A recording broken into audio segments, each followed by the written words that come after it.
Oh.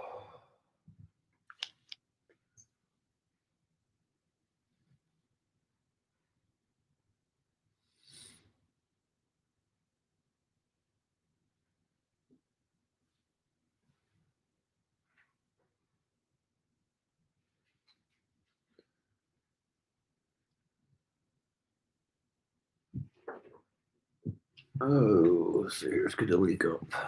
I'll be in there, but it's going to be a few minutes.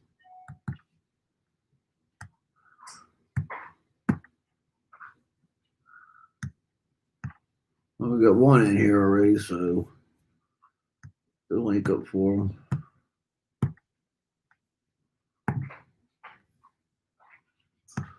Maybe they might want to come up.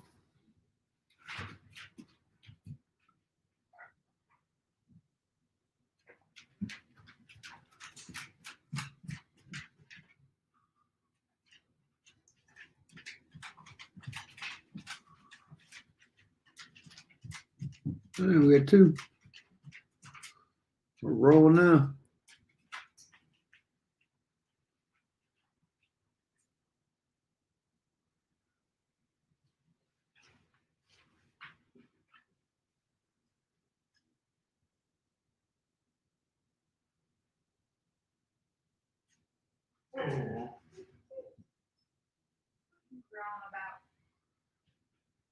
No, what don't you growl about? Or Tucker, whichever one it is, one of the two of them.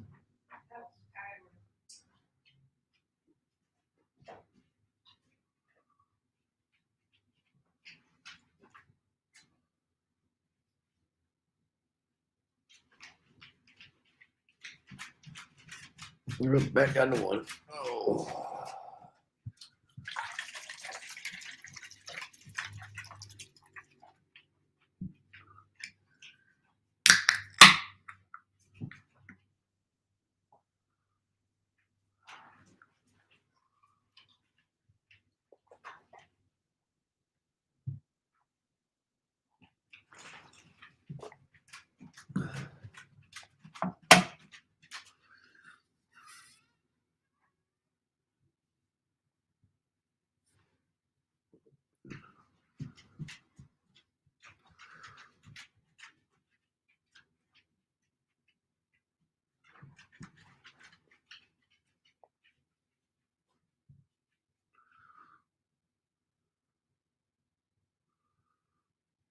Back up to one again.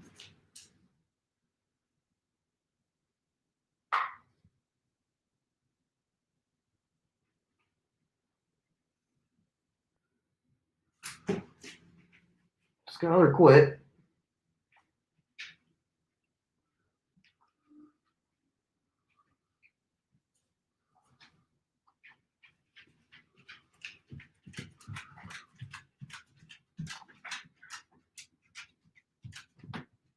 Somebody talks, so I don't feel like I'm talking to myself.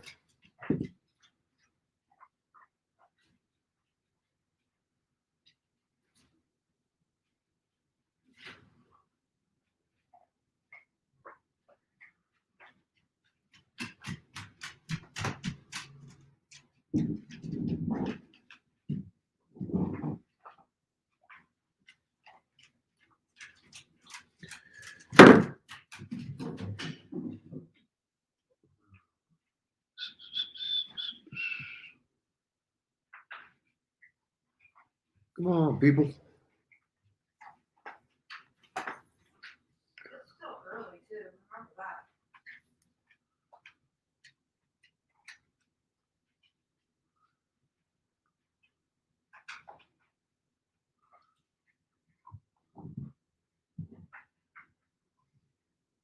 that. Up to three. Might get a talker.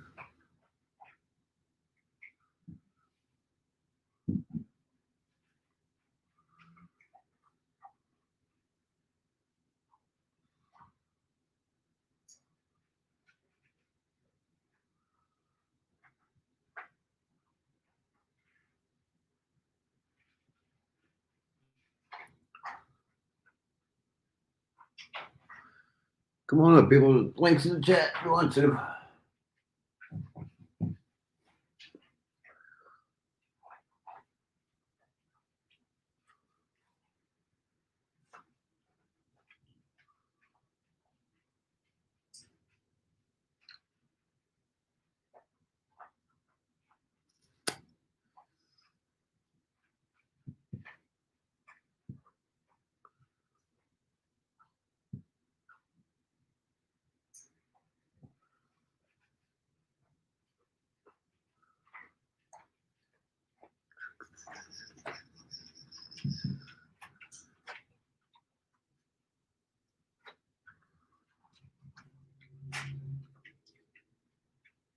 Oh.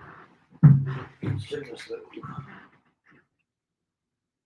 4 minutes left of that.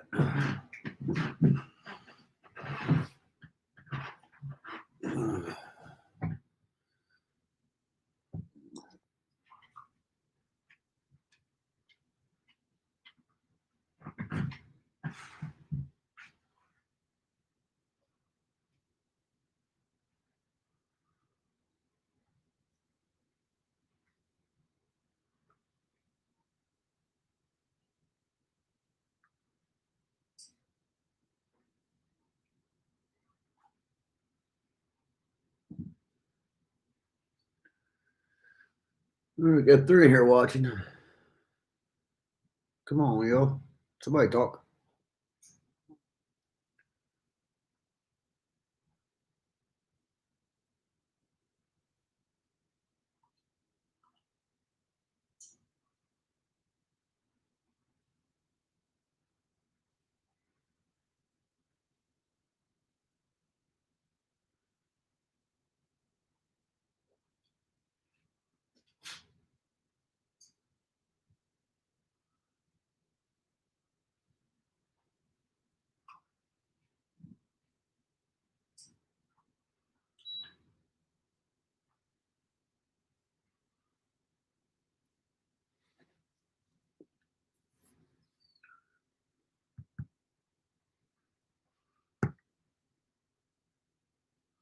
Oh, we're up to 4. Moving right on along.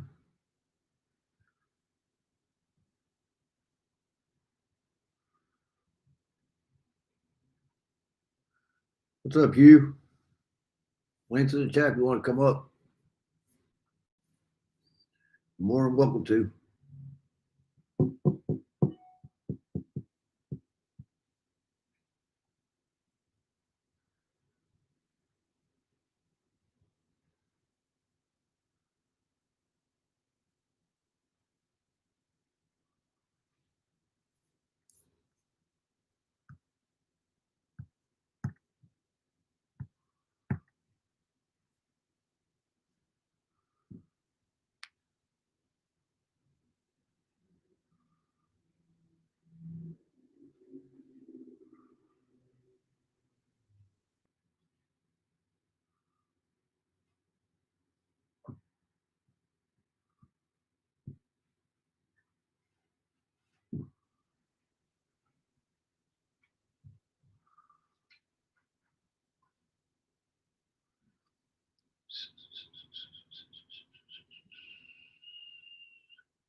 We got 3 in here.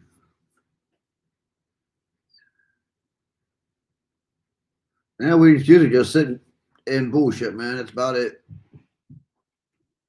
Tucker, you got to move, dog.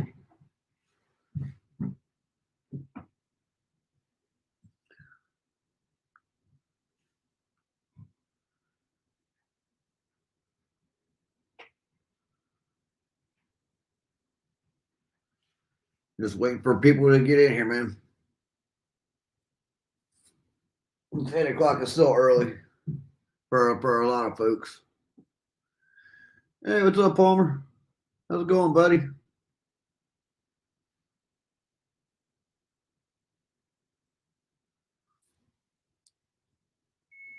Yep, be right back.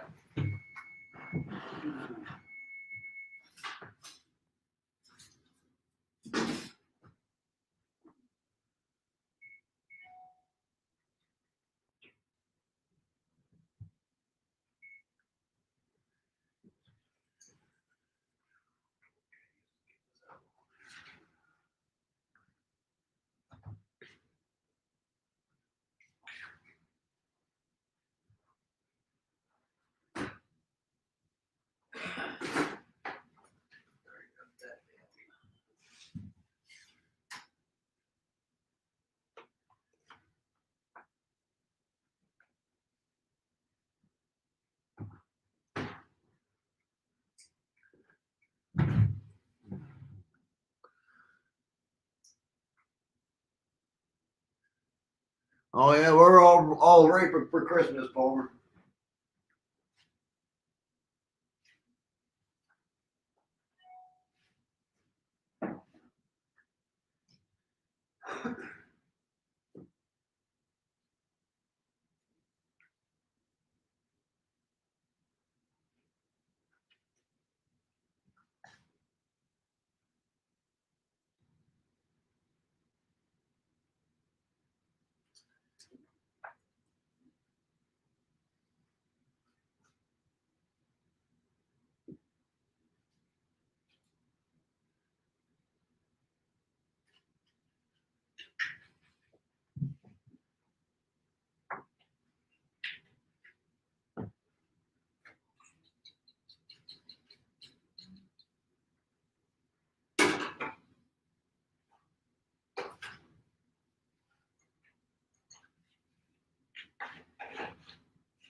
Kick it out with the damn cord.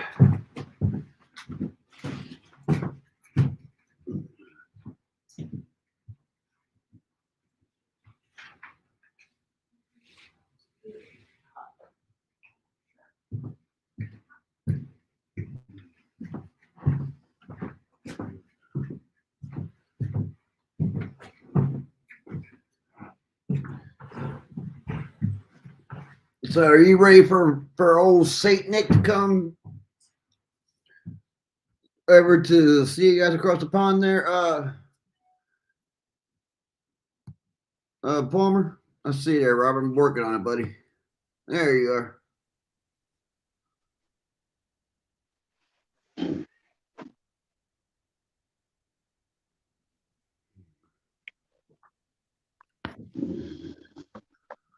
Well, went and mulched up them wet leads. They took 2 different mowers, waiting for them people to come. One day, Sunday or Monday next week, settle up with me and figure out how much more I got to mulch up and be done with that yard. Well, that's a good thing. And a guy up the street here, well, he does What's up, Mark? remodel. He does remodeling work and stuff, and I've been noticing his yard and the trailer next door that he owns. Well, tomorrow I'm going to surprise him. The leaves need to be mulched up, so I'll be paying it forward, kind of like a Christmas present to him. So, Palmer, you're one of those last minute shoppers going out on Christmas Eve. You couldn't pay me to go out on Christmas Eve to try to shop. I know that's right. This I'm done early for once. year? I heard Mama laughing. Mm-hmm.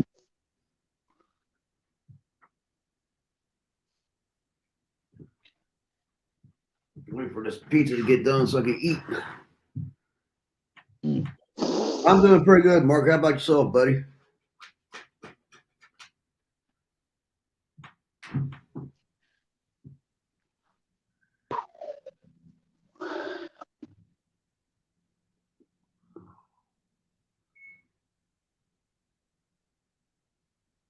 There's the beat. Got a minute left.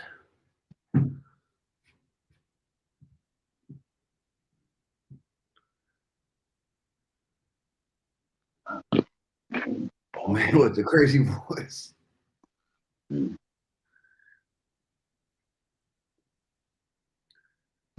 Robert, Mark thinks you got a crazy voice, buddy. Mm-mm-mm. That's good, Mark. I hear it gets crazy over there in England. Palmer went on Christmas Eve and the day after Christmas.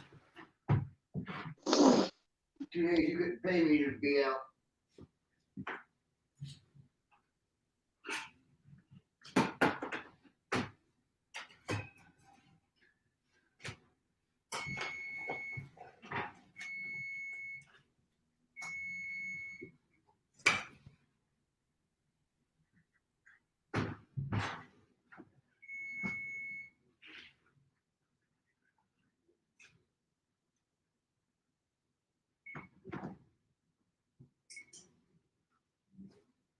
Did not pay me to be out on either one of those 2 days over there.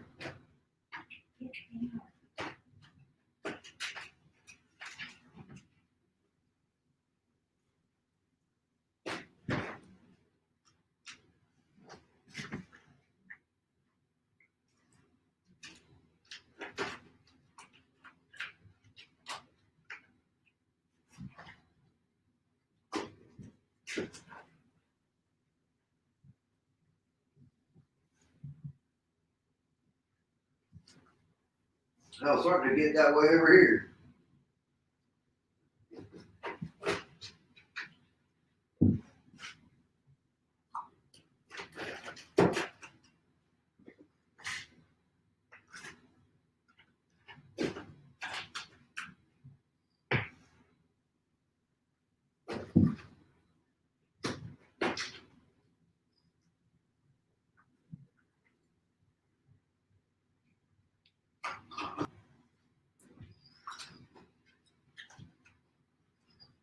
It's just a box at my plate to help it.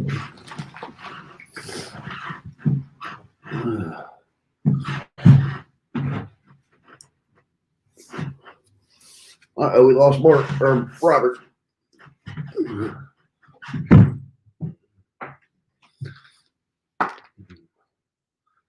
He'll be back. Probably hit the wrong button.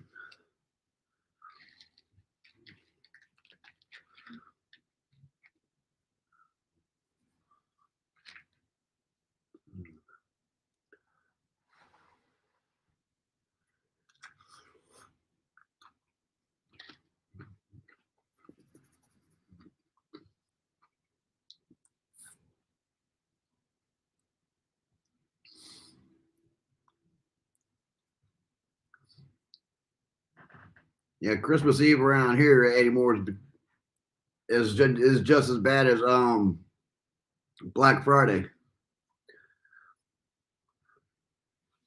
Without the good deals.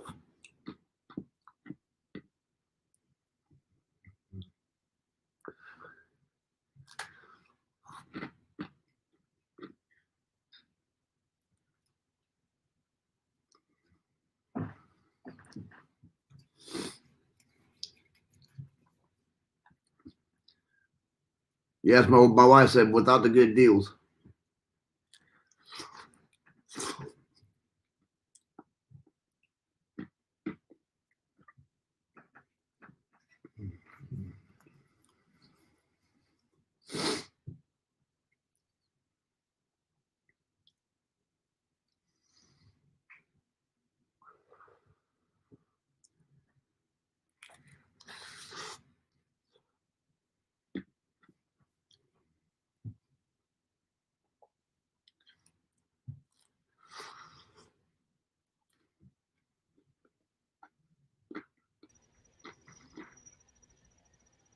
Hey guys.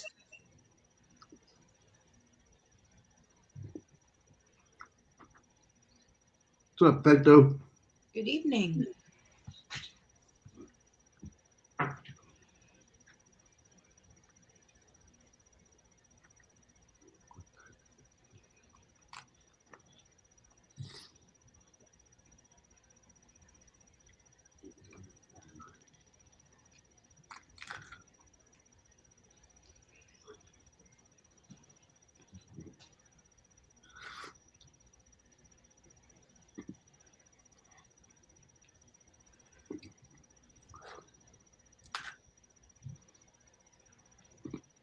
Asher, you're being really daring. And not in a good way, buddy. Come on, get down. Get down. Get down, buddy. Thank you.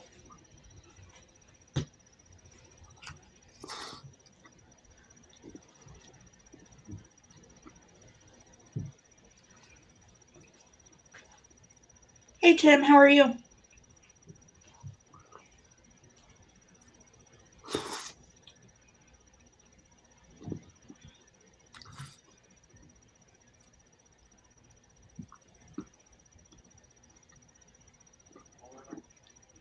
I heard that, dog.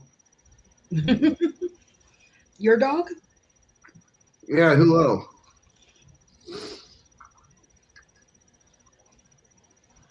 You stretch, you know, I heard a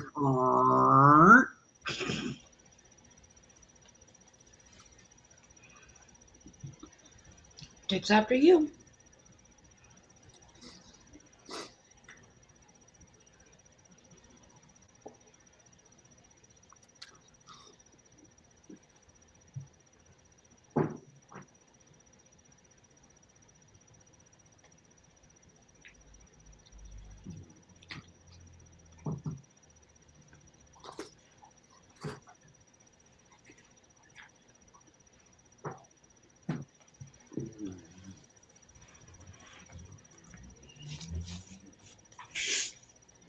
Man, I'm being messy.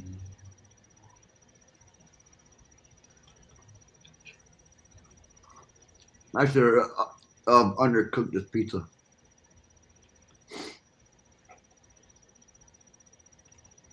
I was cooking at the time they said to cook it. Boy, this crust is crunchy as crunchy.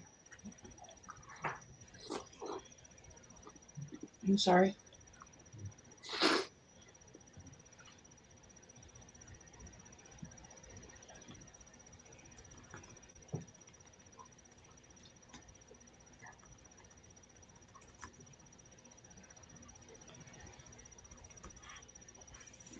How about you feel that one, hun?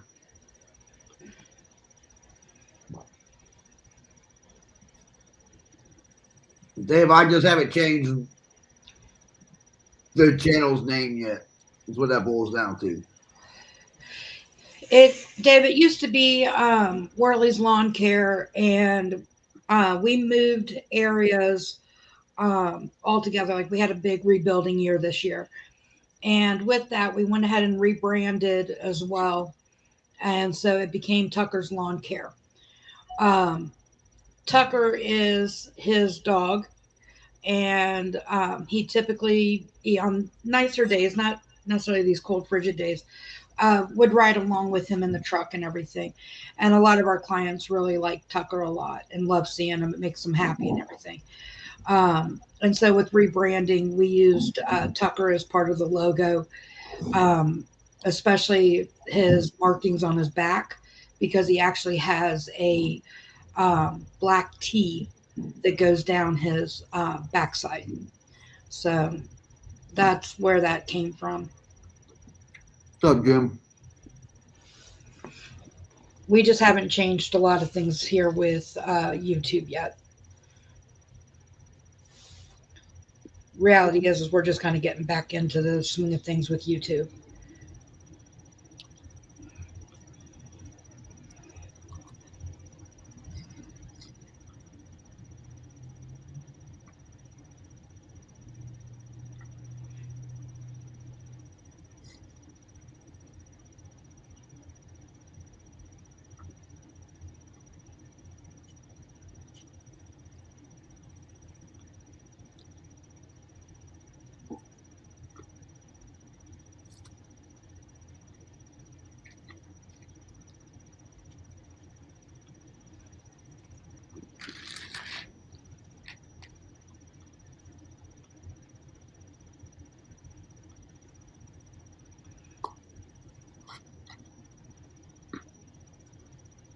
And Dave, a lot of that really is just the fact that I haven't gone on here and messed with stuff.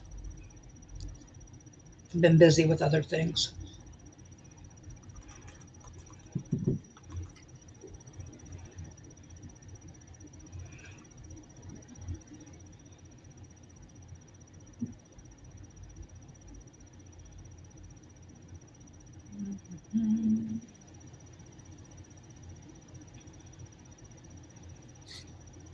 What's up, Jason?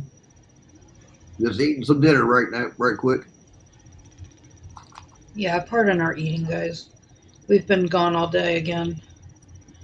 Need to get something in the belly.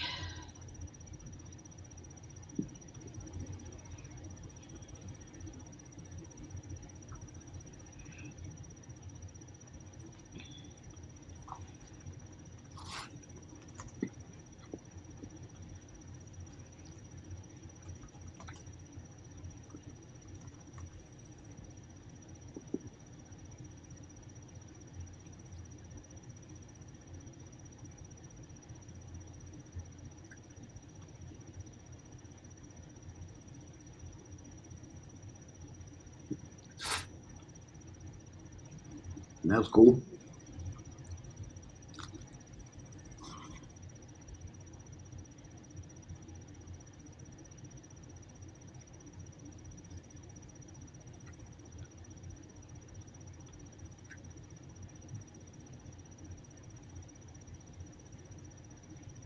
You got a goose nut.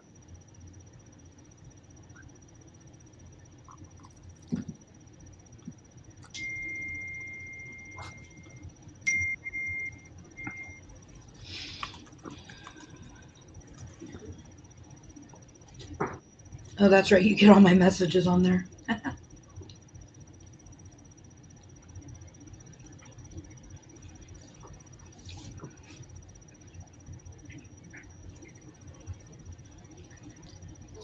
That's cool, Dave. We're in Ohio.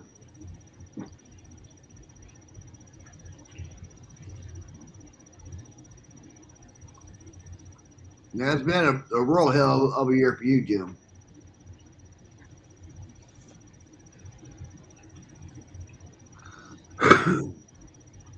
Losing both of your parents in 1 year, whatnot, it's a hell of a year.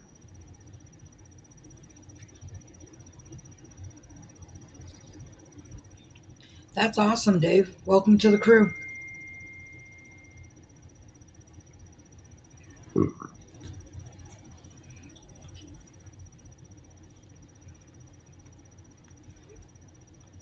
I will be right back, guys.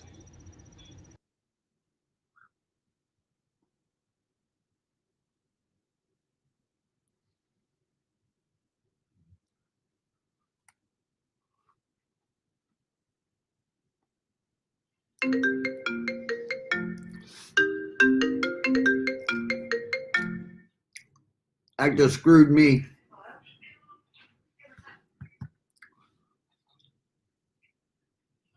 Can you guys still hear me? I'm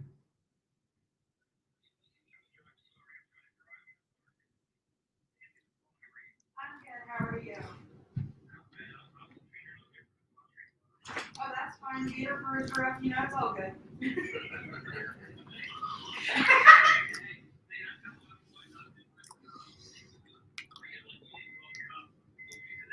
Exactly. That's right. I'll hand her the belt.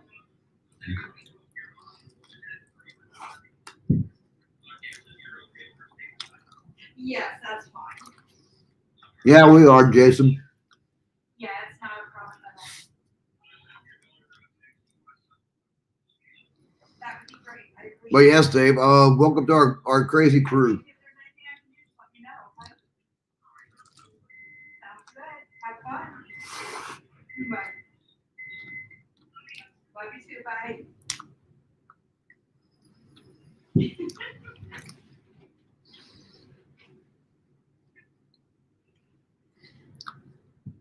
What was that about? Her dad just wanted to make sure that she was allowed to stay the night. Her friend's dad, I should say. I guess I should correct how I stated that. I kind of figured what you're saying. He's like, I won't treat her any different than I treat my. I said, just beat her, whip her, whatever. He started laughing. He's like, I told my boys, I said, and I'm not gonna stop whipping you if I gotta whip you and you call the cops because I'm gonna beat you until the cops get here. I started laughing.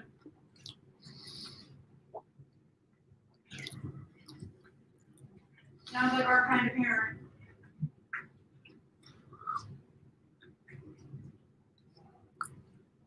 I'll be back in there in just a second. All right. Yeah, our daughter called. She had to take the phone call. That's why she had to step away.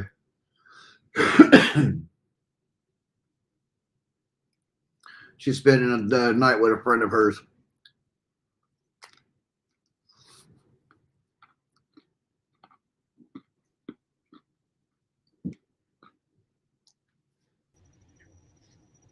Sorry about that, guys.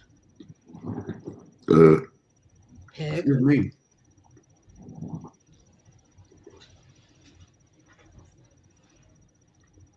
Hey, Jason.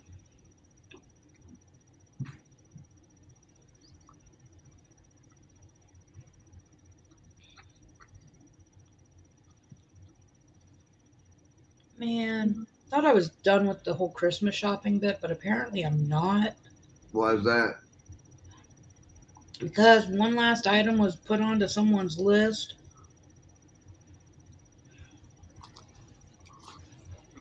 Well, I probably won't be here in time for Christmas.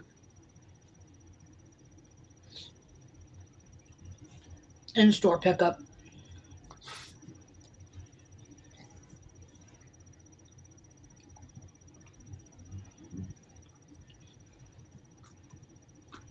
Yep, I got it in there.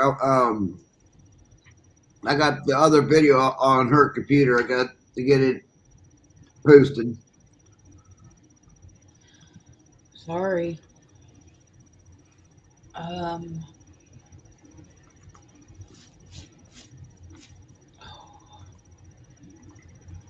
tell you this much: it's a bitch to put the stars in at them F-250s. Fucker.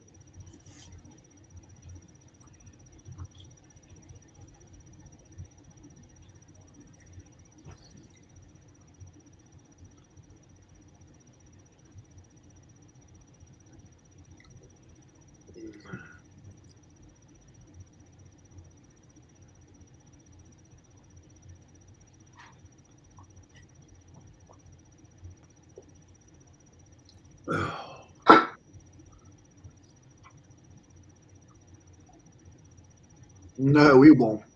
We'll have a wet one, but not a white one.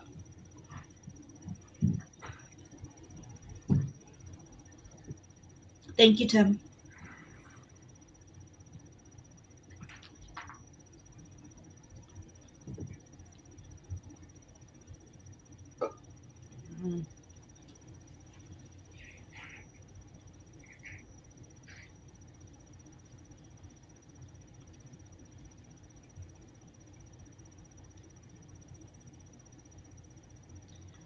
Ooh.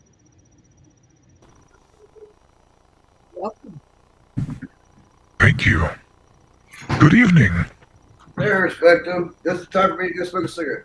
Oh, wait a minute. I'll be bibbly bobbity blue to you, mister. Don't you forget it. I never did make that stream private yet. Yeah, leave it be. I doubt they're going to do anything about it. Excuse me. Sorry, that was rude.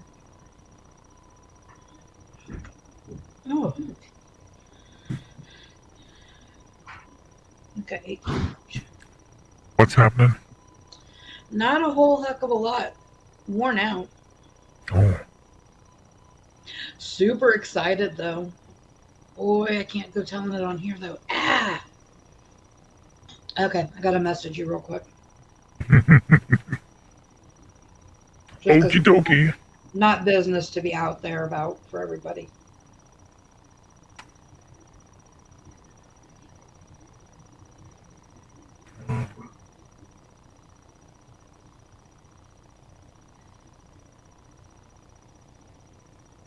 Sorry, guys.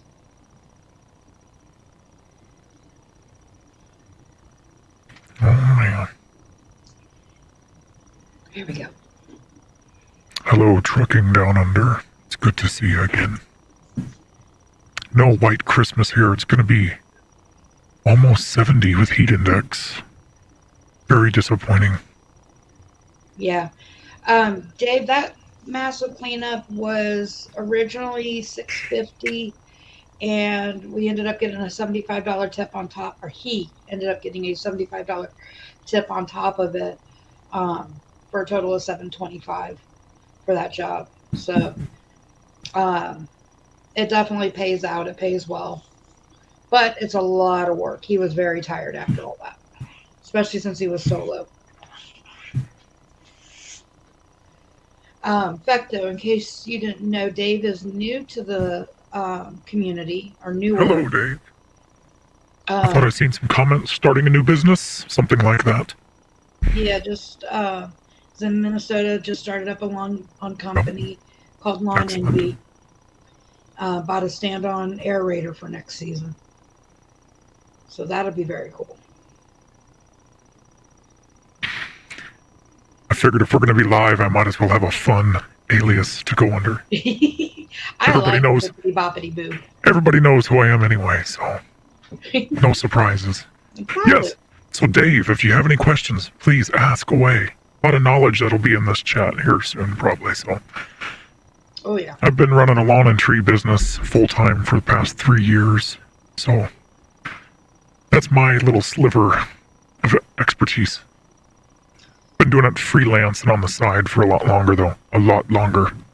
So, didn't go full-time in the business aspect until about 3 years ago. Quit the full-time job and I bounced right into this kind of stuff. Quite a pleasant change.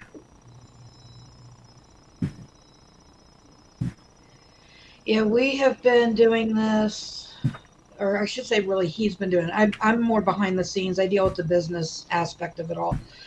He deals with all the labor side of it, and I ride around sometimes. But, and I mean, I ride around. I don't really do much. Anyway, though, I think we are getting ready to enter in year 11, I think. But it's almost like a year, like 4, year 5 for us, because of the fact that we moved cities altogether, which this whole season in general is going to be 100% rebuilding customer base, because we dropped 98% of down south of us. So it just became too long of a drive. Driving 45 minutes to an hour one way plus traffic just to get to the first job, it's not worth all that. Yeah. It's just not worth it.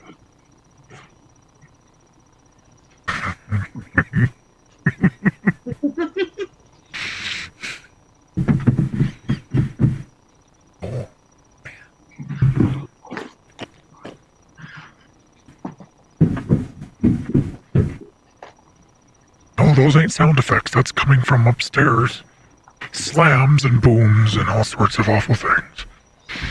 Oh, man. Is that the wife's feet that we're hearing? No, that's the little dude learning how to jump his scooter around on the hardwood. Yes, I'm waiting for a broken toe. It's gonna happen. He's smashed his instep a couple times already, so it's a matter of time before he cracks it real good. So, Dave, are you looking for commercial properties, or are you doing residential, or are you doing a combination between both? so it looks like Quick Trip would be the gas stations, like I have all around me. It's my primary gas Okay, I was station. gonna say, I'm not familiar with Quick Trips. So, So you may be able to feel that better than me. every area is different. Let's make that very clear right off the bat. So, Yes, anything that we say, treat it as a guideline. not concrete. Yes, correct. Dave, I would say what I charged them, but I don't feel comfortable saying it on a live stream. Oops, I already said it. Oh. Sorry. That's just one job, though. It varies.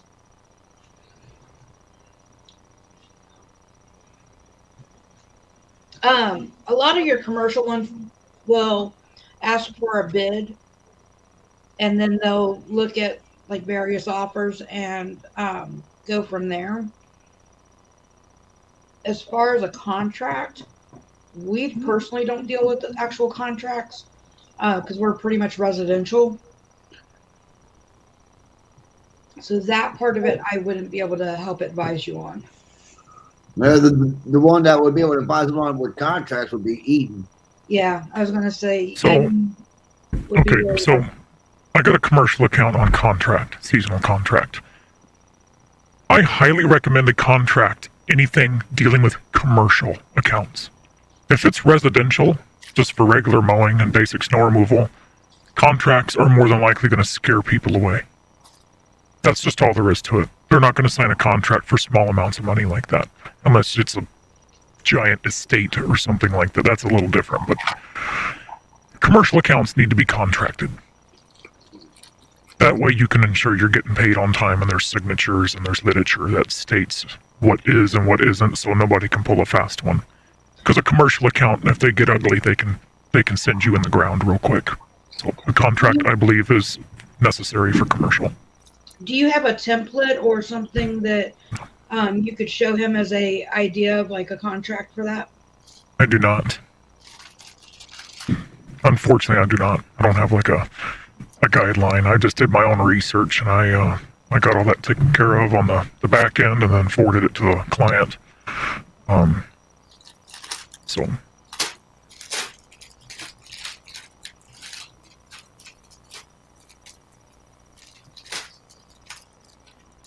Because I think he's wanting to buy a contract off his, or a Buy a template off of someone. off of someone, yeah. So okay, so Dave, if you need a contract template, go over to Brian's Lawn Maintenance channel. He's got templates on his website and everything, and usually has links in his videos to all that stuff. That's where I would send you. That's where I would send you to go to look for a contract. Go to his page. He's got the technical stuff that you can access. A really good template that's very well written out. I would recommend that. Hey, Robert. Evening. Welcome back, Robert. Yep. Yeah. Crap, that's out in the car.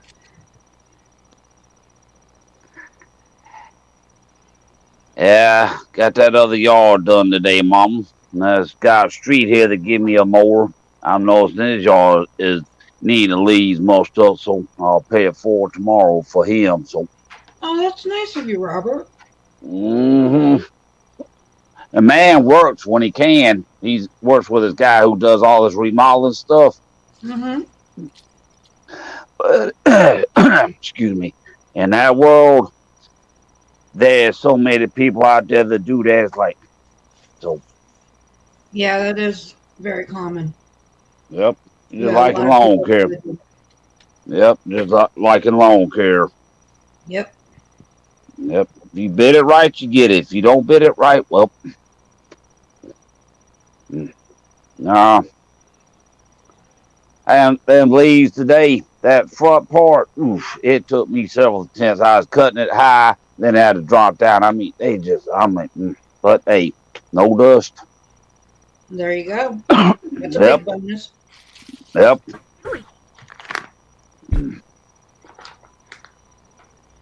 Oh yeah, my other lady, she paid me today, so I'm like, okay, so I get paid. I got paid today, and I get paid either Sunday or Monday with these other people, and then we'll discuss what other spots he wants me to mulch up. He'll mow the leaves out, I'll mulch them up. Call it good. There you go. Yep. Can't beat that. Nope. Mm-mm. Oh. I was just glad the sun was out today, because yesterday, I'm like, I just didn't feel like going outside because all the rain and stuff. Okay, how did I end up with a credit on here?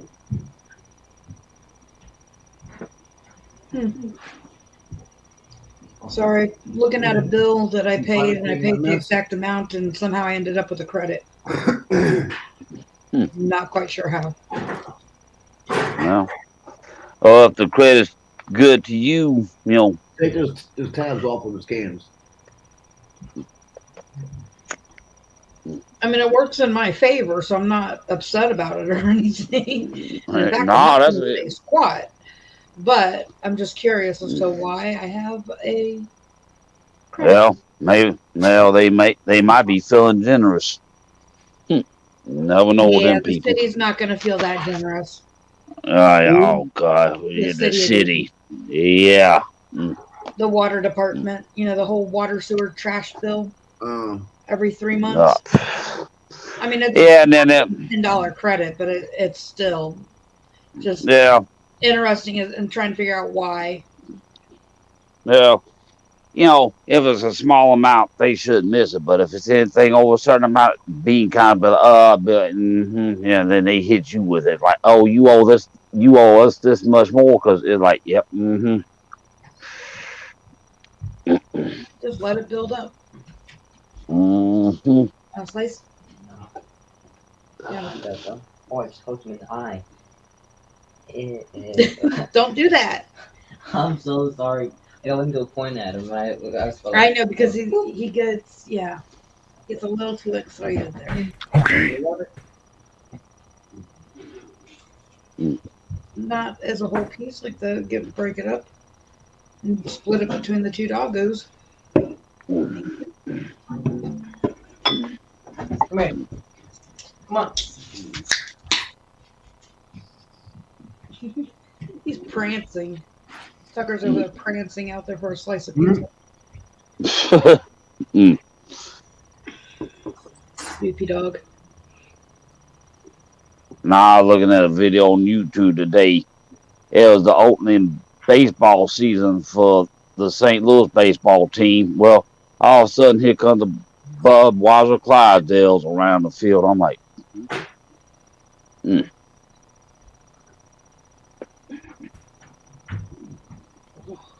I ate way too much.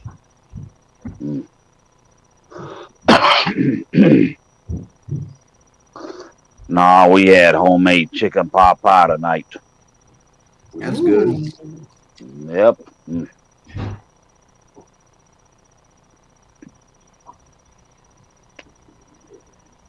Whew, man. Bet you're good and pulled in. Yeah, I ate just enough to say I ate something. So,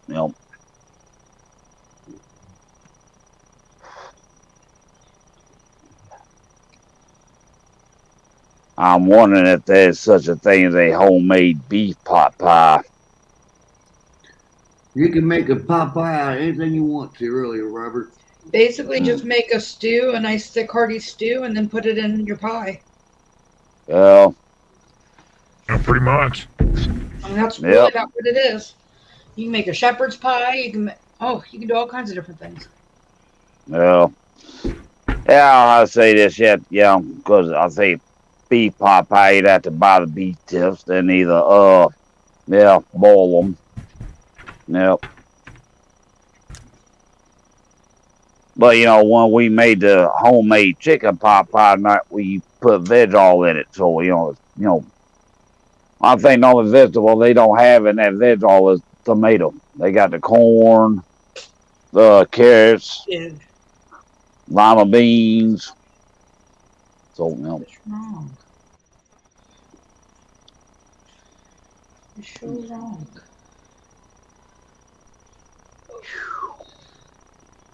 That sounds so good.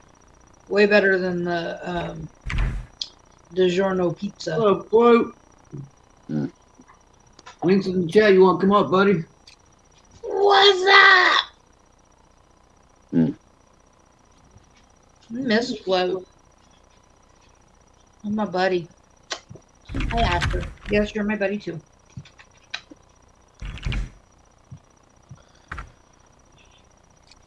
Did you see my IG, Fecto? Not yet. Okay. Let me, I gotta take some notes on some things here. Oh, you're fine. No And rush. then I'll check it out here in just a moment. Zero rush, hun.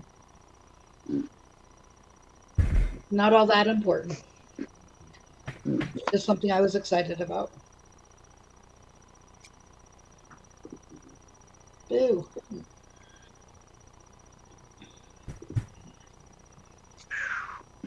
How have you been, Float?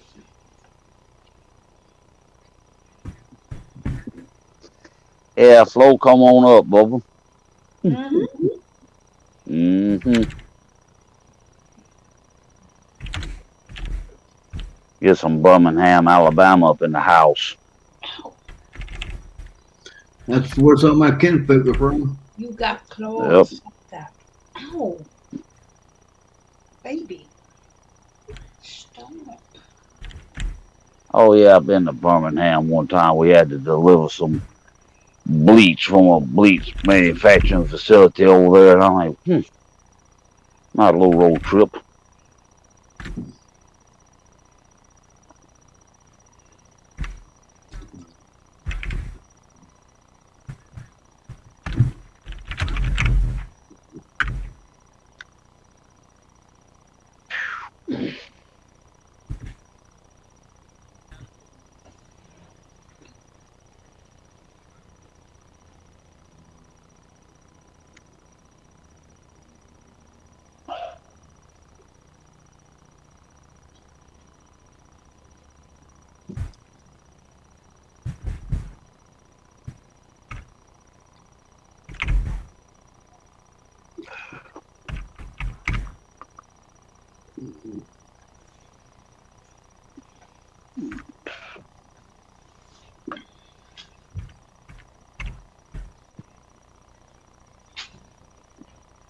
That's cool.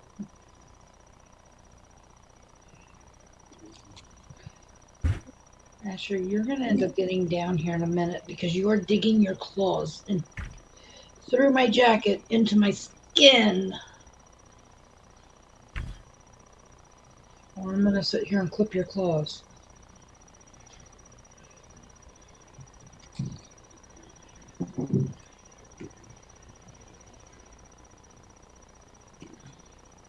Again. That's my nose. All right. That's my Let's nose. see on the gram. What do we have on the gram? So, Dave. Dave, how old are you?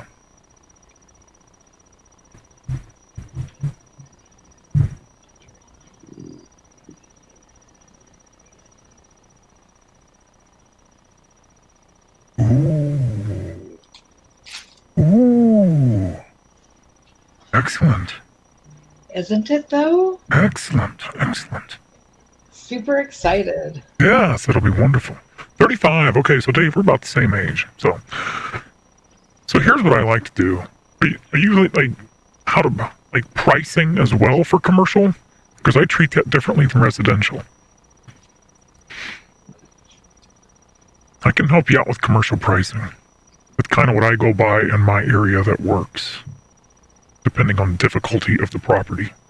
You'll get better at judging difficulty of property as time goes on. Like, if you have 45 trees to trim around over the course of an acre and a half or whatever, it's how many footsteps, how difficult, how many curbs do you have to put that mower over and put stress on the hydros on. Ooh, Float Dizzle. Hello.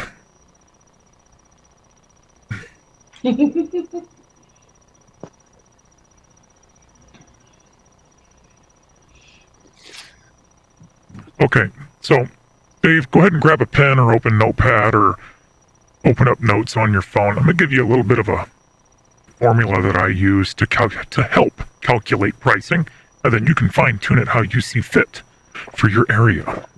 So let me know when you got that kind of pulled up, and I'll explain a little bit on how I calculate that.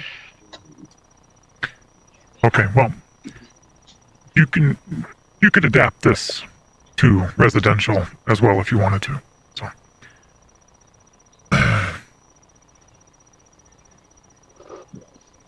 yeah. So, okay. Let me know when you're ready.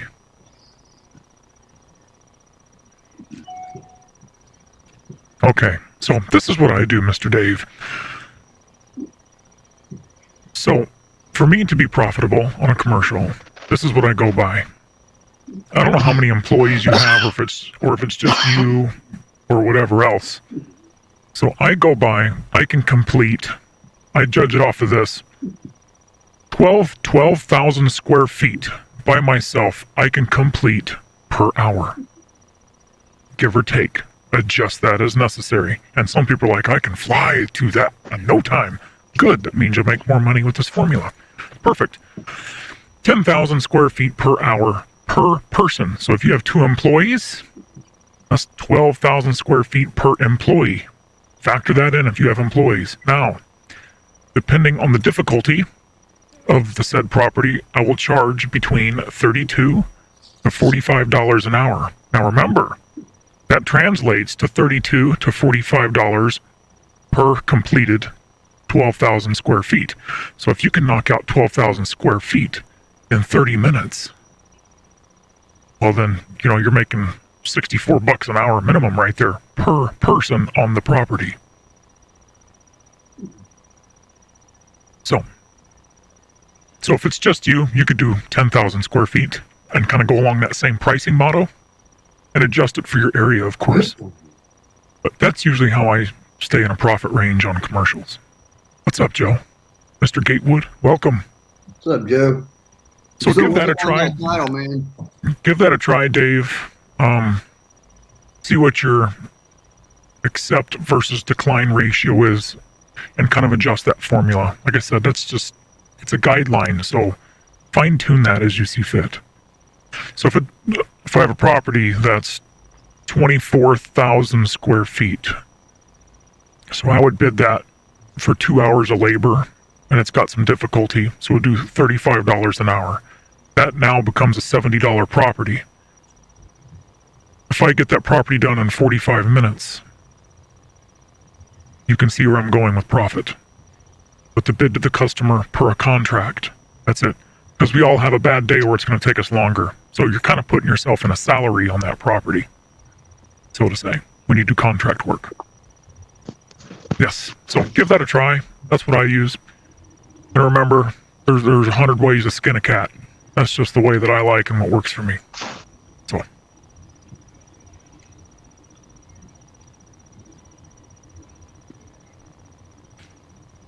Good evening, Robert. How are you? I'm here. You pull that frog out of your throat and put it in a jar yet? Nah, I wanted to do a little more video. Damn, my phone said, memory's full. I'm like, Oh man. okay. I give you a thumbs up on all the videos you put up today. Yeah. Yep. Nah, them wet leaves, now one section, I had to go over 'em at the highest setting, then I had to drop it down a notch. I'm like, oof, I tell you what, I'll be glad when I get through with that yard. Tell you right now, I'd rather screw with wet or damp leaves than dry leaves any day. Yep. That yard, there's been times I've done both of them yards, and it'd be dry and dusty. I'm like, if you ain't wearing the mask, you're going to be wishing you had. And the bad thing is, I still got to pull the pre-filter off that, ending on the XT and clean it. I'm like, yep. Luckily, it has a pre-filter. I ordered it. I'm like, nope, I do not like an air filter without a pre-filter. That pre-filter saves you bacon. I need to get me a new air filter for my mower before springtime. Yep. And the bad thing is how much worse this lawnmower part shortage is going to get. It's going to be. You highly recommend that if you find it, you buy it and keep a hold of it. Yep. Stock up on some of it as you can. Yep. Because even after a while. I'm sorry, Robert. Go ahead. And because even after a while, Amazon's going to say, sorry, yep.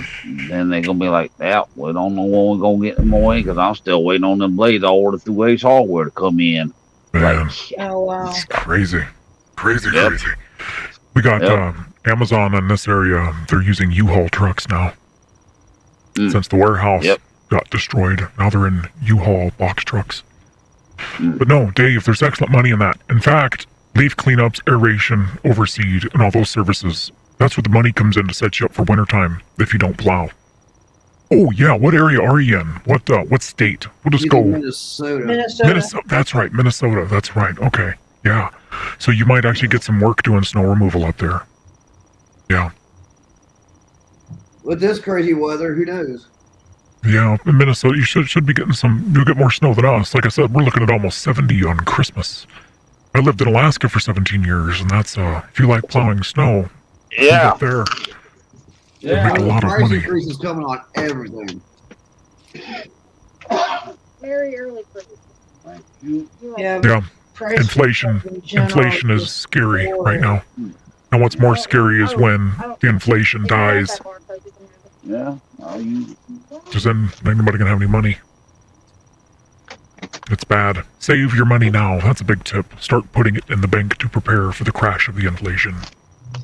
Or Well, you what I could be think in is really trouble. kind of funny is people keep hollering, "Oh, we need to, entry level jobs such as, working at a fast food place or a cashier somewhere, things like that that are used to be classified as entry level positions." People are wanting more than what minimum wage is. They want that $15, $16, $17 an hour. Oh, But with that means that prices are going to increase because they have to Yeah. offset their costs. Yep. you have to pay for that labor. That labor is not free. Somebody has to pay for it. And these billionaires did not become billionaires by cutting deals. No. So it's definitely going to be Oh, Lord, harder have and mercy, rough, Dave. but Yep. It's just like our rates are going to have to go up next season because of prices Yeah. of everything, gas, oil. Yeah, it's just fuel, parts, waiting on parts. Downtime is just terrible. I don't know. It's just the cost of everything. Cost of living, taxes, everything is all shooting through the roof. And it's like, man, that's the thing. So we already know lawn mowing is no longer a $25 service in the general situation. If you get a trailer park and you're taking 5 minutes, $25 services. and you're taking $5 a lawn or 5 minutes per lawn, then yeah, you charge $25 and you're going to make some serious money on a street if you have 10, 15 on a street. Dave, a friend of mine, does that, and route It's a- density it's is key. it's over a $300 stop for an hour and a half's worth of work. So Route it's density 150 is very, very key. yeah, it's $150 an hour on that one street there, and get it done in an hour and a half, maybe 2 hours on a really hot day. So a lot of profit there. A lot of profit.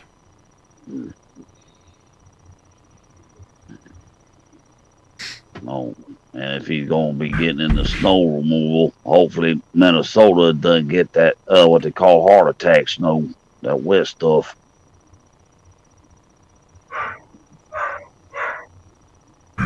Skylar barking. Skylar got a wild hair up her tail. Sheesh. Oh man. Gotta make hot cocoa. Yep, bombs. that's right, dude.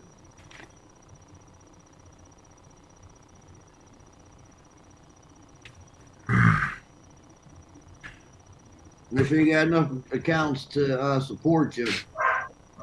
Yeah. See, I got tired enough. I worked retail for a long time, and I got sick of customer service and making other people rich for pennies to the dollar for what I had to put up with. So I did a real quick,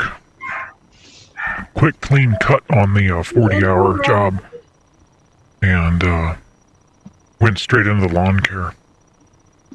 I got every bit of tax money I got back, and that's what funded the business at first. She thinks Kaylee's home is what it is. Oh, Oh, Float, you scared of the snow? Are you I scared of like the her snow? flickering. Float. Now you ought to be scared of the snow. But I've got him saying that word. Hmm.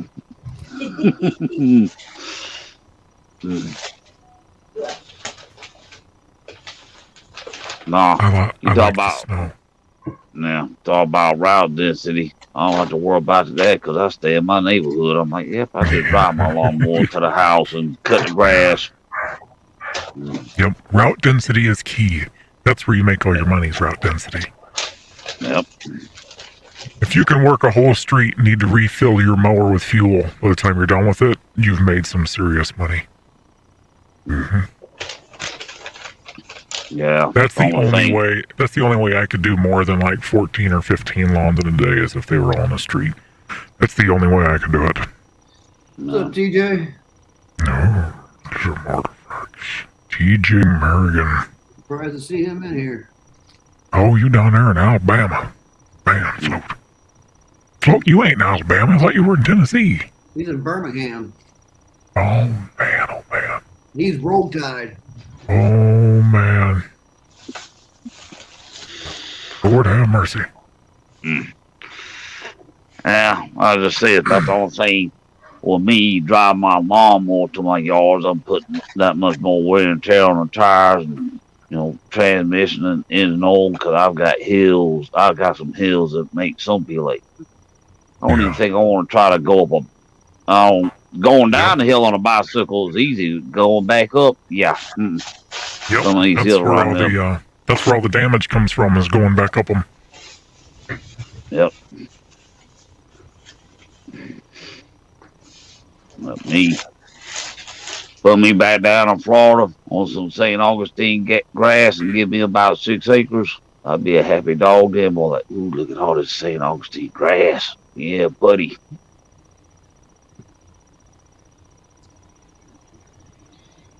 Dang it.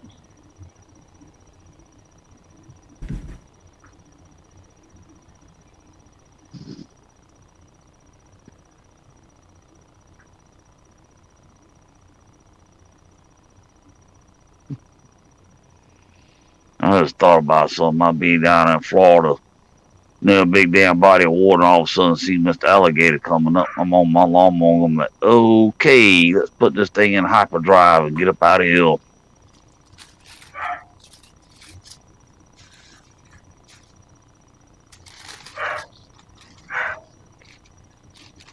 She's going nuts about something.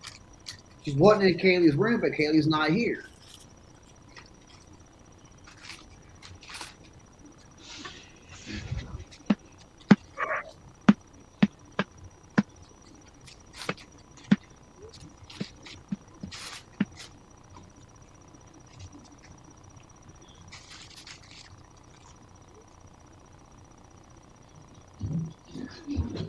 So how you doing there, TJ?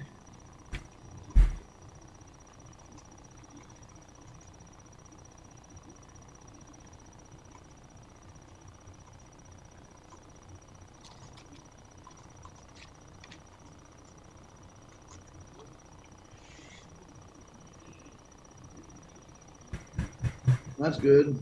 Glad to see you.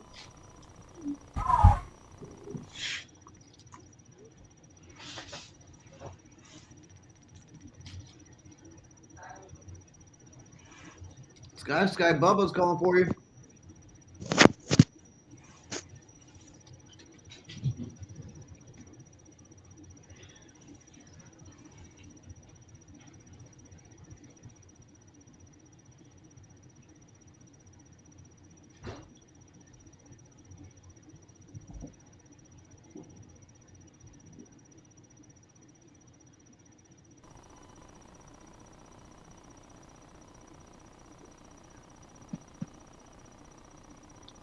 Oh yeah, man.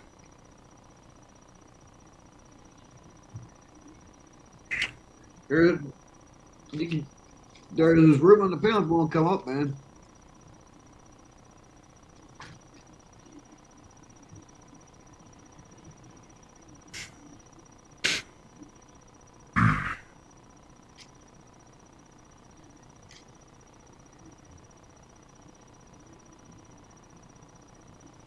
Let's see here.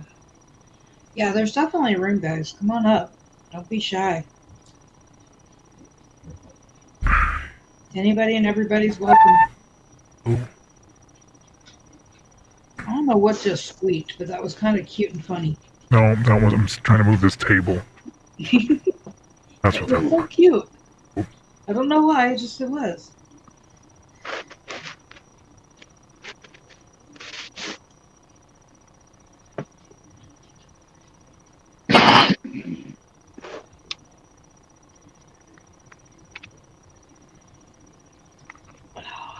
nose itches.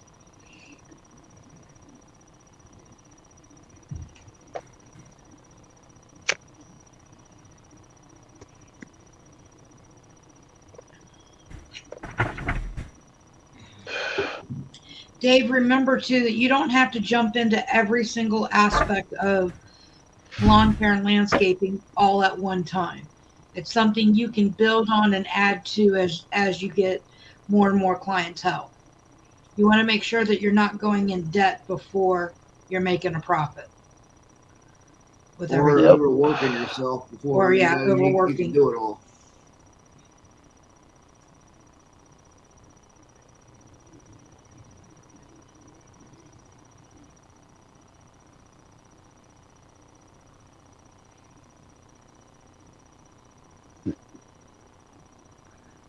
Now what it 2013 was my best year in y'all care because I had them. Now see, worked a week, off week, unemployment, paycheck, plus grass cutting. That's right, Tim. Exactly. And don't burn yourself out, especially if you're solo. You're getting into a lot of work. I mean, you're young, you've got the ability to do all this, but don't stretch yourself so thin because you will get burnt out and you will end up wearing yourself down. TJ, those might be fighting words with some people, although I like Cincinnati, so. Yeah, I'm a big Cincinnati fan, TJ. You're more than welcome to come up my panel. Someone, I felt that that might be kind of how Float would say something about that. Oh my gosh, excuse me. I've always been a Cincinnati boy.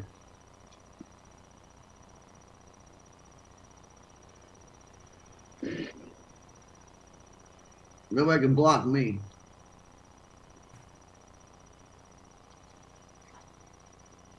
I could kick you out of here. I can come right back in it. Yeah, kick you back out. Mm. Yeah. Yeah, we know who the boss. We know who the boss is at that house. Yeah, but you could do the same thing to me. It goes both ways. Nah, Asher will step on a mouse and kick both of y'all out. Asher's notorious for kicking people out of here. I have to make sure purposely that my mouse is not anywhere on the screen there. Otherwise, anyone and everyone that's up here is, darned to be dropped by a cat.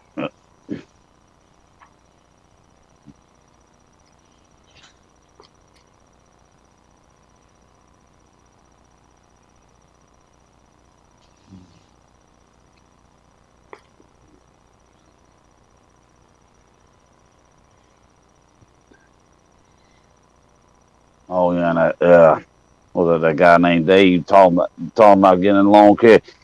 Yeah, I remember that job I had across the street earlier this year, putting out mulch, 225 bags by myself, hands and knees spreading it.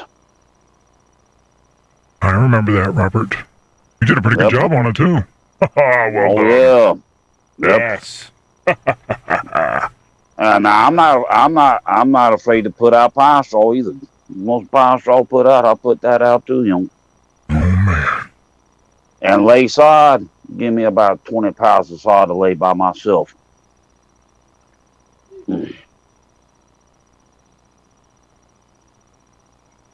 When is the Cincinnati Alabama game, Float, or do you know? Oh.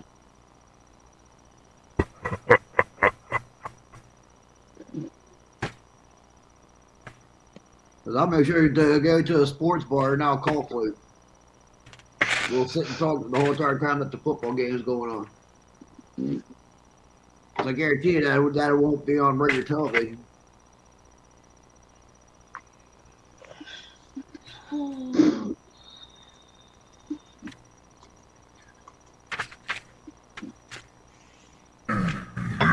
That is Friday the 31st at 3:30 Eastern time. Oh yeah. Is it a bowl game or is it a championship game? It should tell you if it's like Fiesta Bowl or if it's. It Cotton says Bowl. Bearcats at Alabama Bowls. So, Dave, pine straw. Think of pine needles, but very, very long pine needles and just massive amounts of them. That's pine straw. Yep. Cotton Bowl Yep. Classic. Yeah, they didn't go to the championship.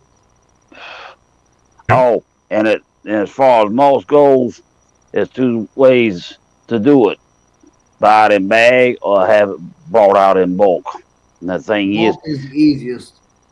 is measuring each flower bed to make sure that you get the right amount. Because sometimes, you know, and then they also sell it colored. Then they also sell it that's pre-treated with herbicide. But that's the only way you get that is in a bag, and that can get pretty expensive.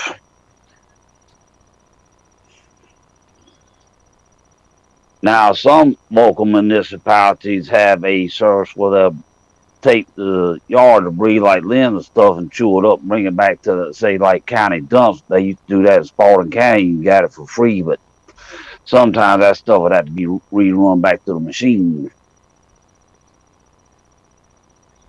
It's something that's very prickly.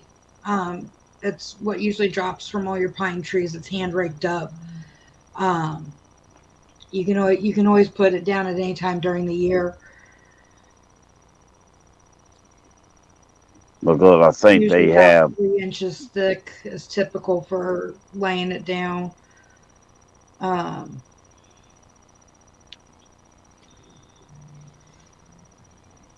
because I do believe they have pine straw farms where they got nothing but rows of pine trees spread out far enough, and they go in there and bale it like they do square bales of hay. They just have to go through and pick all the limbs and pine cones up.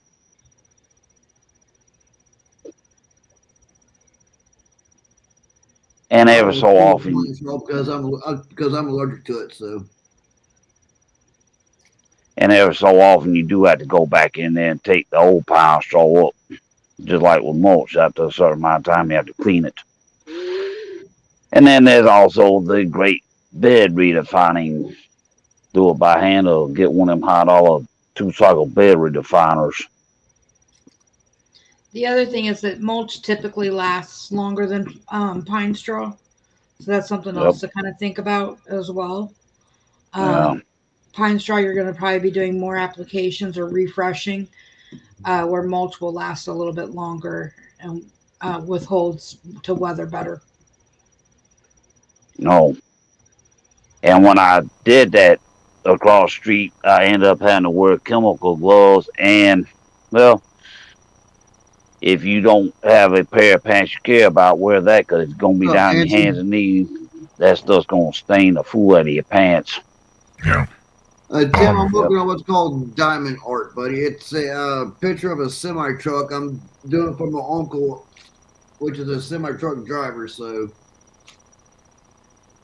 it's a pan in the backside. Dave, yes, they do have YouTube channels. Do you guys wish to put your YouTube channels up, or? I don't mind. I don't care. Throw them up. Toss them up. Hey. No, telling you to throw your own channels up.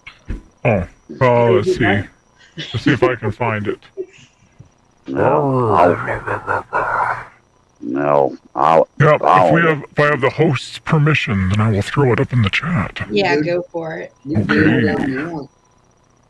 Well, Yeah. you know, I know some people get the heebie-jeebies about self-promotion.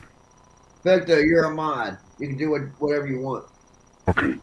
I know I'm a mod, but still, I'm gonna be respectful. I'm just. I already exercised mod capabilities one time, and I banned the Empress up there. Why do you think my voice is so deep? No, okay, so I'm gonna move some of this stuff onto this little TV tray here, so I'm gonna be right back, because I gotta unplug some stuff. So I will bounce back up in about, I don't know, a couple minutes. So You're fine. just a second. I gotta route cables on the ground and stuff, so I'll be back in a moment.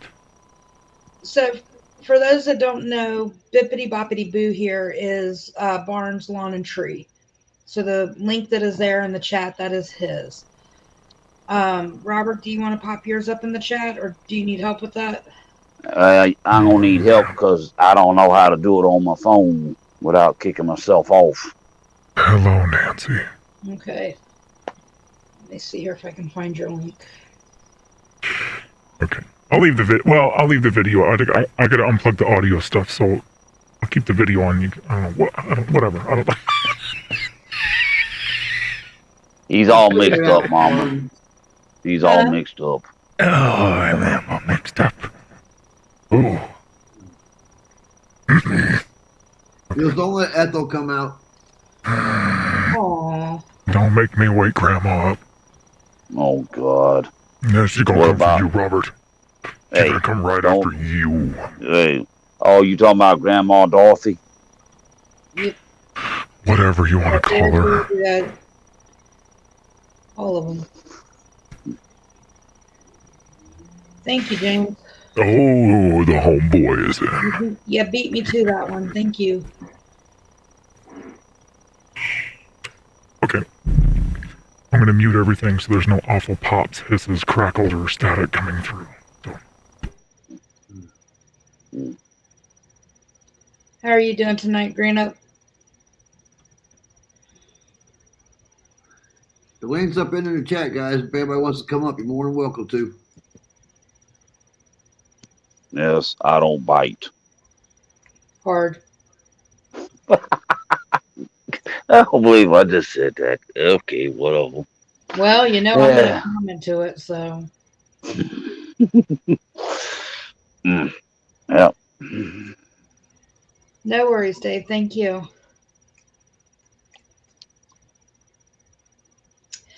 We've been pretty good. Just busy. A lot of different changes this year, but we're doing pretty daggone good, considering.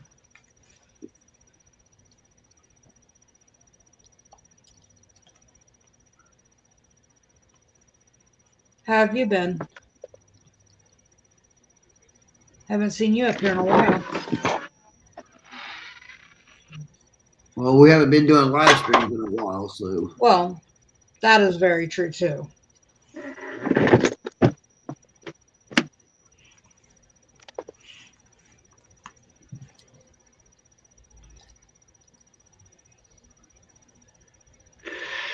My battery status.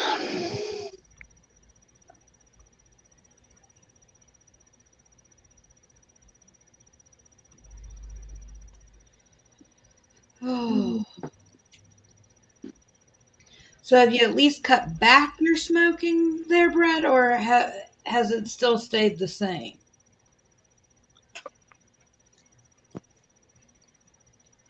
You come on up regardless.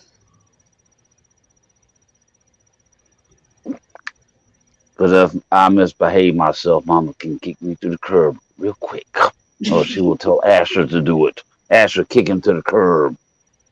I was Asher, gonna like, say, okay. Asher will jump in and moderate for everybody.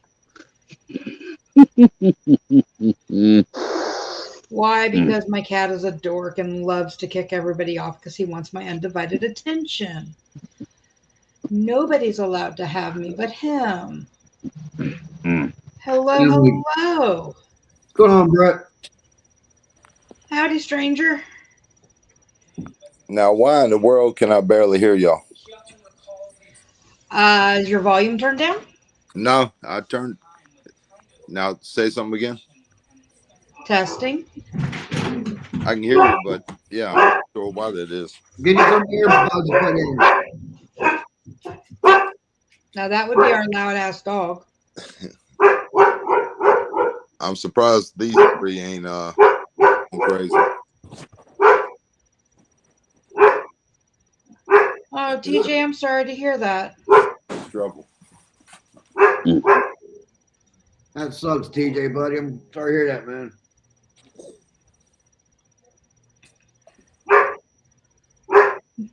Yeah, you two about to shoot you.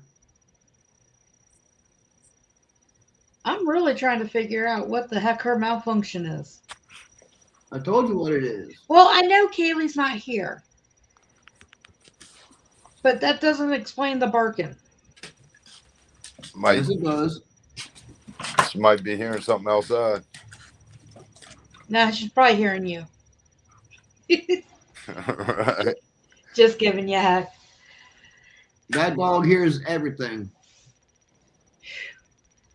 Well, talking about a lot's changed. I got out of the city. I couldn't take it no more. Oh, really? Yeah, I sold my house. 3 brothers came along and was like, "Hey, we want to buy this house. You don't have to do anything. You don't have to paint it. You don't have to fix nothing. You don't." I was like, so I bought a fixer-upper out in the country on 7 acres. Nice. That's good. Yep. It needs some TLC, but hey, at least I'm out of the gunfire and all. Yeah. You hear guns out here, it's hunting. Well, hunting animals, not people anymore. Just make sure you wear How your far orange. out into the country are you now?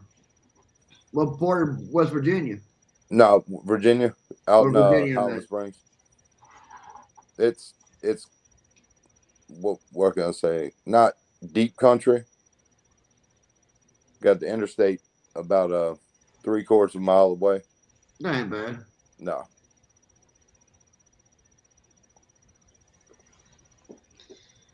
So you switched your name up on here.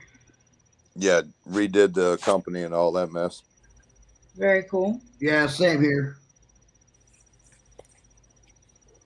I just haven't changed it on YouTube yet. Right. They say that people can be judged by who they hang around, right? I'm not telling y'all what to do, but float, really? I'm waiting for that tide to roll on out and carry his ass on, but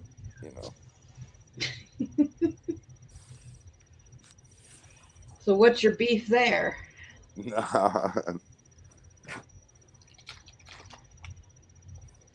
I gotta give float crap. Oh, nothing wrong with that. He'll So always I'd say something to that comment, but as my mama always told me, if you can't say something nice, don't say anything at all. So I'll just. And since when have you listened to that? Well, I don't want to speak of Other things? Certain said person that got 3 initials. Yeah, we're not Mhm. going there. That drama's not staying here. That's gone. Yep. That is gone. Oh, you must be talking about what is it? TPC, the People's Chump, aka Float.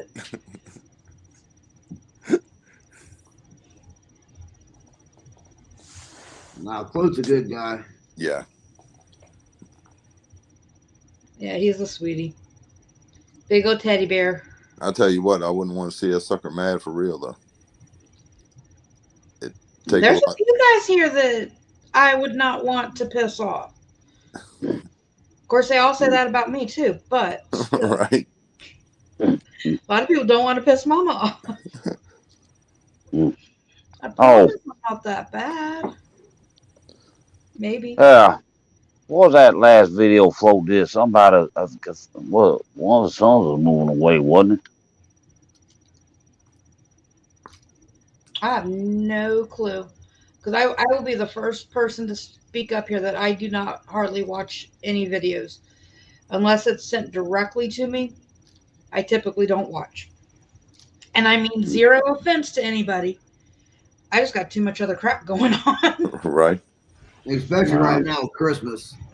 Oh, If you seen Brad, if you seen my house, you'd probably fucking puke.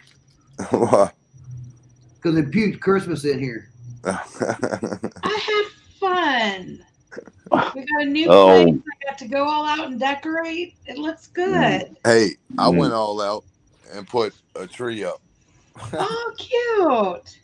But you know why that's up? Because when I moved, I was like, well, I don't know where to put it, so let me just set it in front of the window and plug it in. There you go. Yep.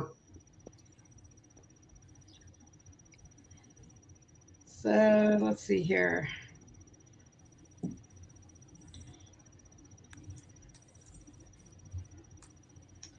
Oh, where are all the photos? I tell you, I'll be glad when I get to the point where I'm gonna start painting inside, because I got to do something with this ugly ass wall. All that lime green, Yeah, it's like mint green. Okay, we should be good now. I took 3,500 pounds of junk out of this house. Jesus Christ. Old mattresses and dressers and chairs and box springs.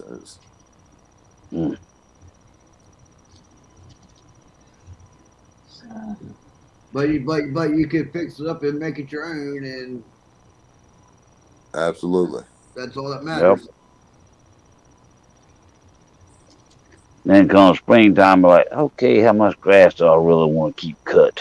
Right. Thank goodness a lot of it's woods. Yep. And all your four-legged children be like, oh, Daddy brought us out here in the country. We're going to go looking for stuff like, Oh, shit. Yeah. Focus. These And idiot doesn't wanna kids of focus. mine don't know how not to run off.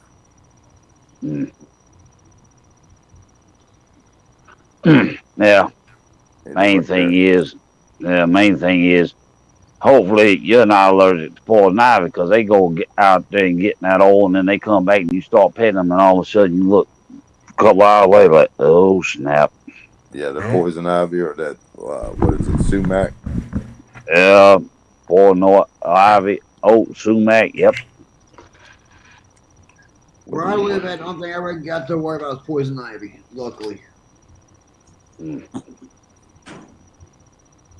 Nah.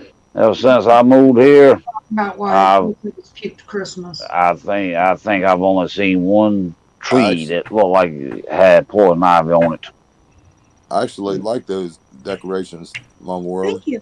I made all of them. Christmas is a good time of year.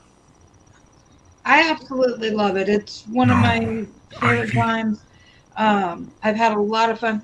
We had a really bad flood back in July, and it ruined 95% of my That sucks, Christmas stuff Nancy. for pretty much everything. And so I had basically start over from scratch, and I was like, you know what?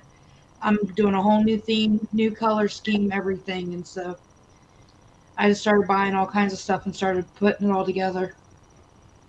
Kept me busy. Right. Only Thank you, decorating Ben. I did was outside, and it took a few cans of liquid courage to get me up on the roof. Hey, you helped me with the tree too. Oh yeah, that was all I did inside. There ain't Yep. enough. There ain't enough in the world to get me on the roof. Now I'll get on the ladder, but putting a foot on the roof, hell no. It took a lot of whining, bitching, complaining, and then some liquid courage to help out with that. Yeah, I put foot on the roof, my knees start clapping. I'm like, hell no, I can't do it. I go in He used my daughter's window to climb out to get out to the tree or to the roof. I So can that get on was the kinda tree. funny. I can get in the tree stand, but I can't get on the roof. I don't know what it is. Well, probably because you got a gun and ready to shoot something and take out that aggression No, just versus about. on a roof going, oh my God, am I going to slide and fall? I'm not wrong. My son went up on the peak, mind you, not me. Yeah. I stayed on the flat roof. Hey, I just experienced something similar to what you had happen on that truck, but I just bought a truck, and yeah, it should have never had a good inspection sticker put on it from the dealer.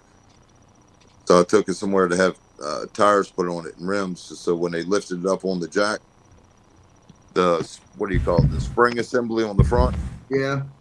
separated right from the frame from the corrosion and rust.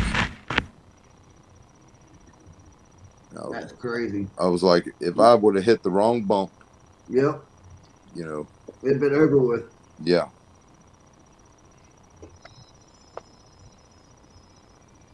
That rust and that corrosion can do some. It's crazy how much damage it can do to steel. Rust will eat steel away with the quickness. But that's what I should have known better than to look at a truck from that had been in New York all his damn life. Yeah. What, Asher? No. Get the mouse moved so you don't click somebody off. Oh, was it? I was watching that. Well, I don't know if it was the video or what, but that guy called Watch West Work. He had a damn Chevy on the lift. Went to lift it up, snapped into him. Like, yep.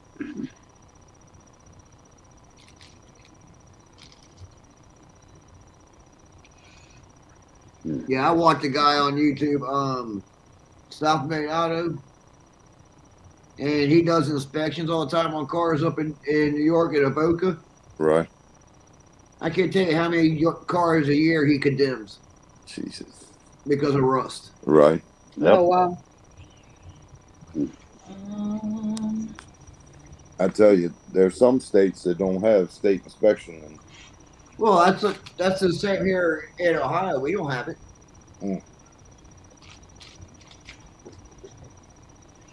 Yep. Yeah, you never know. One day you jump in your damn truck, your car going down the road, and all of a sudden, boom, like, uh-oh. And like there was guys that were taking front wheel drive cars. They were taking the front halves of two front wheel drive cars and adding them together. So one car driving it, then he stops and lets the other car pull it the other way. And then going down the highway, it's like, hey man, the car's coming at us. Like, huh. Y'all get over a little bit and get up high enough and look. I'm like, oh, that's two front wheel drive cars put together. It's like,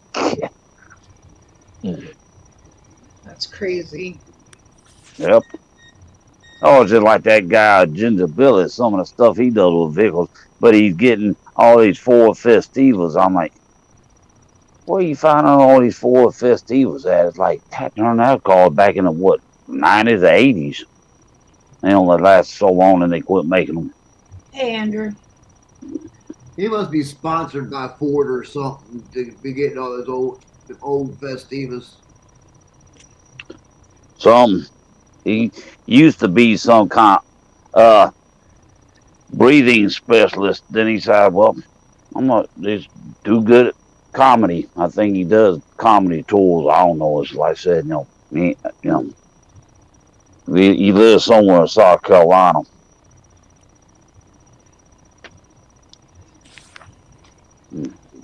Yeah, I found out something the other day. That house I did that Lee Mulching job at today. Well, have y'all ever heard of the country singer Billy Joel Royal? Yeah.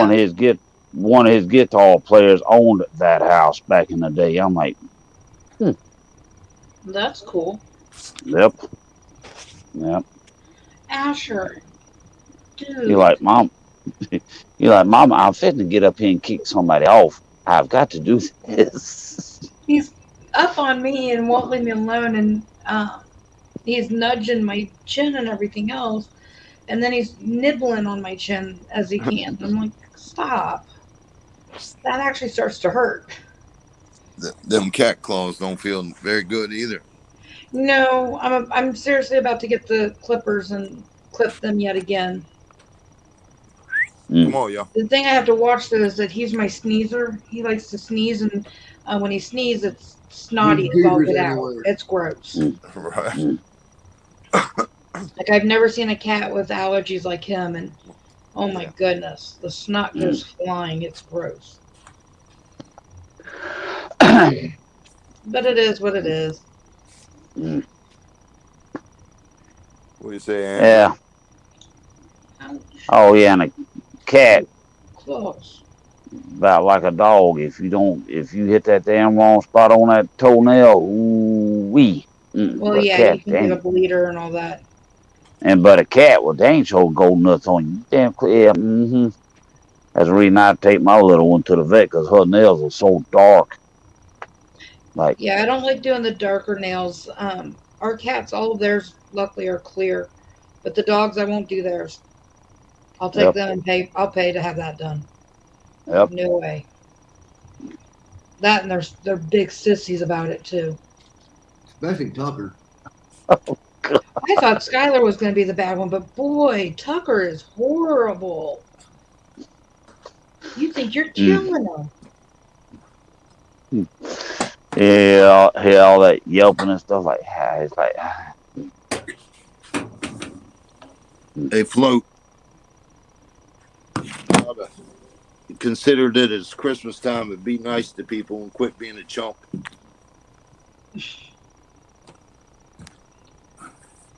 Oh, shots fired. Oh, shots fired. It's one thing to be a chump, but to also be a two-pump chump. Oh, No. mm-mm. ouch. It's all in good fun, Mr. Float. Nah. Nah, see, Float, if he can't handle it, he'll call Walker County on your butt. Ain't that right, Float? Yeah, you know what I'm talking about, Float. Mm-hmm. You call Walker County up. Yep. We like Say, Float. Walker. Yeah. Say, Walker County come up there and take care of y'all real quick. All Float wants is a daggum Dr. Pepper milkshake. Then by That's golly, fine. go get yourself one, Float. All they need is a damn big cool thing of vanilla ice cream and a damn 2-liter Dr. Pepper, and there you go. That's right.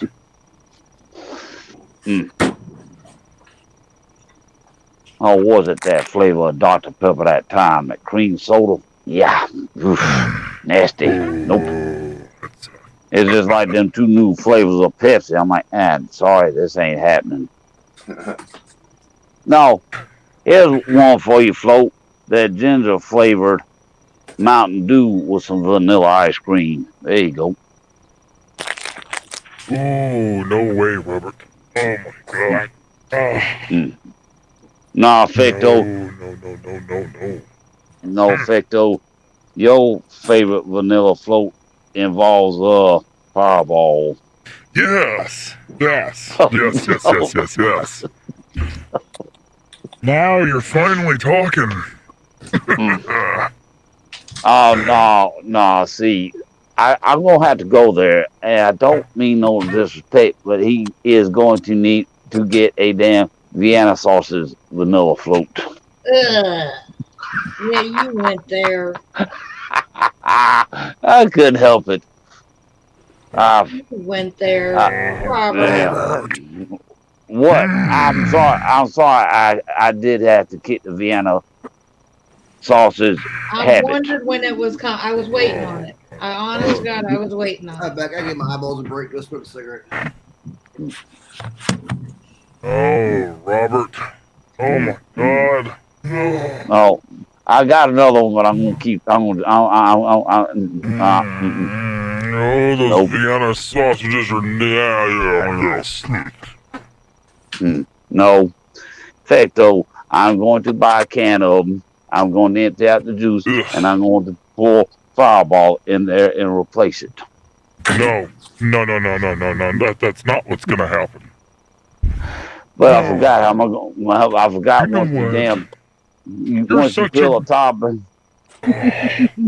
Oh, you're such a fan of those sausages, Robert. You need to pour all that juice out into a couple milk jugs, a couple gallons of that Vienna juice, and request a blood transfusion with it. Become one with the sausage. Nah, Back in here. Oh, then you'd be sweating it out. nah. Well, I'm lucky I did not have Vienna sausage withdrawal. Nope. Oh, Mr. Jim says I sound sick. Oh, no. Oh, Lordy. Find me a doctor.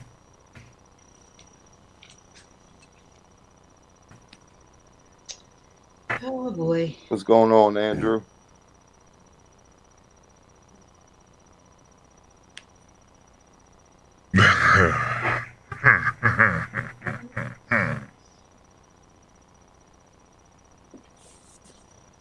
I get your butt back in here, puppy. All right, homeboy. Yeah, I know what you talking about. Talking about the science experiment. Yeah, I could get worse, but let's be respectful. Come here. Cause Mama will tell Asher hit the damn big red Ah. button and bye bye. Asher's snoozing right Treat. now. He finally Damn. went to Go sleep ahead. on my Go shoulder potty. here. Oh man. Mm. Oh man. It's like a little baby, toddler. Yeah. Yep. Nah.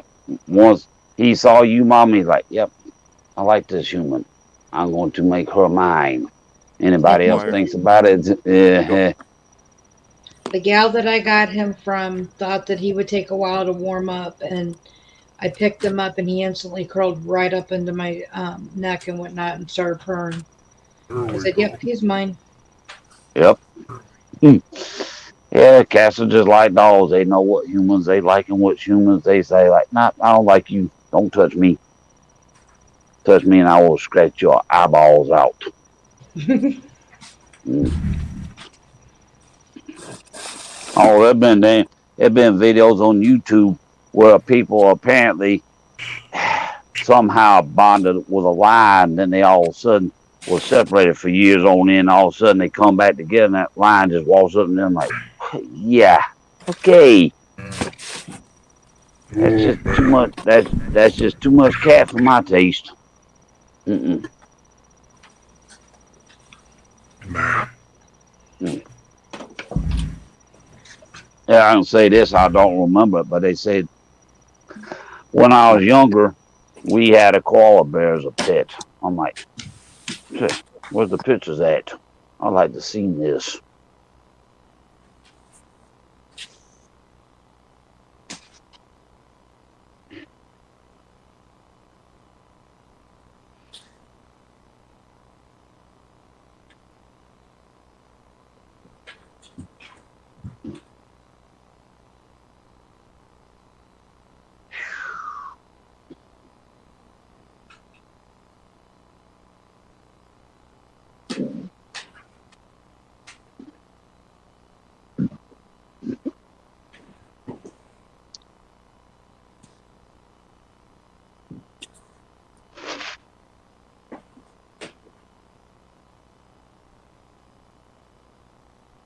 Andrew, I have no idea what Fireball is.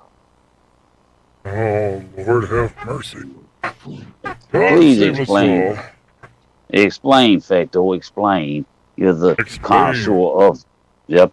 You're the It's not connoisseur about of the it. explanation, it's about the experience.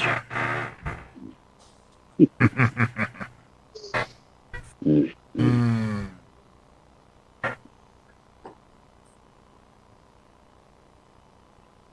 I don't know.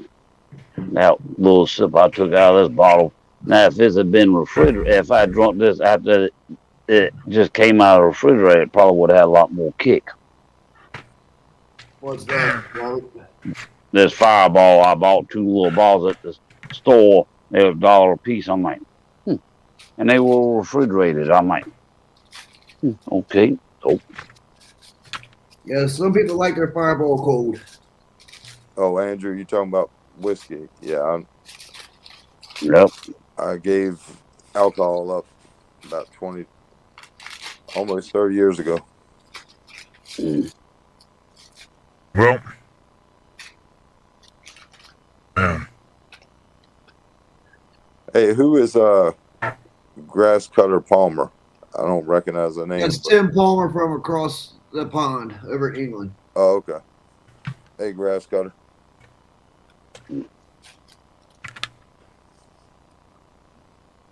That's one of Mick's buddies over there in England.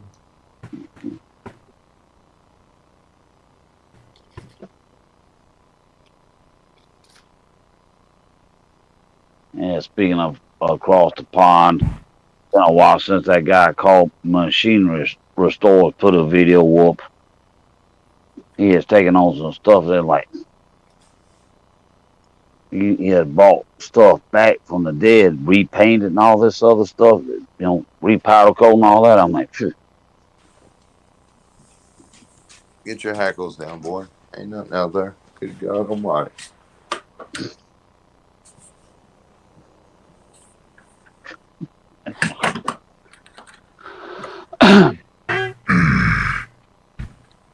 Robert, he stole your saying, buddy. When he said that, I'm like, I wonder where he got that from. Hey, Hmm. be nice. Sorry about that. Grouchy ass old man. Uh-oh. What? Nah, my sister found a German Shepherd one time. I forgot what she called that dog. Well, I come home one night and he laying, it was kind of surprise visit. Well, his dog laid across the floor furnace. I went to step out over that dog and he raised up and growled at me. I'm like, oh, no, you don't. Yeah, Hey, Eden. Greetings, Earthlings. Greetings, Eden. Welcome to the live. I would have been up a half an hour ago if my computer didn't have to update first. don't you love that? What are you gonna do? Right. Sit and wait. Yep. Throw it out the window. Well, I plug in the headset, and then you have to go in and you have to set it for the outputs going to the headset because this is a gaming PC, and it didn't want to do that. And then I checked, and I had an update. So whatever, it happens.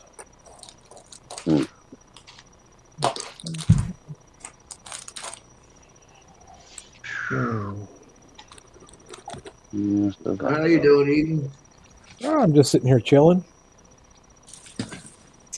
Nothing exciting happening. That all starts probably tomorrow night. What do you mean by that? Well, then Christmas is after that. Christmas Eve is Friday. Tomorrow night is, I don't know. Who knows? Preparation for Christmas Day. And I got all the kids will be here Christmas Eve for dinner, kids and parents. So we're going to be busy. I'm not going to pull an all-nighter like Steve did, though. Oh, man. I'm getting too old for that stuff. So are we. Do you see who I have here, Emily? Do you have Poppy? I have Poppy May. Where in the heck is the Pomeranian? I have no idea. But she's dead asleep. She doesn't even want to get up. It's She's like covered. the pit bull and Tucker. Where is it? Right? I can see some of the Pit and Tucker, but not like drastically. I have no idea. No, the only thing Pomeranian in her is, well, because I think she's got a bunch of Chihuahua too, but the color. I do too. The color, maybe, she's got the kind of tannish color, but beyond that, I don't That see tan no. coloring could be so many different breeds. I don't see any Pomeranian in her. None. But apparently she's almost 10%. Yeah. Now, Palm. Now the Dachshund, the wiener dog, yeah, I see that because she's long bodied. Yeah, I see the Dachshund. Right, and she's got long legs though, but she's That's got where the long legs is what makes me think about the whole miniature it's greyhound. okay. It's okay, baby. What's wrong? Is this cord? Yeah, I'm sorry. Cord, but the tail, no, the tail. That's where the Chihuahua is, right there. I guarantee you that's the Chihuahua tail. Well, even like the hair coat and everything else could be the Chi-Chi too. Yeah. Yep.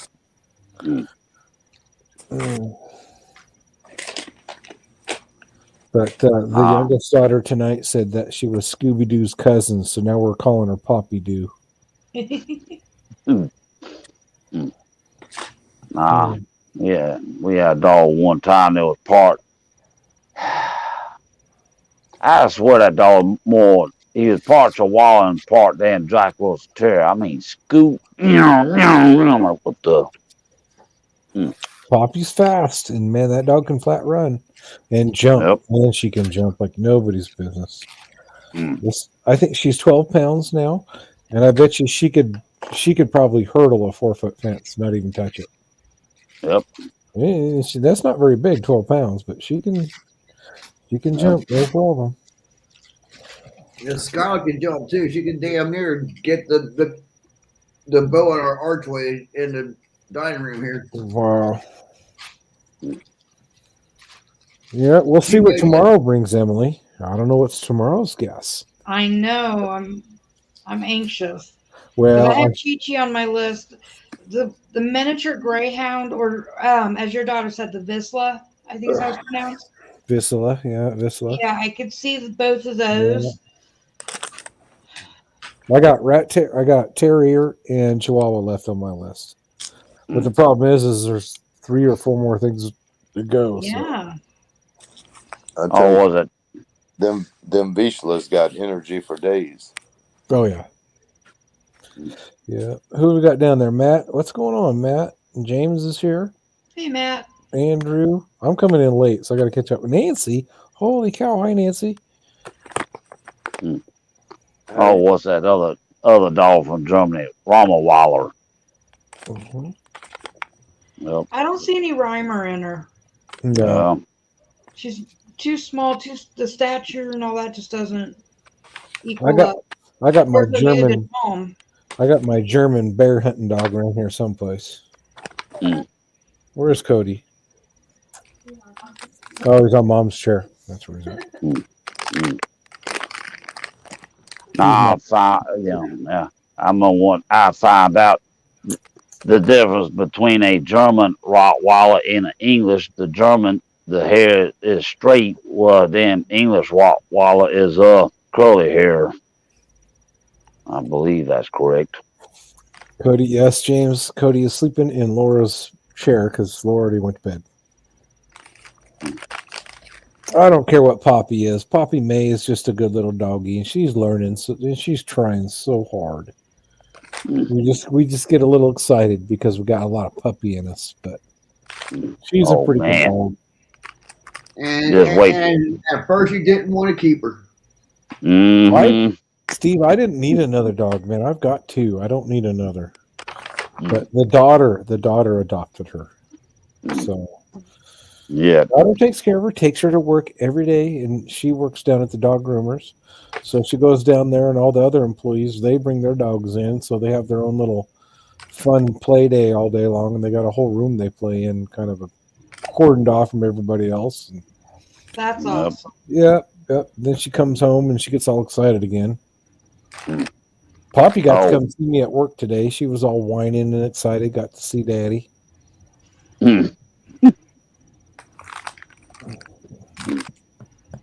No, was it? Yeah, because when y'all have that family get together, she's sure gonna be excited. Like, ooh, look at all these new humans. No, I'm locking I them know. out.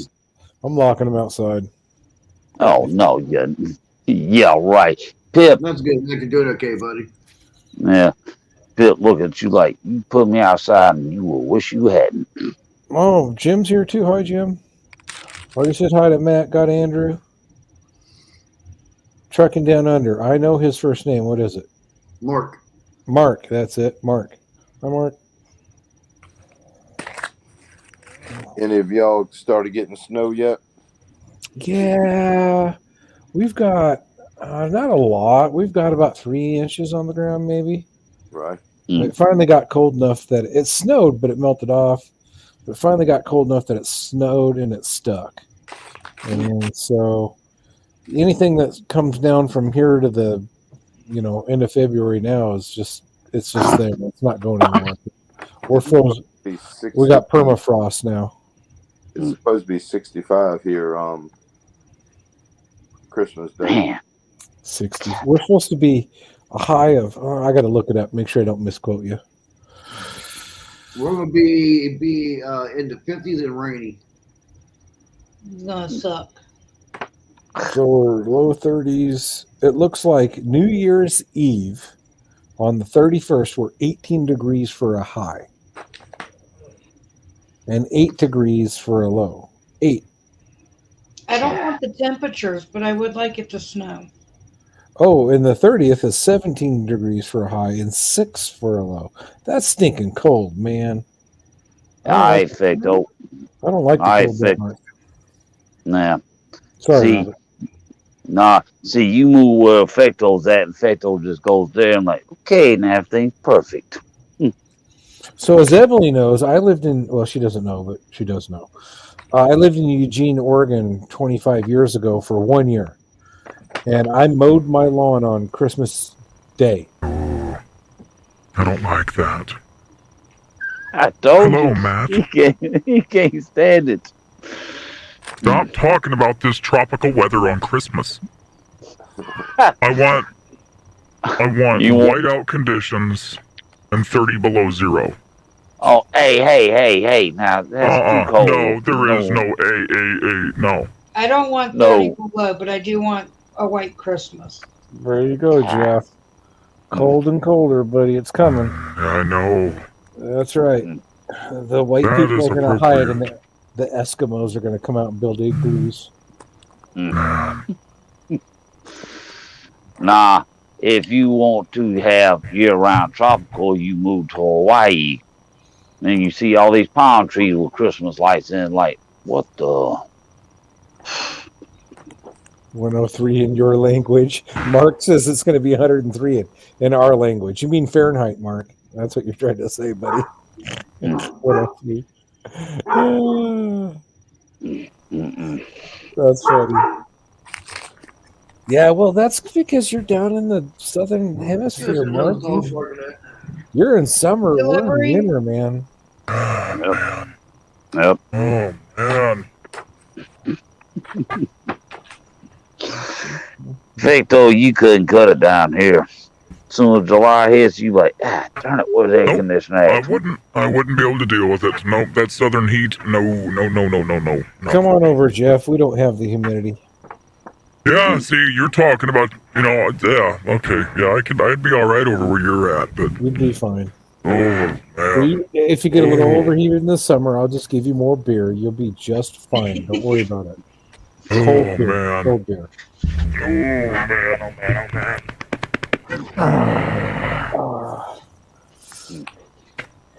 Oh, was it?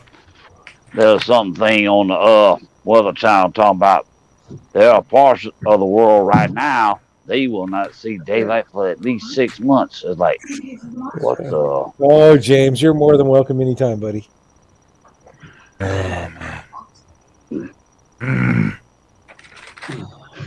don't know. Mark, the hottest I've seen it here where I live in Idaho, United States of America, is 118 degrees Fahrenheit. Ooh. That's the personal high that I've seen. Is that with or without heat index? Oh no, that there is no heat index here, Jeff. Because Oh, we have at that point you have 3% humidity. There is no. yeah. That's See, just what it is. I could do that. I could Yeah, do that. Because our heat index and our actual temperature, there's no variation to it because we have no humidity. I mean, very minuscule amount. So, hey, James, come on over. Andrew, Andrew, come on over. It's all good. There's plenty of presents underneath the tree. Oh, man. No, was it? My That goodness. place out in California with desert palms or something where it gets hot as all day and get out in the daytime and at nighttime like, where that damn thermal sleeping bag at? What did we hit this last summer? I think our high was about 108, maybe 107. No, you hit 109 a couple times. I Did remember. we? Okay. Yeah, you got up there. Yeah, you were in triple digits for a while. Oh yeah, yeah. Then it got normal. Then it we got down to 97. It was normal again. Yeah, so it got normal. Yeah, see, we'll have 97, 98 heat index by 9:30 in the morning here, Oh, yeah. See, I couldn't do that. and it's just wet. I couldn't do wet that. heat. It's like that heat down in Alabama, Georgia. It's southern heat. That's what it is. See, to me, Southwest heat, everybody hears about heart attacks, snow. southeast. Yeah, well, in the summer, you tap all the humidity on there, that would just take me out, dude. I couldn't do it. Nope. Yeah. Yeah, Hot. you start getting them 30, 40%. Yep, the higher the percentage. Yep. I don't know because medically speaking, if you're used to this heat and it helps with your nostrils, then you move to an area where you got a dry climate. Yeah, right. Yep. Sometimes can mess with your sinuses and stuff. Well, it can give you nosebleeds and everything like that. Up in Alaska, we get nosebleeds like crazy because no humidity. Move down here, it ain't an issue. Yeah. Yep. Same here. Because it's just thick, wet Same- hair. Same thing here, hair. Jeff. Yeah. Oh, it's terrible. It's so dry. Everybody's putting lotion on all the time just because Yeah. it's so stinking dry. I would. I'd use like a moisturizing sunscreen or something. My skin would hate it. I don't use sunscreen. I get dark. Yeah. Well, I only use it for the first couple months, and then after that I don't, because the tan has set in enough to where I don't need it as much. Right. But if I don't, I will crisp. I will burn and I will crisp. That's Yep, right, yep, Robert. I will my skin. My Jeff pretty will look flesh will burn. Jeff will Nah. look like a chicken nugget. Nah, he'll look like Mr. Gator from down in the bayou when your skin starts getting that damn dry, like getting alligator skin. Like, what the? I got alligator skin. Where's the moisture at? Bye. Asher snoozing. Oh, there was several days this year we were out mowing and we just grabbed a bottle of water, opened it up, and just poured it over our head, just to get some moisture and cool down a little bit. Yep.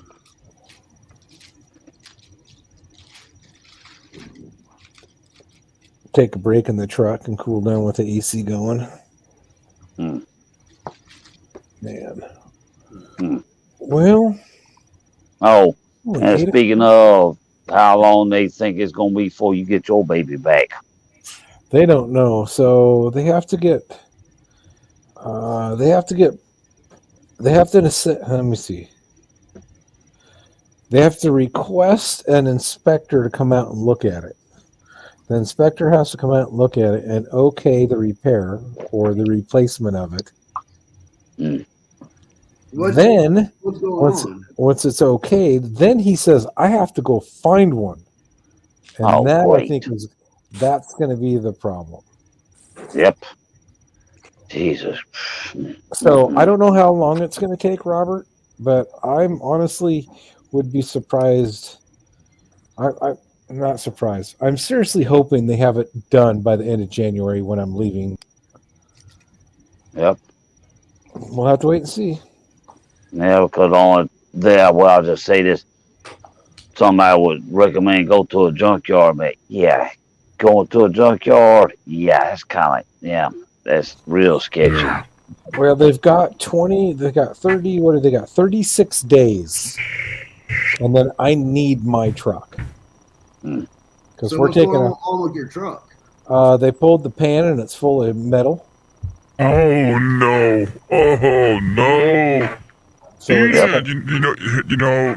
Oh man! on the transmission, Steve. Oh no! The transmission. Oh man! So they got to come up with a transmission. Yeah. That's the response, right, Eden? And so if the inspector approves the repair, Oh man! do you have to go find your own part? No. Once it's approved, the dealer has to go find the part. And he says that's what's bothering me because right now there's no supplies out there of anything. James was saying last night that his dealer, they've got stuff that's sitting there for 3-4 weeks just waiting for parts. Yep. Oh yeah. Depending on what it is, it's gonna sit and rot for a while before the parts actually come in. Right? Yeah. And then we got Bad. Christmas, so it's going to be next week. Hopefully they can get the inspector come out and take a look at it next week to verify that it can be, I don't know, dude. Because see, it's the inspector has to come out for the extended warranty. That's what it is. Mm-mm. Anyways. Oh Yeah. The only one that's qualified for the extended warranty on their vehicle. Yep. On your extended warranty, do you have a rental vehicle? Man. Well, luckily enough, I don't need my truck because I'm not working right now. So I won't need my really don't need my truck for work until March, but we're taking off for 4 or 5 weeks and traveling on the West Coast in my camp trailer, and I need my truck for that. So Yep. Yeah, luckily that you found out that out when you did, right, Yep. and you weren't pulling that heavy ass trailer, and it went out on you. yeah, I could have been 1,000 miles or 1,500 miles away from the house, and it went out. Oh no. Oh, be glad you weren't eating. Right. Oh my goodness. Oh. Yeah, did you get them pictures I sent you eating on IG? I'm looking. I don't remember. I've had a crazy day, so my mind isn't working so well. Let me see here.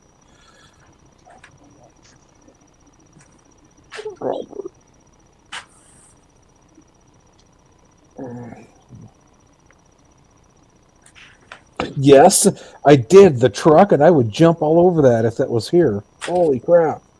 Yep. I couldn't believe it. I mean, it sat there for a long time, and then and then one day I walked by, and I'm like, after a while, I was just like, Now my well, only question, Robert, is that a 4-wheel drive? I do believe it was. Because if that was a 4-wheel drive, right now I could sell that for probably 10,000 over his asking price locally where I'm at here. Man. Because I was told back in the day when that truck was brand new, that was probably a $60,000 truck. I'm like, well, here right now that's a $45,000 truck. Yep. If it's 4-wheel drive. Yeah, prices have gotten third. Because what it boiled down to, if it's a private sale, one thing, but these dealerships, yep, they jump on that stuff, and they're like, hey, they jack that price up. It's like our dealerships right now are, man, they want you to bring your vehicle down just so they can buy it. They're screaming. They have nothing on their lots. It's ridiculous. Yep. A couple months ago, our Subaru dealer had 6 new cars on his lot, and that was it. Man, was it? All that time Hurricane Sandy hit, all them vehicles they had to destroy because of salt water and stuff. I'm like, geez, my Merry Christmas. Brand new vehicle. I'm hoping they can get a part and get my truck fixed, Steve. We'll just have to wait and see. Well, what are you gonna do? Aren't they able to rebuild it? Not with metal going through it. It's toast. Damn. There's a guy that's down in Texas that could rebuild it. Well, the problem is it's not just your clutches and all that stuff. When you got metal go through it, now it gets into all your solenoids and everything. You got metal going through the whole system. It just took everything out. So yeah, it's hammered. It's hammered. Yeah. So what caused all that premature wear? Don't know, Jeff. Cause all that. A little metal, that's fine. That's why you get the magnet in the pan for, but there must be a lot in there. Oh, man. I wonder what caused that. Or if it was already on the downhill when you got it, and then the little bit that you've done sent it over the edge. I'll tell you what caused it is just my bad luck. No. Elmer has enough bad luck for everybody here. Oh, God. Nah. He's gone through 3 vehicles that are totaled this lawn care season. Wow. Don't feel too bad. No, whatever. Blown engines, piston failures, all sorts of terrible stuff. Yep. Oh, Well, it's terrible. It's at the Dodge dealer, and if they actually had a brand new Dodge on the lot, diesel Cummins, I'd say, hey, let's trade that sucker in. I'll just buy a brand new truck. But they don't have any brand new trucks in the lot because they can't get them because they're sold out.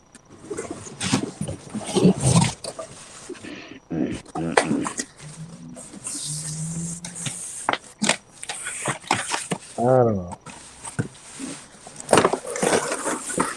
One time down the street here, there was a 1990 model something Chevy pickup truck sitting there. $1,000. I'm like, but at the time I didn't have it. I'm like, well, whatever.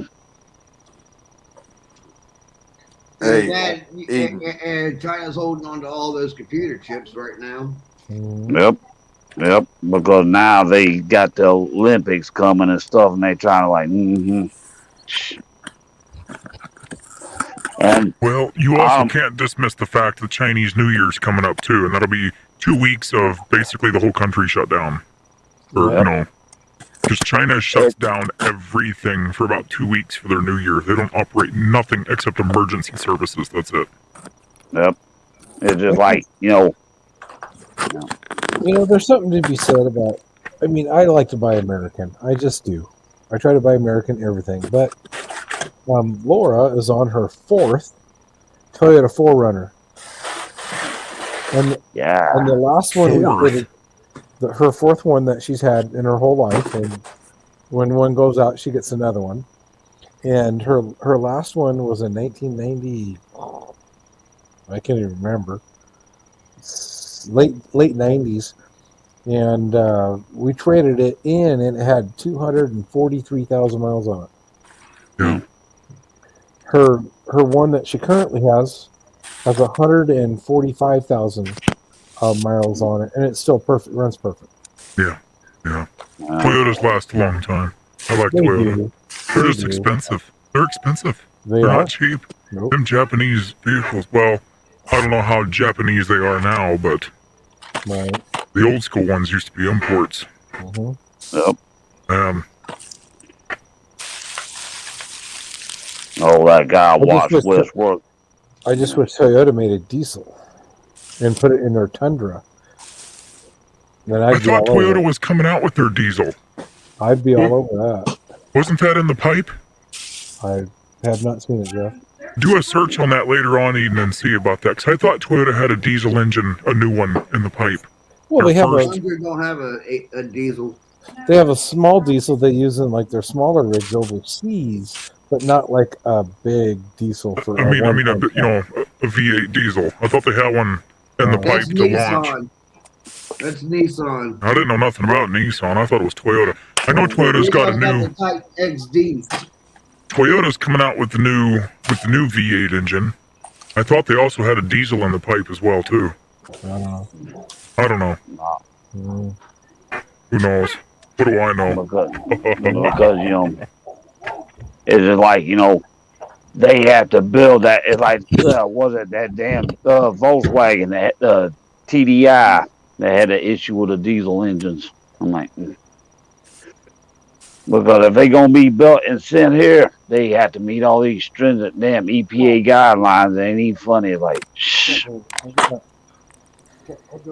That wasn't the engine's fault. That was Volkswagen's fault. Well, Hey, it's just like on your truck on that extended warranty, did they have like a limit that they'll pay on it? He walked away from the computer. All right. it's just like, pretty soon we're going to start seeing a shortage on damn small engine blocks because China shut down the magnesium plants because they want to damn clean their air up for the Olympics. Shit, India, they don't care. So we're going to start sending all our scrap across the ocean on the other side of the world, mate. So that means that I've got to take care of my Craftsman GT, make sure that I keep the transmission properly lubricated and make sure that I damn check the damn oil and that damn Kohler command, that Kohler Pro. Yep.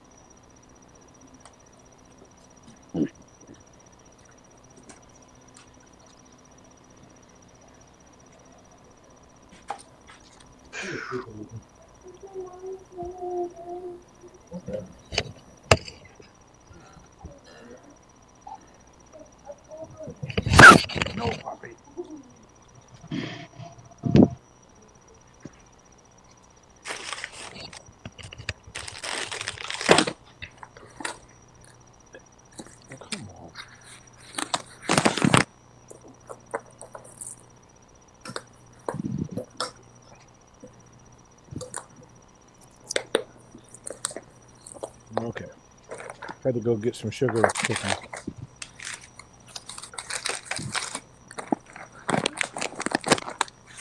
No.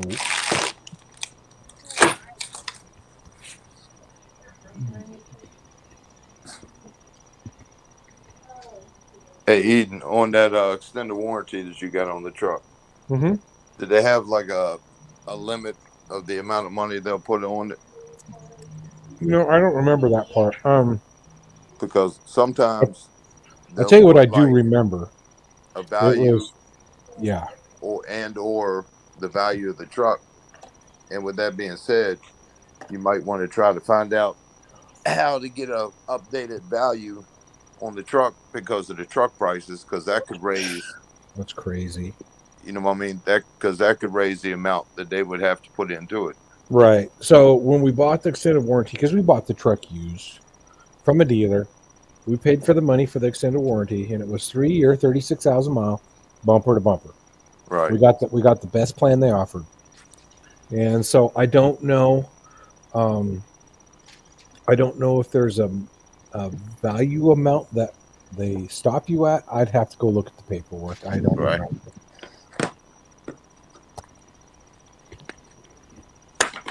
Yeah, typically they'll have, a set amount and or, the certain percentage of the value of the Right. vehicle. And I'm going to guess the transmission is probably 5,000-6,000. Easy. Yeah.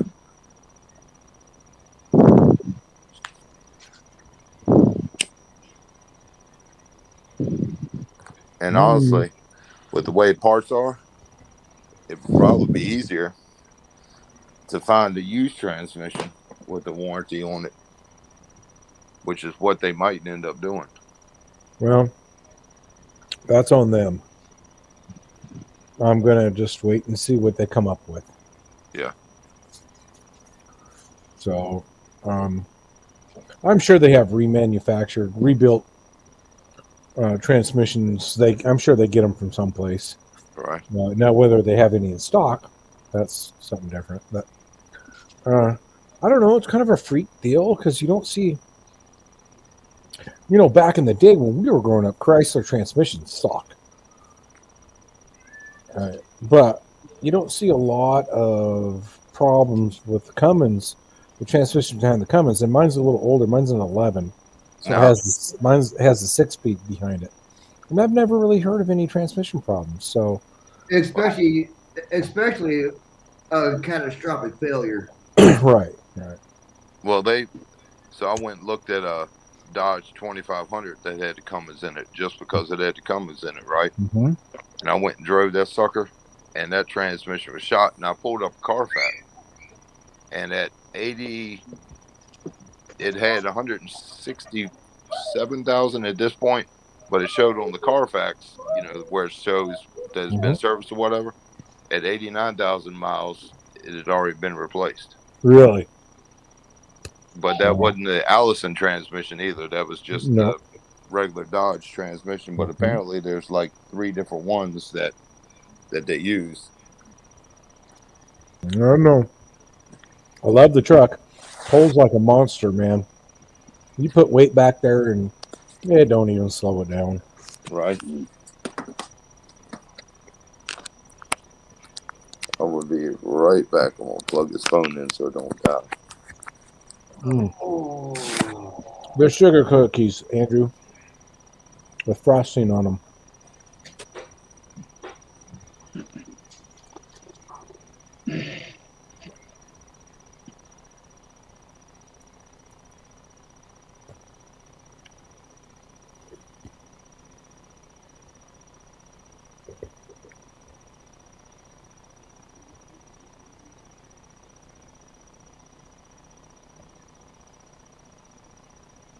Yeah, I got an odd feeling one of these days. I don't know if Cummins is going to start going to the regen on the diesel. They even start to put that Blue Death stuff in there. Like, yeah, it's just another expense. Yep, that's right, Robert. It's another expense. Because depending on where you live, that damn Blue Death.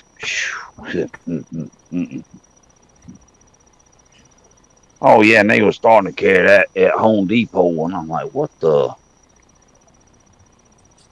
And there's You convenience can get it stores. anywhere, Robert. Hmm. You can get it everywhere now. Yep. You can buy Def at the hardware store or at the grocery store. You can get it anywhere. Yep. Cause without it, like the damn Ford pickup trucks, if you don't keep that damn tank full, why my truck running funny? Did you check the damn Blue Def liquid level? Nope. There's your dinner.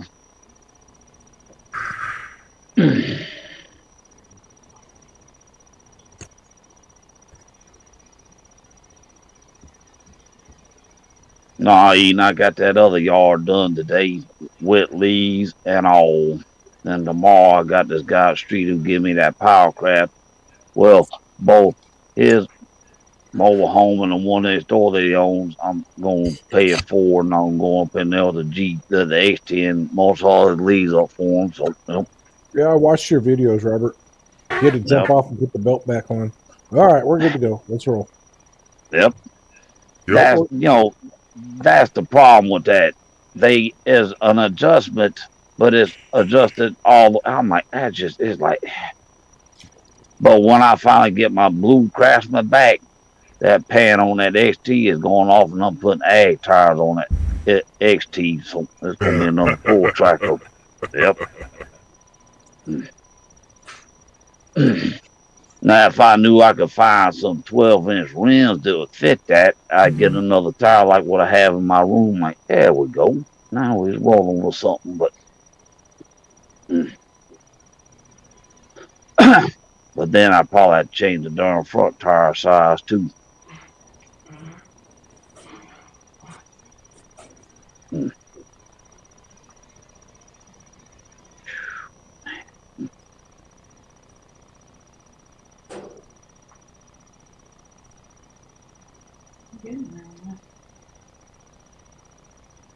If this black is driving up a wall.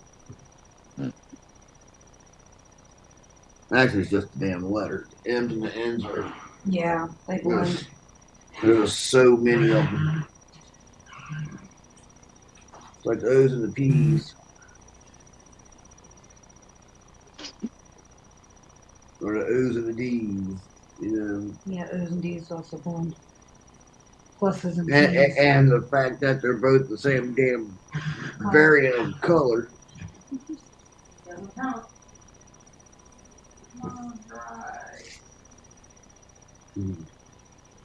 Would you make one? You're going to try it out, or Making a whole tray trying it out. oh, We're just gonna learn by trial and error here. Straight up. I have no clue how that shit works. So I can't even read the daggone screen. nah, I can't read. Hey, what's up, Cajun? Hey, Cajun. Hello, Cajun.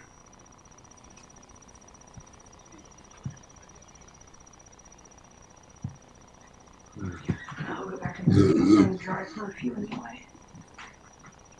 There's Lee. You want to come up, brother?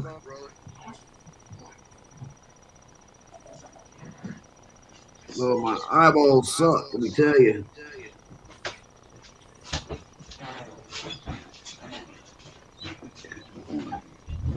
One time somebody told me if you have a migraine headache, suck on some peppermint. It apparently helps relieve it. No, if I have a migraine headache, just leave it to the hell alone.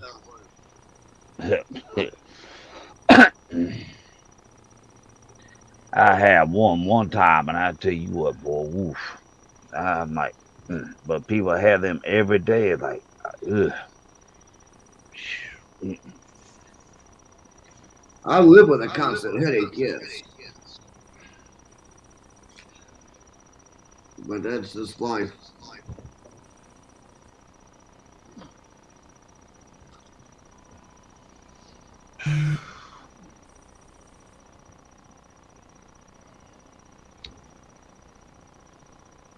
Welcome, welcome. What's up, Cajun? What's up, Whirly? How y'all doing? Merry Christmas. All right, somebody just put headphones on. Everybody. Bitty bitty boo. I love mowers. That's my Cajun cousin wannabe. Hello, Cajun. Welcome. Good evening to you. Eden Lawn Services and Green Hello, Up sir. Lawn. How y'all doing? Oh, the I hear an echo. echo. There's an echo in the room. It happened when I Love Mowers came back in. Robert. Robert, What? Your Me echo. too. there's a lot of echo. All right. Now see what happens. Mm. Do you have your headphones on? Well, Yeah. I don't think it's coming from Robert. Oh, maybe it is. Oh, let's see here. And I'm muted. Yeah, start muting people.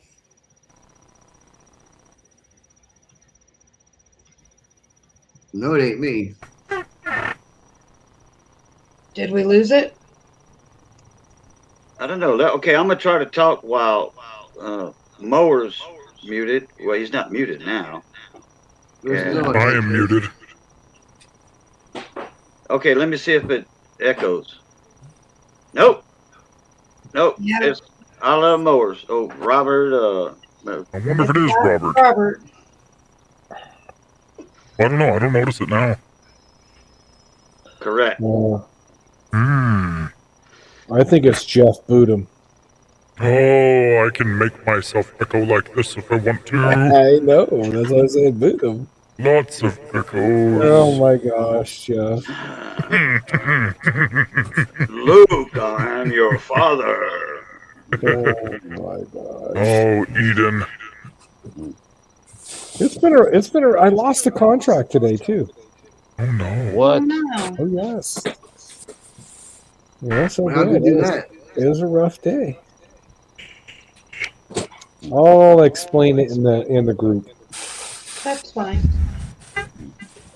which is no big deal. I mean, it wasn't a high dollar contract, but still. There's echo back since I'm unmuted. I don't know. A little bit. Yeah, she put. It's just a little bit, Robert. It's not very bad, but it's still there. It How you was been, How you been, Robert? I ain't seen you in a little while. Yeah. I did he's still leave mulching cleaning. leaves, man.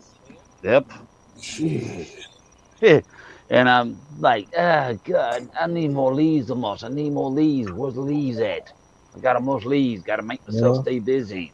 Yep. Come on up, Robert. I got leaves. They're just underneath all the snow. No.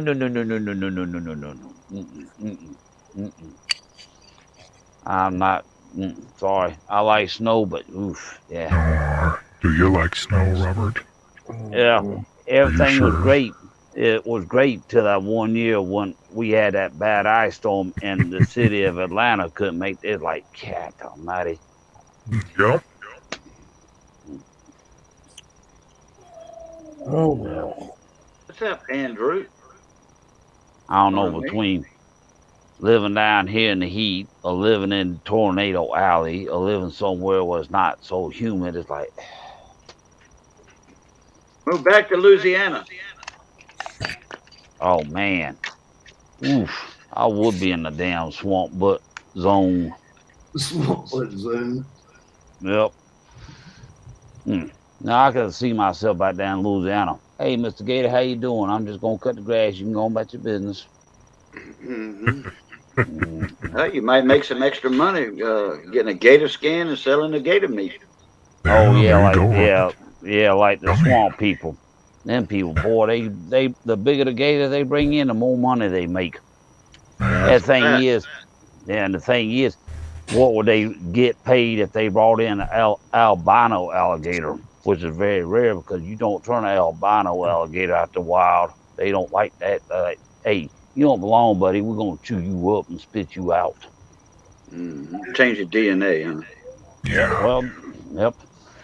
They had some damn TV show where they showed albino alligators every now and then. I'm like, what the? Like, Mr. Gator, you ain't looking too good there, buddy. You're looking kind of sick. Yep. Nah, Yeah, see, Robert, you could make yourself a new Halloween mask out of its skin. That's right.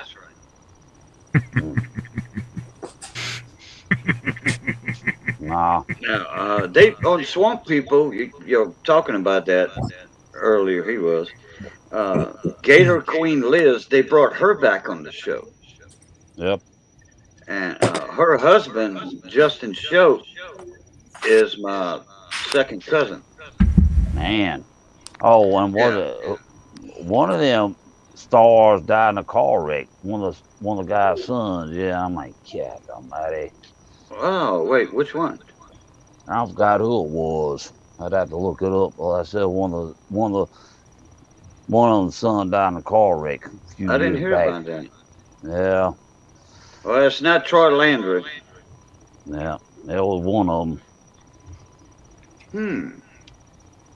The thing is, once you get that, somebody got to wrestle like Gator, get him to stay still on them, then somebody got to take that headshot because you got to pop him in that brain. Because if you don't do nothing, piss them off. They like, You got to spot that big around on top of the head or behind the eye side shot temple to get the Gators. Yep. That's instant death. Put it that way. Yep. No, what's that damn movie? I don't think I've ever even seen a gator. No, trust me. You see a gator, you stay your distance. Cause I will. Yep. But I've never. Now, if you don't like your dog, you just turn your dog loose. That dog go at Mr. Gator, Mr. Gator. Yep. And just like, what was that damn movie, Lake Placid? Crocodiles. I'm like, yeah. I like that first Lake Placid. Croc has a bear snack. That bear standing there doing all this, and all of a sudden that damn croc come up. Lake Placid. Yep. Lake Placid is just this side of Sharknado. Nah. On them was it that one Lake Placid where they was damn crossbreeding alligators and pythons or something like that. I'm like, I haven't seen that forever. Yep. So fake, huh? Oh my gosh. Nope. Well, Stephen, how's your business going since the fall and winter's on us? It's doing pretty good. I mean, I'm still getting live cleanups here and there. Oh, okay. It's slowing down though. Yep. Which is okay because it's a much needed break to kind of recharge the batteries. Yeah. Do y'all do any snow blowing in the winter or? If we get it. If? Okay. We probably won't see anything till the end of January, beginning of February. All right. Mother Nature's got her time all messed up. I better not get any snow in the next 3 days. I'm going to be pissed if we do. Because my helper wanted some snow removal accounts. So I scheduled some up for him, and it's about 4 hours worth of snow removal. And he doesn't, so I don't have to do nothing. I don't want him. I don't want nothing to do with him. Well, he's taken off out of town for Christmas. He's leaving Friday. He'll be back Sunday. And he asked me to cover. So if it snows between Friday morning and Sunday night, I got to go do snow removal. Hey, that's when you strap on. That's when you strap on 2BR 800s and you know it, buddy. Watch this. You will. I will too.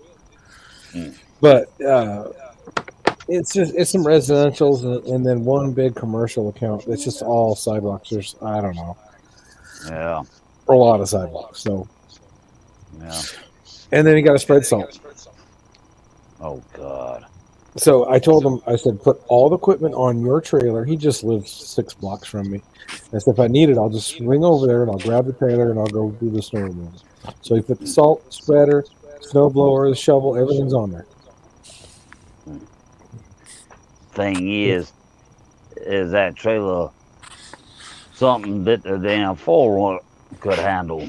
Yeah, 4Runner. It's just a single axle, Robert. And all it has on it really is a snow blower, and a Yeah. couple bags of salt. So I can Yeah. handle it easily with the 4Runner. I pulled my big trailer with my 4Runner. I just had to move the weight off the tongue a little bit. Yep. Try to send everything over the axle. Yeah. Well, this might sound like a stupid question because I don't know. I've heard of y'all spreading salt on the highways or whatever. The salt melts the snow. So Yeah. locally here, they don't use salt. I think they use more salt up in the northeast, but in the Pacific Northwest, we use mag chloride out here, and it's a liquid. Yep. So before every snowstorm on all our highways and in town, you'll see about 5 stripes down your driving lane, and that's where they've dropped that liquid down. Yep. It's magnesium chloride is what it's called. Around here we call it brine, and they put that down to pre-treat. Yeah. And it usually doesn't work for it to squat. Then they come back through with rock salt. Yeah, but it's not a salt brine, Steve. Like the guys that you see on YouTube that do snow removal to make a salt brine. This is magnesium chloride. It's different stuff. Yep. And then on top of that, then they just put sand. Magnesium chloride, that's nothing but Epsom salt. Yeah, it's the same basic components, but Yeah. it's not a. So a lot of guys will take your granular salt that you use to spread out with, and then they'll add water to that and actually make a brine. Oh, wait a minute. I was wrong. I meant magnesium sulfate is Right. Epsom salt. This is Okay. magnesium chloride. So when you get it on your pants and stuff, it's just like you spill bleach on it. They'll just rip instantly. And if you Wow. get it on your skin, it'll burn you. Wow. And so, Yep. oh, hi, Pip. So, I got a little Pip. Nah, Yeah. and Oh, a little Yeah. chihuahua. Mm-hmm. and there's Yeah, I got- certain. Yep. So I my got son one of- used to spread it for the city, and he actually had a hose break on it one time and just sprayed him down, and he had to run in and do the emergency wash on it. But regardless, his clothes just literally fell off of him. And And he got there he got some chemical burns. and there is a certain type of salt if somebody has brand new concrete. Nope. Yeah. You had to put something different. We don't salt a lot on our residential stuff just because it will tear up it'll pop your top cap off your concrete. Yep. But on the commercial stuff, we have salt. So that little puppy is warm in the blanket, huh? Daughter just handed her to me. Had her all wrapped up. It's only 46 here, and I got a long hair chihuahua. Well, this is Pip. Come here, Pip. Yeah, there. And Pip's- she wants to Stop it. stay There's- by the heater all the time. Yep. So Yep. she's got her sweatshirt on too. Here, let's go gangster. There, go get you. Hold on. There you go. Yeah, in fact, my wife made our dog a sweater. Well, Pipalicious has a full wardrobe. So Yep. she's Ah. 2 years, a little over 2 years old, and she's 4.5 pounds. Aw. Yep. Nah, It's see. about 5 or 6, something like that, pounds. And she's cleaning up my cookie crumbs off my shirt. Yeah. Well, there's Poppy. Yeah. You see that picture, Cajun? Yeah. Yeah, that's my little baby. Now, Oh, her, okay. yeah, her and her sister I say sister from another mister. They go outside. Soon as they come in, one of them's laying right down in front of the heater, like, some heat. Yeah. Yeah. Yep. Yeah, Nah. and you're exactly right, Cajun. Yeah, they get cold so easy because they're so small and they don't have any hair. Yep. And so what we did is Laura went out and bought one of those $10 heat blankets. And then we plugged that in, and then we put that over the dog bed so she can lay on that heat blanket and get nice and warm. Yeah. Yep. Or Nah. Daddy's lap works too. Well, the question about the ice and the salt was down here in Cajun country, Kunaz country. When we ice down beer, we throw table salt. We sprinkle table salt on top of that, and that ice just freezes up, and it'll freeze beer to a certain point. Right. But it don't melt the ice; it makes it solid, more frozen. Yep. Oh, was it? Then there's that So- salt that you use to make ice cream with. It was rock salt. Rock salt. That, if you remember, they got the you put the salt on your forearm and hold the ice cube on it challenge. Sit there and get it'll burn you. I never heard of that. Oh yeah. Wow. Now, Put ice on your wrist or whatever, and take an ice cube and hold it on there as long as you can, and boy, it gets painful quick. Dang. Yeah. Now I just say this: if it ever snowed in Miami, you ain't got to worry about nothing. You got the darn Atlantic Ocean to damn just pump all that water up on that. Yep. Yeah. Yep. Nah, I lived in Quantico, Virginia for one school season at that Marine base. Just told me one day, take trash out. I walked outside and there was snow, and I'm like, oh, snow. But now I was like, yeah, snow. Bye, get out of here. Because some people down here in the south like, oh, well, I'm going to drive in the snow. Well, if you lower the tire pressure in your car tires just enough, boom. So where I live, down here in the valley, not up in the mountains, but down here in the valley, most of our snow comes down as fairly wet. But we get the permafrost in the ground, so we're frozen solid right now. So when that wet snow hits that ground, then you drive over it, it just turns to a sheet of ice. Yeah. Every now and then we'll get some nice powder down here, some nice dry snow, but mostly it's fairly wet. Yep. I like that How hard text. deep is y'all frost line in your area? 2 foot? So all the utilities got to be buried at 48 inches. Oh, yeah, okay. Yep. So we've had winters that gets really cold, and like our water meters, they're set at 3 feet, and they froze up. Ooh. Yeah, Yep. so it gets really, really cold here at times. We'll be probably not an average winter, but maybe just a little colder than average. We won't go over freezing for 30 days. We'll be under freeze. We'll be under 32 degrees for our highs for 30 days every winter. Okay, easy. Now, Oh. Well, And the now- puppy jumped on Pip. now, if it's a real rich person, they had the driveway poured, they'll damn have some kind of damn heating device put in there to try to keep the, You know, Robert, it's funny you said that because I made a video over the summer, and somebody made a comment about how my concrete was all beat up and old. Well, no, it was just the top. You know, when you put concrete down, you get that nice cream on top, makes it nice and smooth. Well, that's popped off. And that was just from all the salt over the years. Because when you Yep. put the salt down, it melts the water, and the water goes down in the concrete, and then it gets cold enough, it freezes that salt water, and it pops that cap off. Yep. Because people think, oh, salt water don't freeze. Sorry, but you look at Deadliest Catch. Yeah, it does. Oh, yes, it does. Well, and then Yes, my yes. driveways were poured in 1974, so that doesn't help either.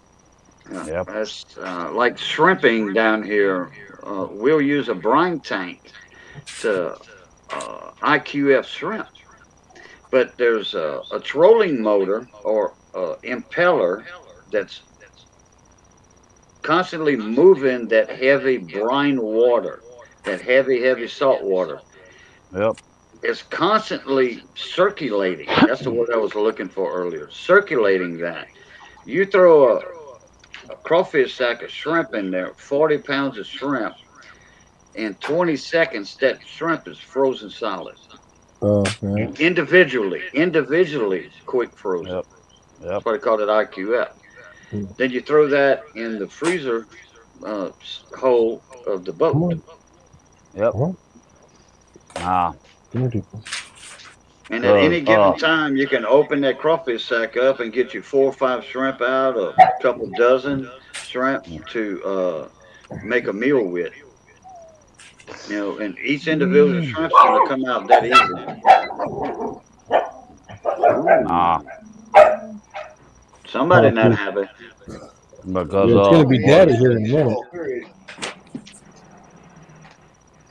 Oh, you got a kitty cat. Somebody's jealous. That's what it is. Yes, this is my wife's cat. You got Eden hosting a fight club for the animals in his living room. The MMA of animals. Don't even ask. Because I have no idea. Was it over on St. Simon's Island, Georgia? We have CPAC Corporation that does seafood and stuff. Yep. No, I'm going to bed. Nah, the one thing I kind of missed, went to a party one time. We had that low country bowl. That was some good stuff.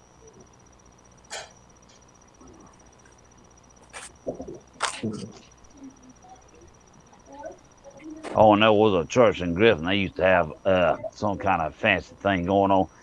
They had different kind of wild meat. You know, they had gator, bear, snake, turtle. So it said turtle. You got seven different kind of meat. No, it's Coffee Dew.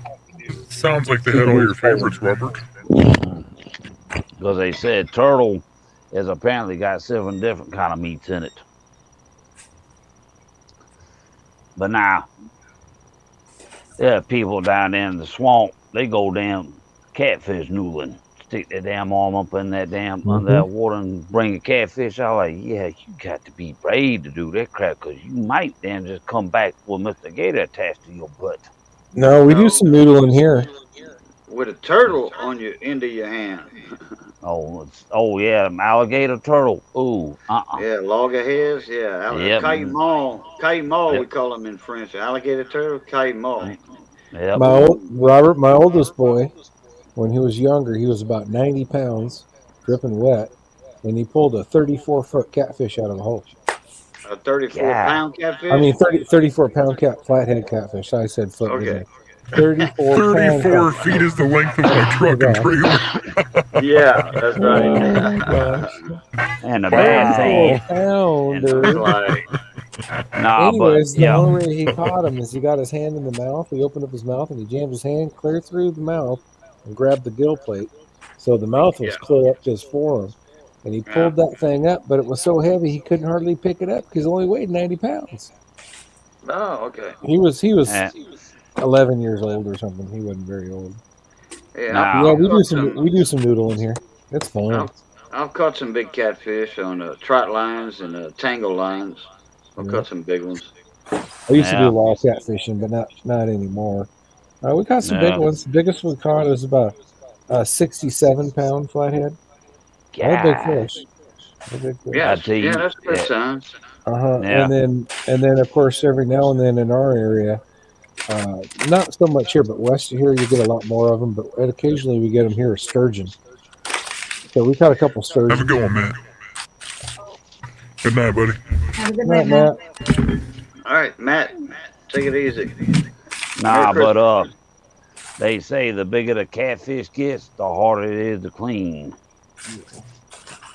Well, we flay them out, and then we peel the skin off of them, then flay them out, and then we take the mud line. We got to cut the mud line out of them. Yeah. Yep. But on the big catfish like that, you fillet, while the meat's still on the fish after you skin him. You fillet thin, more thin. I just don't fillet those big old thick steaks like that. No. That's where I make my thin fillets from. I'm not a big catfish eater anyways, but I'll eat it. And we usually cut it in cubes and then fry it in peanut oil. Yep. That sounds good and cute. Because the thing is, there's two types of people. There's those who like to eat their catfish straight out of the river. Then they're like, oh, I don't like that. I like my catfish farm raised. I'm like, Well, my thing is catfish are some of the biggest fish that we can catch here, so we like catching them. But they're not the best eating, man. We got crappie and bass, and and I'll eat that stuff a lot more than I will catfish. nah, we had a camp down in Waycross, Georgia. It was for the blind, and they had this little pond out there, and they had catfish in it. We went down there one night to feed them. Them things were like piranha. I'm like, boy, how y'all keeping them fish alive? Because if you ain't got because they can only have some, it's like cow. They had to then figure out how many catfish they could actually have in that water, because they got to keep that water stirred up. Because fish, that's all they do. Their whole life is swim. Because if they ain't swimming, they dying. Got to get that water across the gills.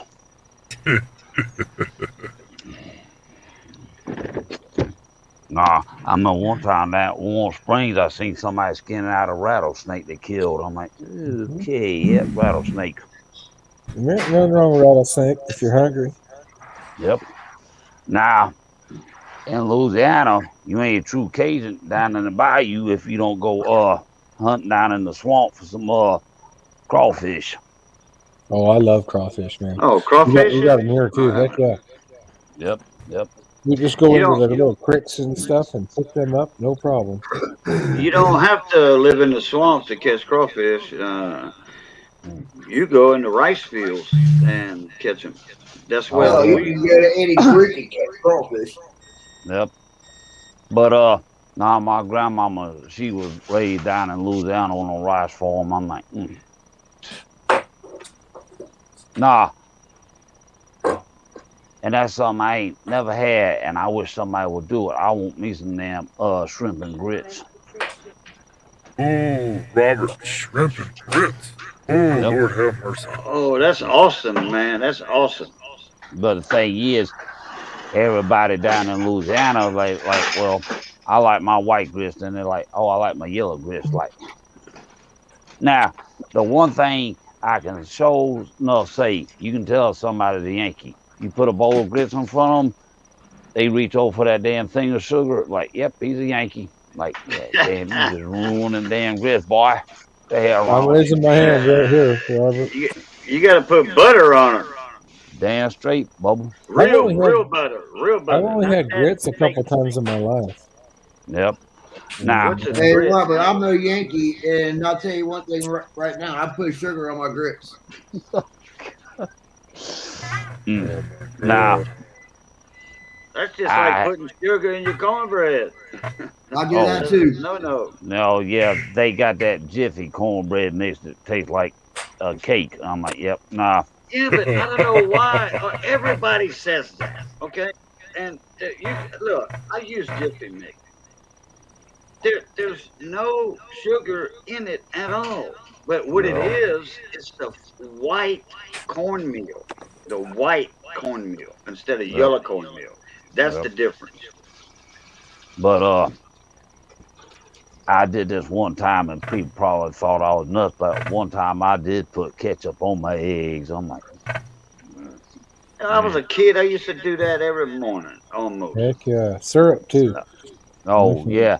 And the other thing is, whether you live in the bayou or wherever, if you got a big pond, go frog gigging. Get them big bullfrogs. Yeah, and big 2-pounders. Yep, because I ate some bullfrog legs one time, and I had to eat the whole plate, and I'm like, y'all got to do better than this. Yeah, we used to eat frog legs. And, like I said, there's some people who like that damn catfish out of a lake, and then there's people who like it farm raised. And there's going to be like, oh, I like to go get my damn frogs out the swamp. And then there's going to be people like, oh, I like my damn bullfrog legs farm raised. I'm like, yeah. When I was growing up, Robert, my dad raised rabbits. So we never got chicken. We got rabbit. Yep. Oh, and speaking of, pretty soon it's gonna be time for your little four-legged oinker to go bye-bye. Yeah, that should be coming up pretty quick. Mm. Thank you, baby. I got something to show y'all here in 5 minutes or so. You're good. See if y'all ever seen this in y'all lifetime before. But Robert, that oinker might be bye-bye already, just hanging and waiting. I don't know. I gotta call them, I guess.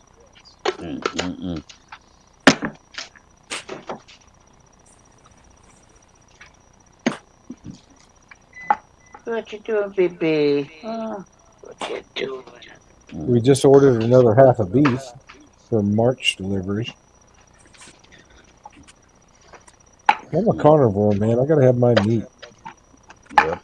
Me too.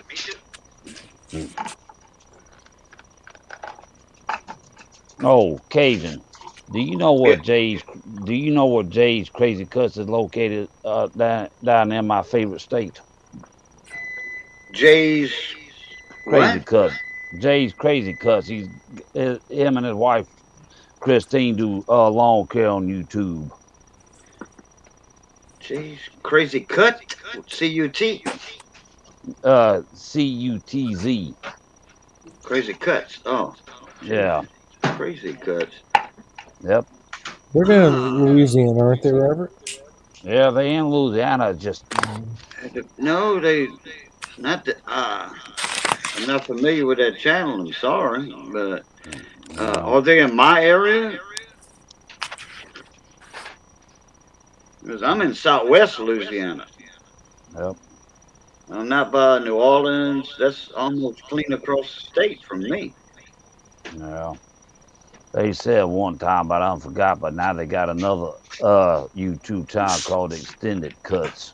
You had to spell. You had to put X and stuff like that. But Extended probably use X marks mowers too for his equipment. Hey, he's been using Ferris, and they just bought a brand new one, and that's already starting to give them issues. I'm like, God almighty, boy. Ferris, man, I ain't heard that name in a long time. Well, Ferris was great till Briggs and Stratton bought them out. Briggs bought Ferris out? Really? Yep. And then I didn't know that. I'm a Briggs and Stratton dealer. Well, the thing is, and I didn't know that. The thing is, Briggs and Stratton is having to watch what they do because they had to file Chapter 11 because they got a little too big headed.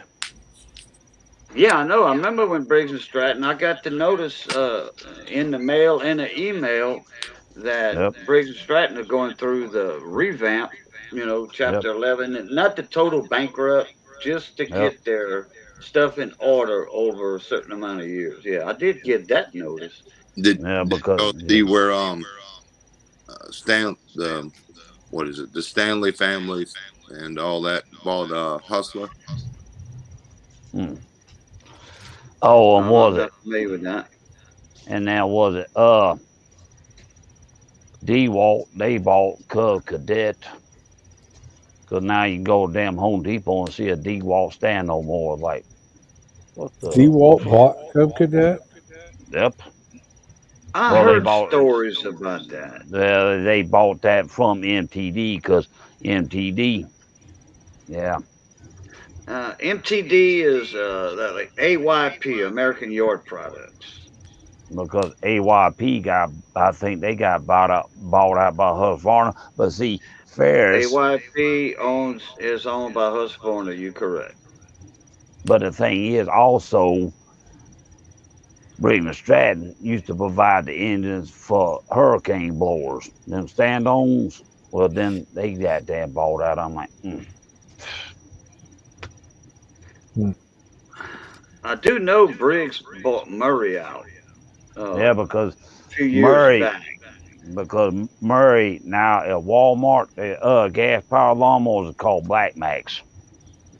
Black Max. Yep. But the thing is, don't buy no gasoline power from Walmart because they won't take it back. Once you done fired it up and there's an issue, you're stuck with it. There's a list of stuff that Walmart will not take back. I bought a damn a 177 caliber Ruger pellet rifle from Walmart. Got it home, thing would not reach the load, so I had to call Umarex. They sent me the stickers and stuff. I had to send them the whole gun back, and they sent me a brand new one. But Walmart, they will not take it back.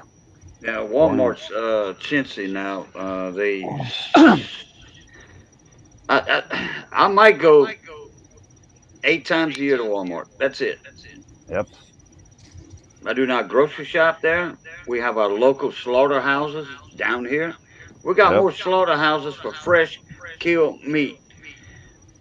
When you buy a steak, that cow moved the night before. Yeah. Yeah. Walmart, I do not buy meat from them. I do not buy nothing at the grocery section. Nope. Maybe if I'm there and I want to get a deal on some of them big old paper towel packs for $12. Yep. 20 rolls of paper towel, $12. Yeah, I'll get that. That's it. Yep. C'est tout fini avec ça. I'm done with them. I tell you, the slaughterhouses up here, you can save a lot of money by buying a cow by either the quarter, half, or the whole cow. Yep. Yes, sir. You You are correct. Boatload of money. Yep. And then there's these guys that go out there and they got all these dairy cows and stuff. Like, hey man, I want some milk. Yeah, well you better just make sure that cow just didn't get to eat some of that wild onion, because that milk's gonna taste like it. Yep. And you better sure enough keep your damn fields clear of bitterweed, because cows, they get one taste of it, they're like, yep, I'm out of here. But you know, well, y'all have a good evening, because I don't care what time I seem to go to bed. These damn dogs, 5 a.m. They're like, get your ass up. All right, Brett. We'll take it easy, man. They poop by the Have a time good they night. get back. Great seeing you. It's good seeing you, Merry Brett. Christmas if we don't hear from you sooner. Good seeing y'all, but I'll see y'all again soon. Y'all starting to go live on the regular now? Yeah, We're I'm working gonna on try it. to. That'll work. I'll if you're gonna go live every Wednesday like that, which I noticed you've been live a few times lately. I jumped in, but right at the end of it though, that's when I tend to jump in for some reason. When you was just about done, so. Yep. Well, y'all have a good evening. Everybody be safe. All right. Good, buddy. Take care. Hey, Brett. Y'all take care. Bye now. Joyeux Noël.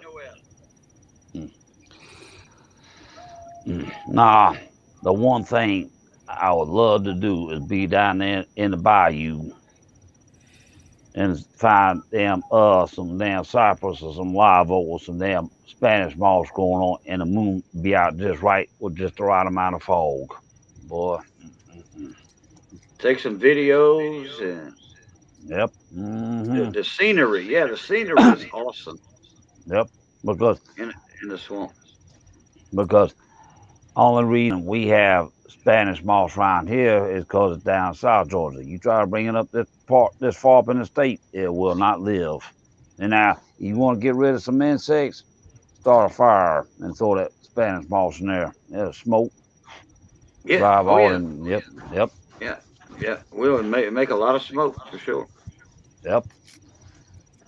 But don't ever wipe your butt with Spanish moss. If you're in Louisiana, don't ever wipe your butt with it unless you got some green alcohol. Ooh. You know, if you gotta go like you're on a tractor in a field and they got some big live oak trees with Spanish moss, don't wipe your butt with it if you gotta go to the bathroom, because them red bug, them little chigga no-see-em things. Yeah. Better have some green alcohol right after you wipe your butt with it if you run out of toilet God. paper. And Hey. I'm serious, man. Them things ate me up one time. Yeah, nah, but as soon as that damn green alcohol hits that butt crack, you're going to like, God, where's Yeah, the but you don't bathtub put at? it on that, though. You got to be careful. Yeah, well, you know, What's some up, of us Chris? some of us Cajuns, we Just get a like little you want to wild. know, Some of buddy. our stuff we doing like, whoa, what the hell? Nope. First time I met Hey, that character right there, he said, I'm a Louisiana boy. I'm a Louisiana boy. I'm probably your cousin. That one right there. And I said, well, where you at? What part of Louisiana you in? He says, I'm in Georgia. And I'm like, well, you got a Georgia accent or trying to be a fake Cajun. Hey, hey, nah, I've been damn accused of being from New York City. I'm like, say what? Bull I butter. ain't, nah, hell no, I ain't no damn freaking city boy. I was born in Jacksonville, Florida, but I got the voice that God wanted me to have.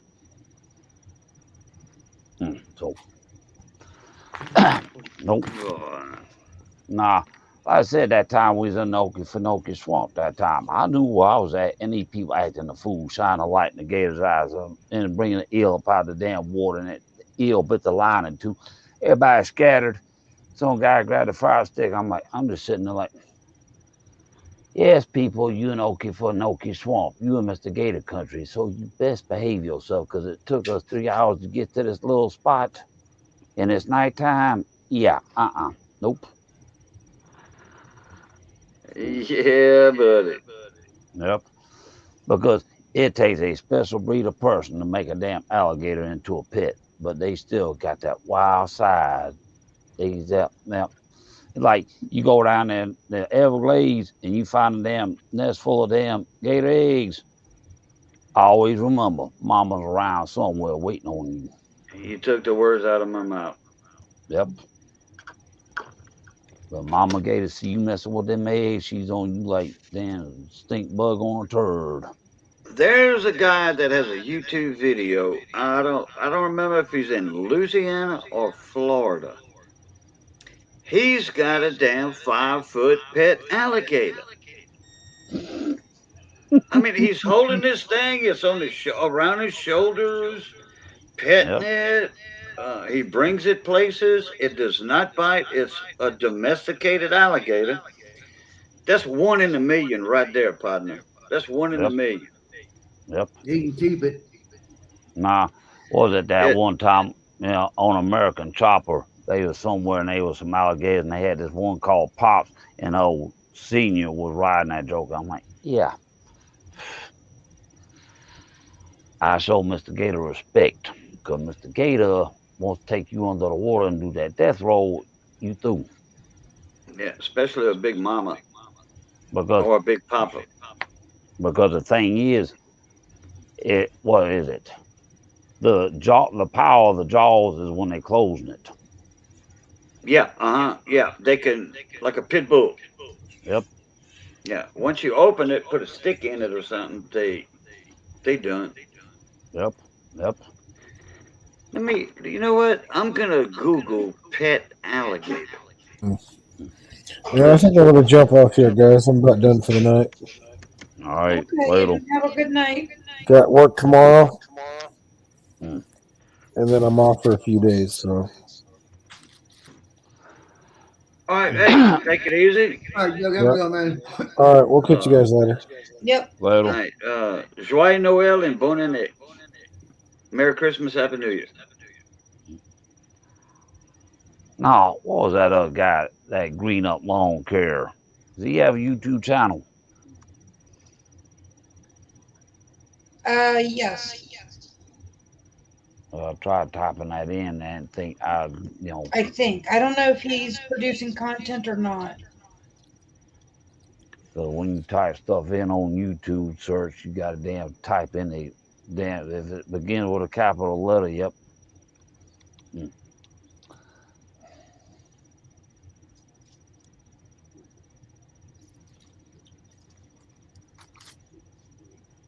Man, I didn't know Jeff dropped off.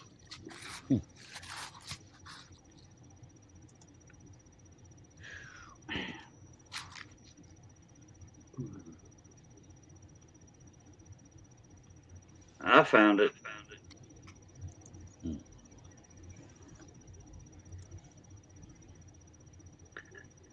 Oh boy. You know what I'm have to do, I'm going to have to put it in private chat because I don't have a blue Welcome, wrench. welcome. Oh, Robert, There it the only is. thing he knows is And capital I have Steve transfer that link. That's the guy with his pet alligator. I mean, it lives in his house. Yeah, I've seen him before. Okay.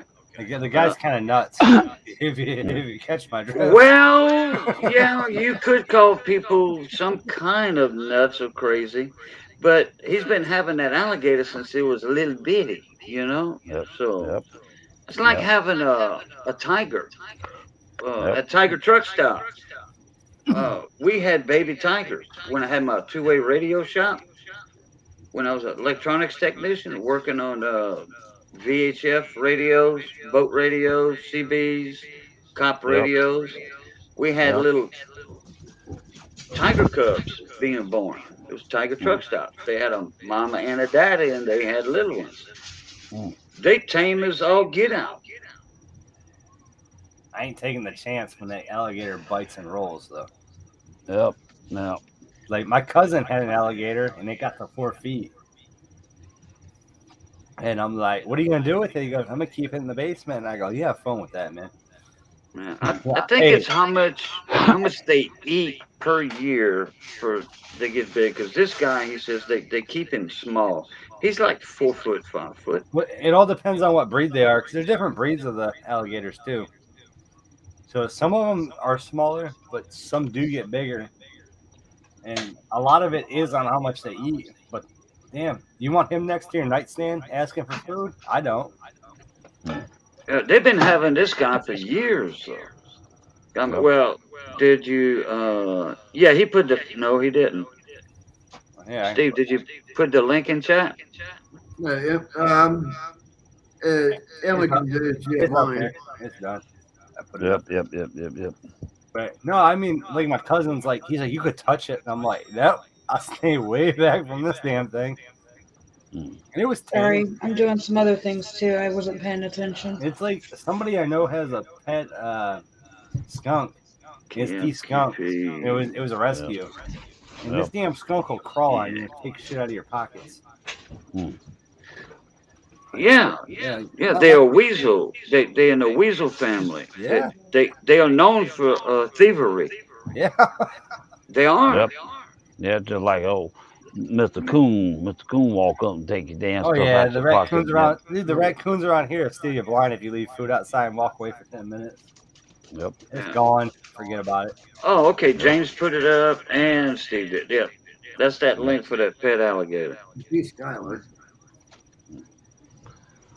Nah. Cody. And then what it? Then there's a more nasty ass possum. I'm like, yeah, shoot them things. Well, throw no, them you in just the drive over top of them and hope you don't get damaged.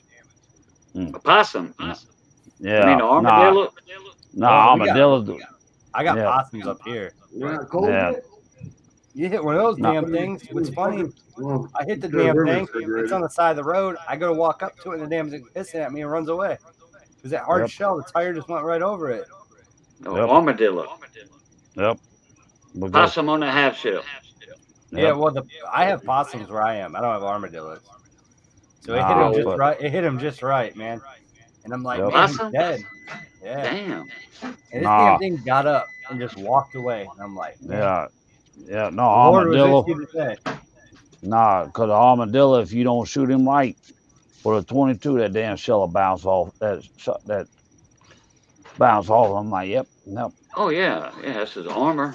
Well, Like a armadillo, garfish. you got to make sure you get him in the head, or you penetrate through the neck. Right. It's the only way to kill him. Correct. Because I think, because armadillo does pretty much like a turtle that retracts some of its stuff, head and the feet, Yeah. stuff like that. And, yep. You can beat him with a crowbar all day. Yeah, they roll up too. Come on, They eat you. roll up. Yep. They roll up like a doodle bug. Because Them little what they do doodle is bugs. they protect anything Yep. of entrance to their shell. Mhm. Yep. That's what they do. Now, hey, damn. If a person is really hungry and you know how to do it just right, you can eat possum, but you got to know how to cook possum because that stuff. Hello, Cody. The Yeah, I've Hey, never good. that. thing Be that, good. yep. Cody, what's going on? Dude, Robert, I ain't no damn possum, dude. There's enough wild Nope. turkey. There's enough deer behind my house. I'm good. Yep. Yep. There's a Yeah, lot that- of people that ask me, Boudreaux, which that's my name, Boudreaux, Boo short for boot. Anyway, they said, Cajun, you ever eat possum? I said, I never had to. Nope. I mean, I'll eat squirrel. I'll eat rabbit. Yep. I love some tree rat. Yep. And you know, Oh, honestly, the only thing I hunt and I like to enjoy is deer. Everything else be done. Now, if I actually had the money to go and do a big like elk hunt or something crazy and travel, that would be awesome. That'd just be a time of my life. You go do it. But Costs a lot of what? money for an elk hunt, though. Now, and I I'm don't a know what the one cost is. because I'm a one time I tried to eat some fried squirrel and apparently it wasn't done right or something. I'm like, nope, this damn stuff like you on no level. I'm like, nope. Oh, somebody didn't cook it right. Yeah. Nah. Squirrel and frog legs taste good. Now, the squirrels you don't want to mess with are those squirrels in Central Park in New York City. They see you with a cigarette, they looking at you like, you gonna throw that cigarette down? Like, Yeah, well, yeah. squirrel with a nicotine habit. I mean, Robert, they eat you anything. ain't allowed guns in New York City, so you ain't hunting them. Nope. Nah, I seen one squirrel laying in the street one time that had black on it. I'm like, well, little squirrel didn't make it across the street. Now I see a dead fox. I'm like, yep. So I shot a damn squirrel one time with a 22, right? And I ripped the damn thing open. I de-skin it. And it's full of BBs. Somebody shot it with a damn shotgun, and all these BBs are inside of it. And I go, yeah, I'm done. I'm not picking those bad boys out. Nope. Yeah, it's a vibe. Yeah, but they was only skin deep though. Yeah, but I'm like, I'm done. Some of them are deeper than that. Some of it was in the meat, and I go, I'm not taking a chance. Wow, I don't know I'm how long it was surprised. sat on the road and got bit by something else. You don't know what it has at that point. Oh, it's roadkill. Okay. Well, no, I killed it, but it had already been shot once. How long did it lay there and get bit by something and fight it off? You know what I mean? You never know.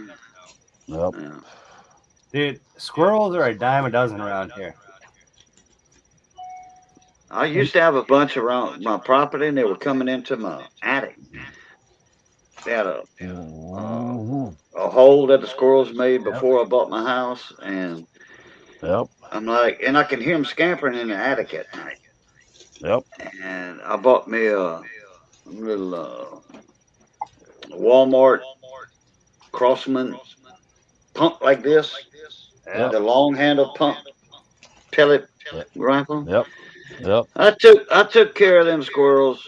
Hey, it says only to pump it 6 times, but go 12 to be safe. Yep. Yeah, I go left now. one outside for about 10 minutes. I said, I'll get back to you after a while. He was dead. And I had a big old wild feral mama cat around. And when I went back with There's a so many squirrel, squirrels around here. he stole it. You see Yep. squirrels every day until you go squirrel hunting. Then I'm sitting there shooting apples out of a tree with a 22 because I'm bored. I see no squirrels. But I come back to my house and one's crossing the road, and I'm like, what's going on here? And I won't kill rabbits because I had rabbits as pets, but that's just me. I don't really care for rabbit myself. Now, and you damn so tell when deer damn start disappearing. They hear that damn first rifle shot, they out of there. Like, yep. Dude, Around around here, they're so used to gunfire, they ain't even scared. That's the funny part. Now, around here, if you leave it dark 30 in the morning, you better have your bright headlights on. Cause damn deer around here, boy, sometimes they just stand there like, hi, like, hey, what do you want to do? Get committed? You want to commit suicide by call? Yep. Fit. Mm-hmm. I hate it when they run out and they catch your front bright and they try light. to run back. Yep. You know, and it doesn't run you $500 headlight housing.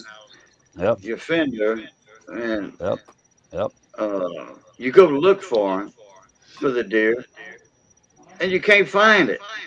So I had one. It's going to crawl in the woods, and eventually died 30 minutes later. So I had one last year. I was driving to the road, and it felt like he struck my bedside of my truck. So I just called PD while I was driving. I said, hey, meet me at the gas station to do a report, because we have to have a report up here. And I said, he's not on the road. Well, he got on the road, and it was icy. He slid back, went back in the ditch, right? You know what he caught on my truck? The damn trailer hitch. And he moved my truck that much while I was driving with that force of him being that big. That and the cop went back, and the cop called me and said, hey, there's no deer there.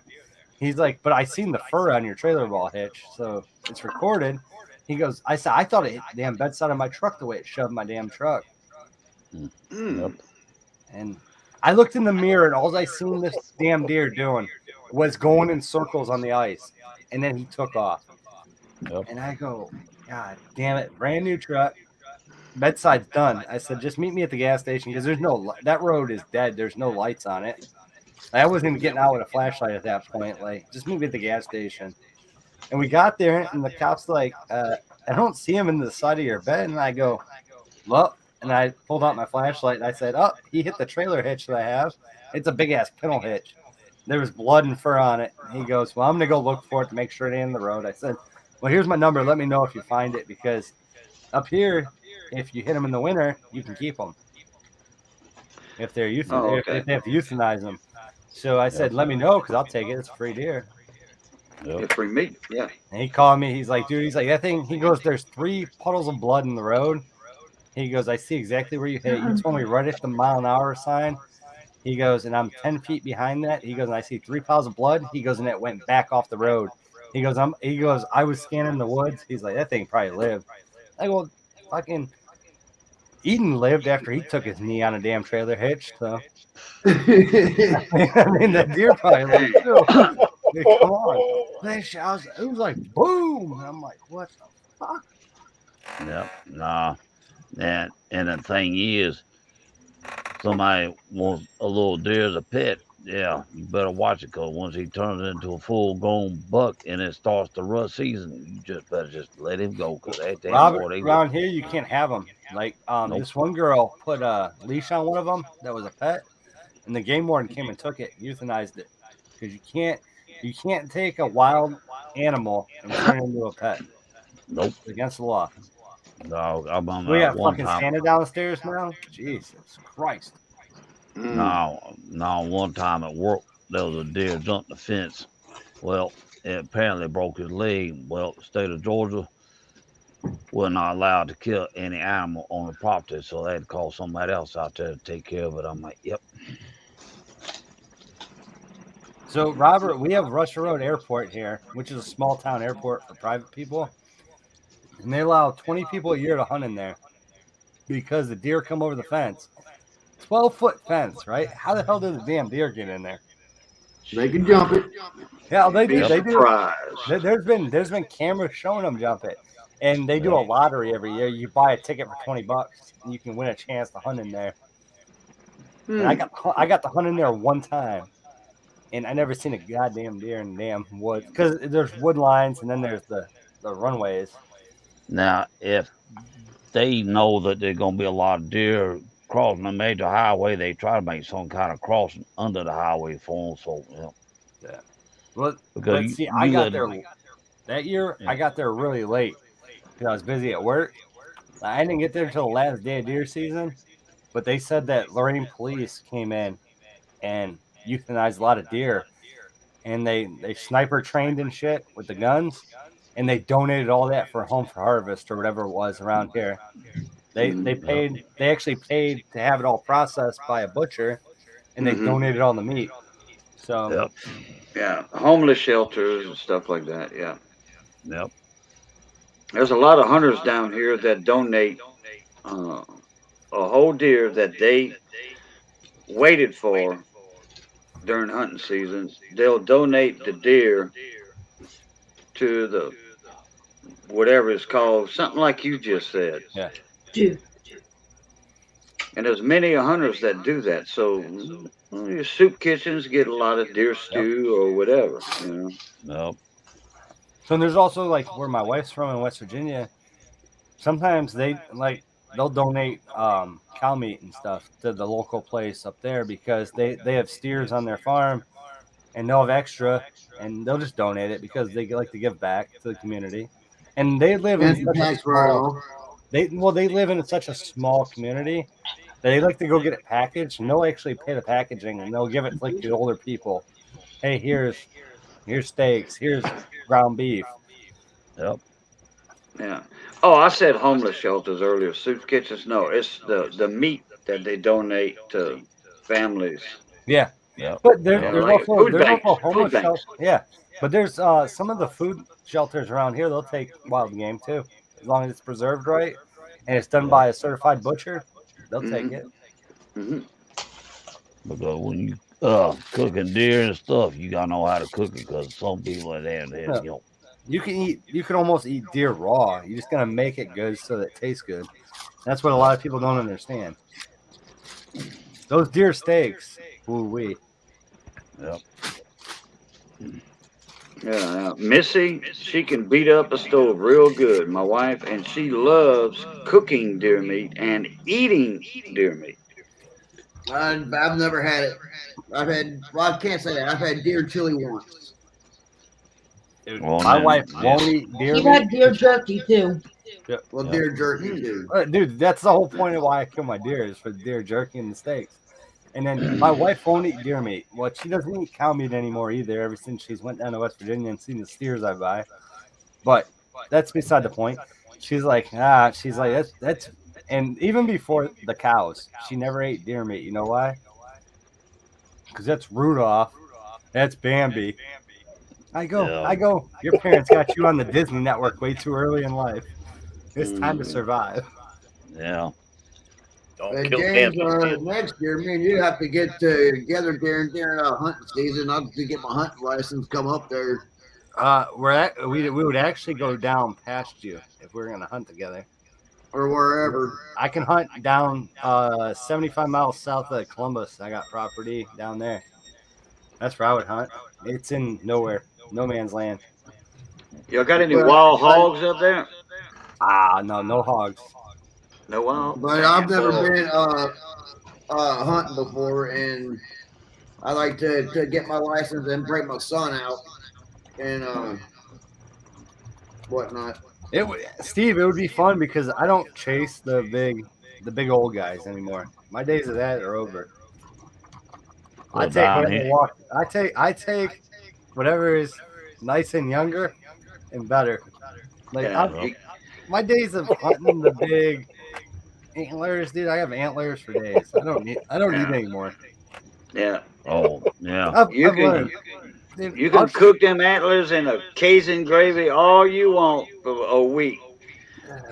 They still tough. And the thing is, trying to find deer antlers after they done fell off, and the squirrel looking like, ooh, Dude, man. Robert, I'll honestly take a doe over a buck that's old because at least I know the doe's younger. The meat's gonna be better. Let the old guy live. He already survived how many seasons? Let him Because go. they say a deer life expectancy, once his teeth are gone, that's it. I was raised on. I'm in trouble. A lot of people down here shooting nanny goats. Okay, which is the big old does. Yeah. That are out of, they can't have twins no more or whatever. If they do, younger does, we leave them alone. Younger bucks, we leave them alone. Yep. And we'll take out old crooked horn deer. Yeah, when they're that bad. A buck. He's getting old. He's not a trophy buck. Deer sausage for the big old mama deer, the nanny goat, the big nanny goats that can't reproduce no more. Yeah, we make sausage. Take the back strap out, make sausage with the rest.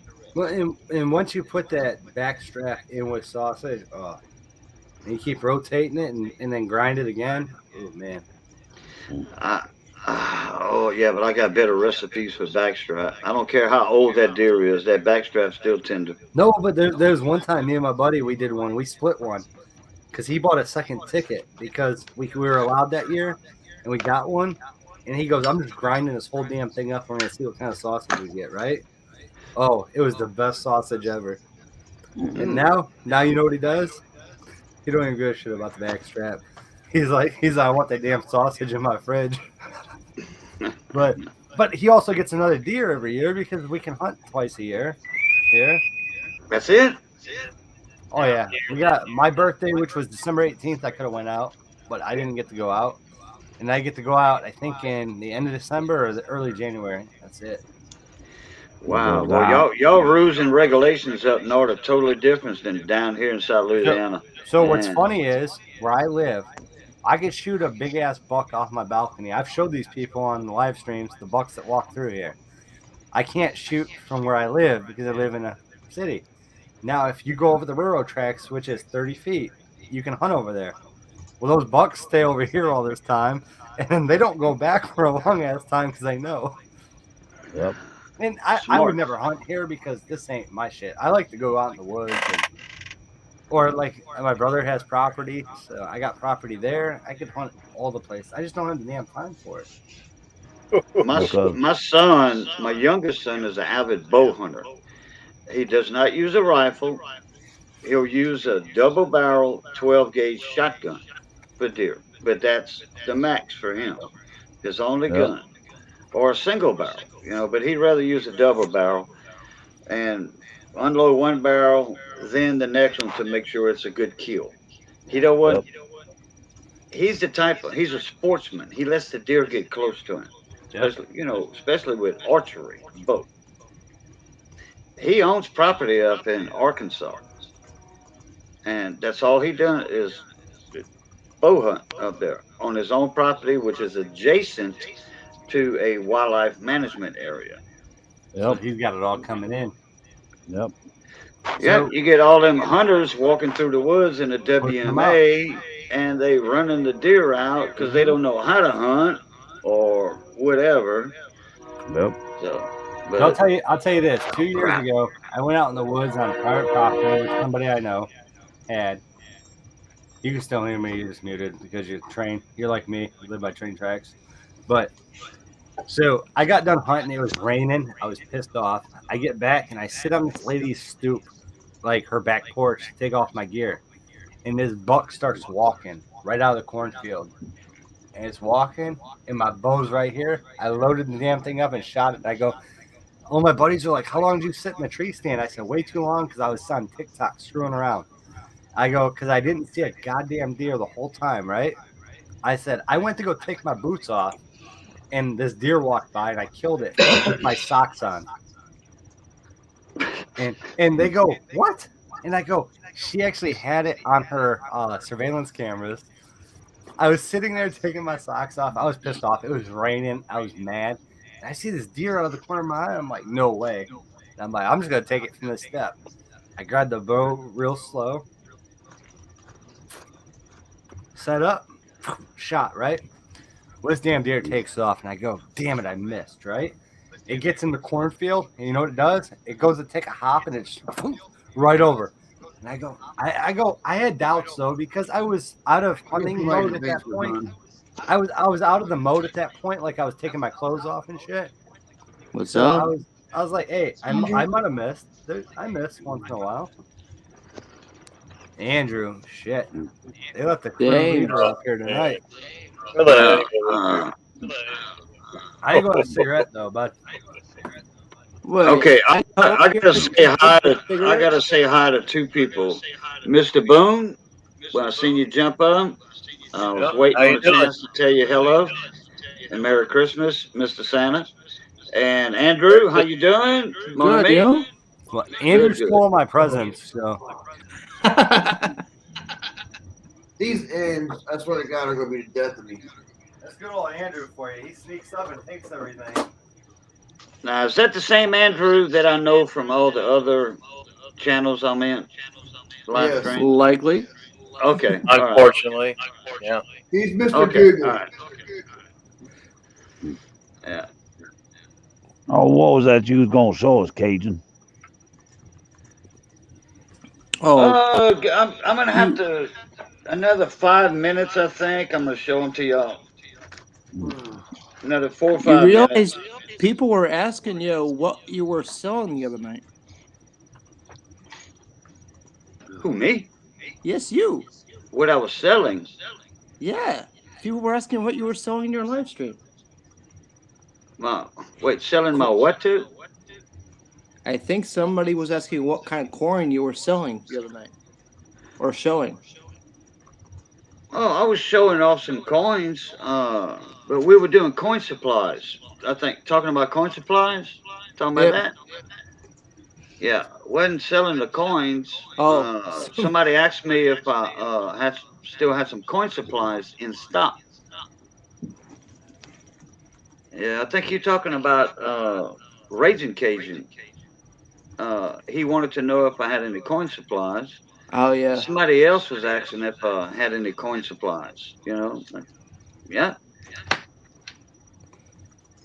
Sure do. I got I don't know, $400 or $500 worth of stock in stock. But some of those are probably worth more than what you're selling them for. The coin supplies? Some of your coins, yeah. Oh, some of the coins, yeah. I wasn't selling no coins the other night. I was advertising the supplies, showing them the supplies since they were asking. Now, I did donate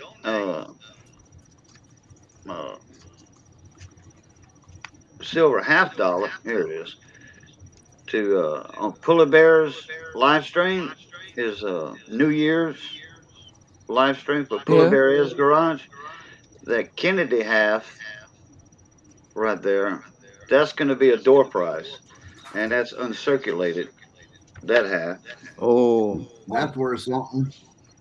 Yep. It ain't worth that much. $12. $12. Oh. That's what he wants to give you. Usually uncirculated means more money. And if it's not much produced, the price just goes even up from there. Yeah, 64 was the first year of the 64 Kennedy $50 silver. 90%. That was the only year of 90% Kennedy halves. So they made a lot of them. Like I said, it's only worth $12, $14. That's it. It's a good door prize, though. So if you'd have bought 200 of them, you'd be rich. Yeah, well, yeah, I've got a lot of coins. I've got a lot of Briggs and Stratton parts.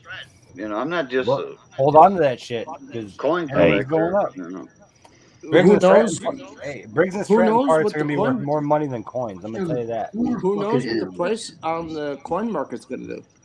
Nah, the coin market's gonna go down because of who's in the office. But the Briggs and Stratton parts are gonna be worth some money. I'm gonna tell you that right now. Briggs and Stratton is a business, so doesn't matter. They can't produce parts. I've got some new old stock stuff too from the old earlier era L-head Briggs. Yep. I've got a bunch of old parts. Yeah. Nah, Robert, Raging. How was Nah, that fireball, bud? I ain't drunk none no more. Well, I told you quit drinking embalmment fluid. I told you that. I told you that yesterday. Don't drink that shit. Nah, Cajun. A while back, one of my Craftsman mowers I painted blue. Like an idiot, I didn't check the oil in it. That opposed twin went poop. I'm like, God darn it, boy. An opposed twin.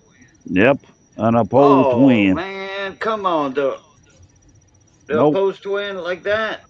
Yep. Oh my goodness. Nah, in my 1985 Series 5 Extra Tough Snapper had the original 11 horse on it. Yep, like another idiot. Didn't check the oil in it. She went bye-bye. I'm like, God darn it, boy. Seized. Well, the intake's good on it. The carburetor's good on it. The heads are good. Yeah, you got a little bit of money in parts on that opposed twin. You do. Yeah, because I got this guy taking the opposed twin off my Powercraft, and he's going to put it on my other Craftsman. But I'm like, God darn it, hurry up and get through with it, because I'm missing my damn hydro. Oh, now my GT, It's got a Kohler Pro 22 horse V twin on it. I tell you what, that thing sounds like a Harley Davidson going down the road. Oh, Pro Command Pro. Yeah. Yep. Good engine. Nah. Yep. Yeah, cause was it Kohler? They was having issues with the Courage, and I heard they quit making the Courage. We were talking about the Courages earlier in a live stream I was on. I was in the panel on Mater's Workshop. We were talking about the Courages. You know, a buddy of mine, Thomas Andrews, he works on the snow blowers with the Tecumsehs. Some of the shops, they don't want to work on the Tecumsehs, so they send those customers to Thomas. Yep. And he ain't got nothing against Tecumsehs, the older Tecumsehs. He works on them just like a Briggs and Stratton or a Kohler. Yep. Nah, I had a little baby bottles down there again. I had a Simpson pressure washer. Had a Hey. Triple E triplex pump. Well, I called Simpson customer service up. They name all 3 places near me that was Simpson pressure washer repair shops. I call them up. They say, "Oh, sir, we can work on the engine, but we can't touch the pump." I'm like, "Oh, okay, whatever." So I take it to Northern Tool, and they had to put a different style pump on it. I'm like, I don't believe these people. You could have asked him, can you order me a pump? Well, Andrew, I can order you any pump you want in the world. You can get parts for them. You can get parts for them pumps. Was it a horizontal engine with the side style pump instead of the bottom end pump? Side style pumps and a horizontal engine are awesome. You can get parts from them just about anywhere. Oh no. Yeah, because that the one with the pump below the engine, the verticals. Commodore Claus. You might well throw them things in the trash. No, you can buy a new pump for $40. All stations, red alert. All stations. Yep. I'll But, be heavily bobbity booty you, mister. Don't you forget it. But now I do have a 1980 Troy built horse tiller with a 6 horse that comes on it. I'm like, boy, I tell you what. Only thing is, I got to get the damn throttle cable to stay where it's supposed to, because I keep trying to throttle up, and the damn outer conduit keeps coming out. I'm like, darn it, boy. Recrimp it. That outer metal conduit, just recrimp it. Or some of them, look, they screw on. That little tab on the end, put some pliers on it, just screw it on. Yeah. Lawrenceburg is back. But, I'm going to have I got the old school snapper. Then I had somebody sell me a damn snapper with a 13 horse Tecumseh Enduro on it. Well, that Enduro engine is going on my older snapper, because the snapper frame that Enduro's on ain't nothing but a piece of junk. Trying to adjust the damn belt tension on it, I said, forget it. Nope. Okay. Yep. Yeah, the Tecumsehs, for a long time, they were king. Yeah. Especially with Yep. Along with Murray. King of the snowblowers. Yeah, Snowblowers with they Tecumsehs. still called him king of the snowboard. Yep, that's right. We were talking about that earlier tonight on the Mater stream. Yes. Yeah. Were you there, Andrew? Were you there in the chat? He's not even paying attention.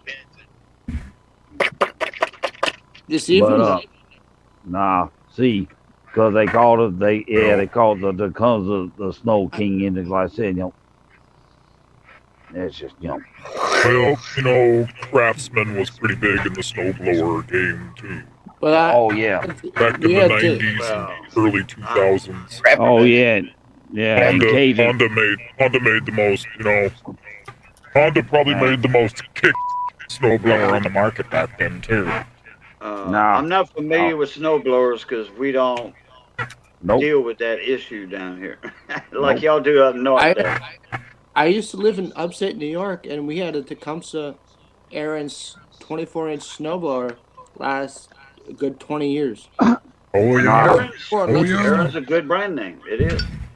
Now, Cajun, that guy called Dave's Small Engine Revival, he is working on a damn Dynamark snowblower. He had two of them. He got one of them going. Now you got to just figure out how to do the headlights on, but it's got the old 8 horse. But this Tecumseh don't have the electric start. Because it used to be either, it plugged in and started it. Yeah. But I'm like, but this was a 3-stage he's working on. I'm like, man, that thing, good God Almighty. He talking about wanting to repaint it. I said, well, what you need to do is sand it down proper and get some clear coat and just leave it like it is. Leave the rust patina on it. I always use the electric start because I could never get it to pull. Most snowblowers are electric start, with the 110 plug-in on it. Yeah. Yep. Most of them are, because it saves your arm. Yeah. It saves your arm because you are turning over the engine, the impeller, the auger, or what have you. You're pulling all of that. So plug it in, 110, hit the button. Boom. Yeah, see, I grew up full starting them in below 0 temps. That's me. So Fecto didn't have to do weights. All he has goes. Oh yeah, since I was a kid, he full started.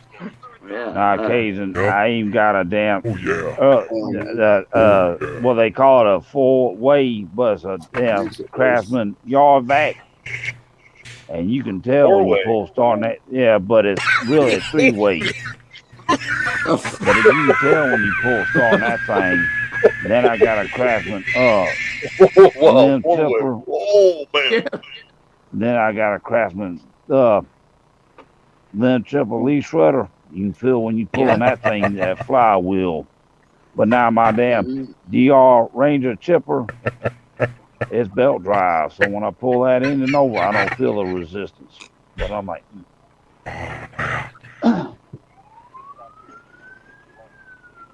nah, somebody tried to get that GT off me one day and they said, I'll give you up to $300 and their damn snapper high vac. I'm like, they asked me what I wanted for. I said $1,000. They like, bumped your head. I'm like, hey, well, I didn't pay but $300 for it, but I'm like, hey, you got $1,000, but even then, if he whipped out $1,000, I'm like, sorry, nope. I ain't selling my Cadillac. Man, Robert, you know what you should have told him? You should have been like, boy, listen here, I was born with this bump on this head right here. So you either pay me that $1,000 for that, or you can kiss my mother. Yeah. All right, hey guys, I'll be right back. I gotta go lean off the dock. Brother. I gotta lean off the dock for a sec.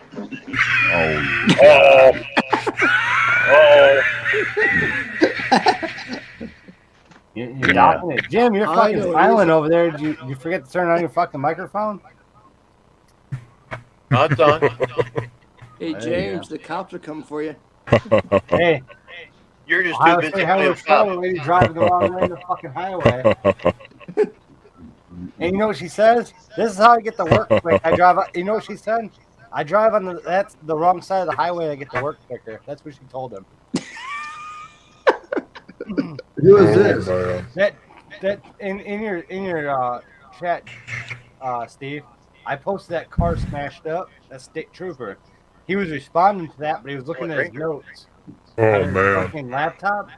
But then another cop stopped the lady. She drove 4 miles the wrong way on the highway, and that cop smashed in the back of a semi truck on his way, on accident because he was too busy looking at his phone, looking at this because he was on his way to something. Which I get it. I get it. All of that state trooper that hit the ass end of that rig and wound up in critical condition. So they were responding to. I just sent another video. It's a TikTok video. That's when they pulled the lady over. She was going the wrong way. So people say, "Hey, he had enough time to swerve and do this." he was looking at his damn computer, and that's what gets us in trouble. Is he was looking at it because he wanted to get off somewhere and get back on to try to stop her. He didn't have enough time, and he screwed up. He loyally screwed up. He screwed up. But watch that TikTok. And this is the lady's reaction. She goes, I get to work quicker on this side of the road. Like, what the fuck? You're in the wrong lane of travel, bitch. Was she drunk? Well, they haven't said yet. They have not said yet. Still Or under high. investigation. High as a kite. She says High she, as a kite. she tells the cop she drives that way every day to work. And I don't think that she drives that way every day to work. Could you imagine if she drives on the opposite side of the road from where she lives to work the whole way? There's no way. So I actually, Robert was on the phone with me the one night, and I had somebody, it was raining. They turned the wrong way in the highway, and they were coming at me. And I told Robert, I said, there's somebody coming at me. They put me in my lane. I was flashing all my lights. These motherfuckers didn't stop. They didn't care, right? So I went by, and that semi-truck went like this and blocked the whole fucking road. And then they finally turned around and figured they were going the wrong way. Oh my God. And I'm like, terrible. Terrible. I'm flashing my lights. I put my strobes on. I put everything on that was on my truck. And this lady just drove by me real slow. I slowed down. It's a 50-mile-an-hour zone. She's coming at me. I slowed way down. Like, I'm going to make sure I get the fuck out of your way. If you're committing a crime, it ain't with me tonight. Was it an old lady? They had Michigan tags. Oh no, Michigan. Delta Charlie T. You're a ways from Michigan, though, James.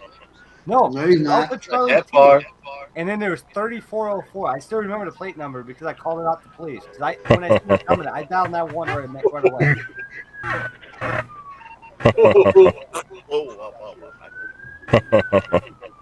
Let Steve analyze this video. Tell me if she's drunk, Steve. I think she is.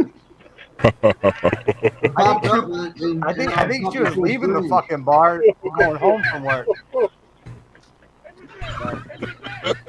You know, when that car came at me straight at 50-mile-an-hour zone, I freaked the fuck out.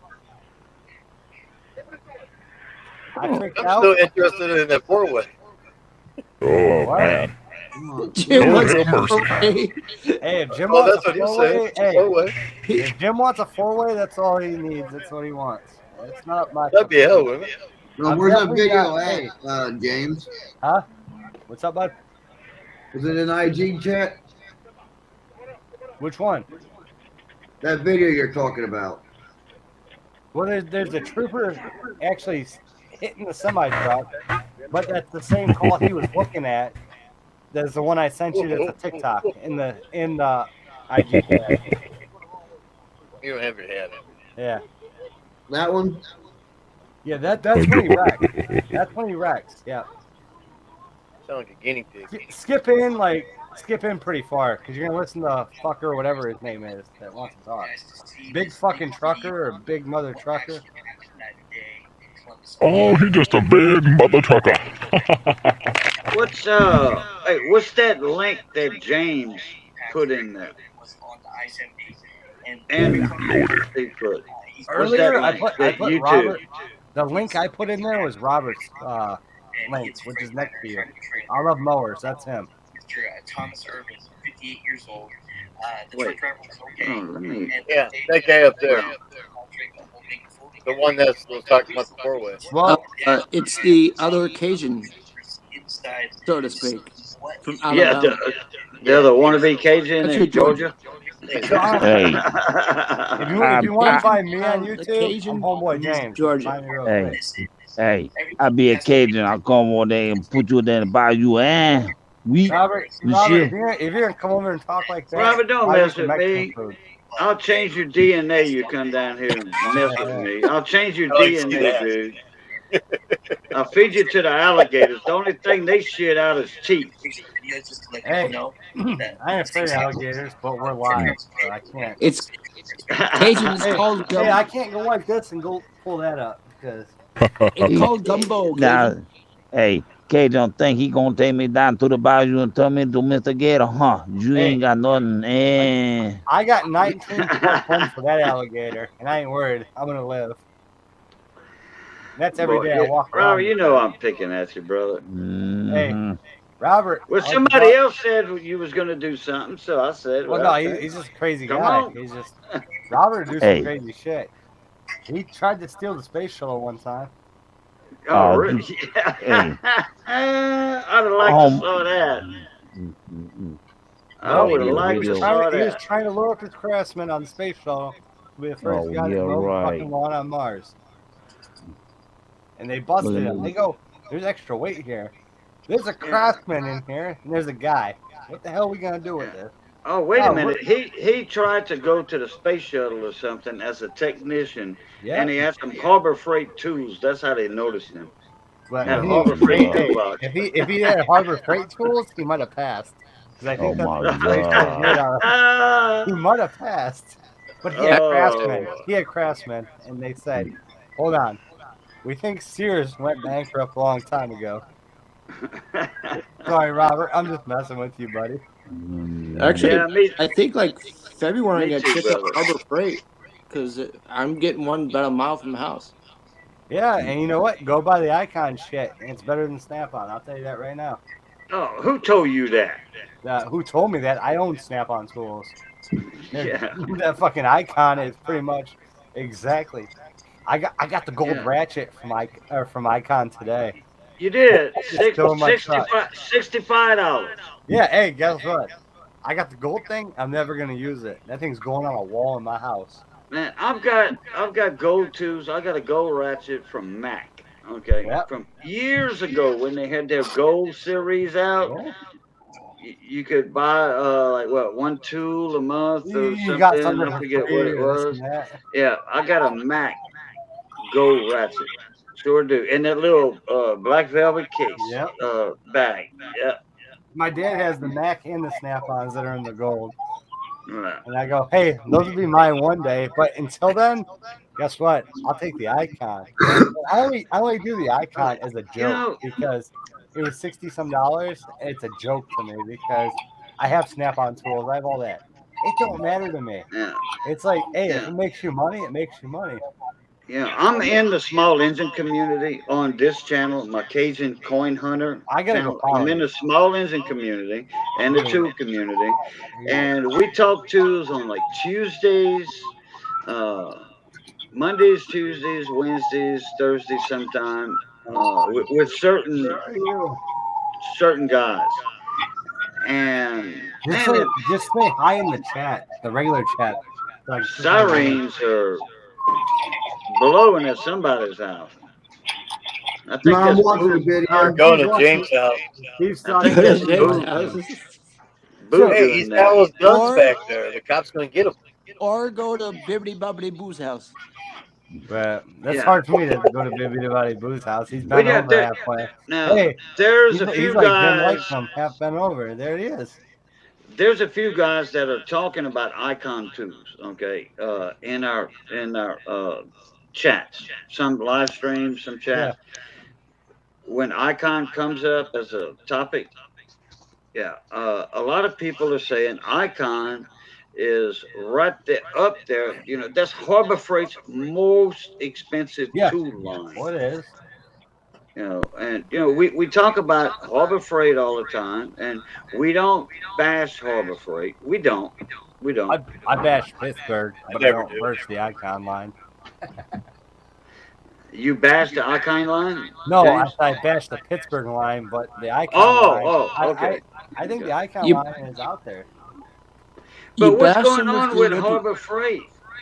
They getting now to where they getting rid of certain brand tool names, and they start to sell now their That's upper crazy, James. upper high end I class told of you, tools. So what's going on with Harbor No, Freight on So, that? You know? here's the. If you want the honest answer from me, I'm gonna tell you right now. So you get a truck account, right? You're paying how much money to Snap-on, this and that, right? Harbor Freight just came out last year with the credit card, so all these guys applied for the credit card. they don't have to pay the Snap-on guy anymore. They can go buy more tools. Yeah, and yeah. not About almost 2 years ago, they came out with Yeah, a trade. but Correct. that's the biggest thing I see. The only thing I got in my to shop. say about Harbor Freight Tools is do not put one of their extensions on an impact. Oh, I use. Hey, Steve, I use the Chrome impact. I'm guessing use- Steve did that. I use the Chrome one too. I want to destroy it, but it don't break. Hey, somebody was using a regular extension, a Craftsman extension. Oh my with God, their, did it blow up? Impact. Their impact wrench. Yeah. Yeah, like that, like an outboard motor. Somebody used a regular extension. No, I don't know. It was a Craftsman or something. Anyway. They couldn't find their other one, so they just put it on their impact socket. Well, took the bolts out, no problem. Didn't break the extension. Dude, do you know how many times I put a Chrome extension on an impact? That's crazy. Because it's the first one I could find in my toolbox, and I don't even care. Crazy. And it's like, hey, if it explodes in my garage, I'm wearing glasses. Hey, guess what? I'm gonna talk about this if it explodes. Well, that shit don't break when I want it to. When the GoPro's going, it never breaks. It's the time I grab a fucking ratchet and I grab the extension and the fucking extension fucking breaks. And I go, I know damn well I'm not stronger than a fucking impact. Hey, James, type something in chat, please. What do you need? You want to see my link? No, what I want to do, I want to join your team. I want to sub to you. Here we go. Hold on. Another subscriber's bonus. Oh man. It's Homeboy James. Oh, wait a minute. Oh, is that your link up there? No, I just sent mine over. Whoa. Look at this crazy guy in the basement. He's got squirrels crawling up his ass, I think. Nah, He Cajun. used to be the squirrel show, so. I heard that Really? Zippo lighter. Mm-hmm. Huh? You don't need no Zippo lighter, you understand me? It's occasion. What? That's Back my in your link on my pocket. channel. Zippo's been lighter game for decades. Well, I play a lot of video games and I fuck around, but then I have some other videos on there. That's Zippo's special edition for war vets and in the war. Yep. Because in Zippo, yeah. Iraqi Now's got all the stores on the bottom of it, all that. That a buddy of mine, his CO gave him that, and he sent it to me. Because they selling Zippos at Walmart, but I don't trust them things as far as I'm told. Hey, those goddamn things leak down your leg and I'm burn gonna your please leg. trust you, Robert. They burn your leg worse than brake God cleaning. almighty. Well, You might as well that carry was a- brake cleaning in your pocket. and now that was back in the day when lighter fluid was lighter fluid, but now since then, that stuff ain't then what it used to be. Nah, dude, Zippo fluid burned the shit out of my leg the one day. No. And then- Oh, it'll burn your leg by your nuts, by your nutsack. Yeah, it will. runs right down there. You almost feel it. Burn your nuts. Why would you have a Zippo? It has a curved flow too. It curves right towards your nuts too.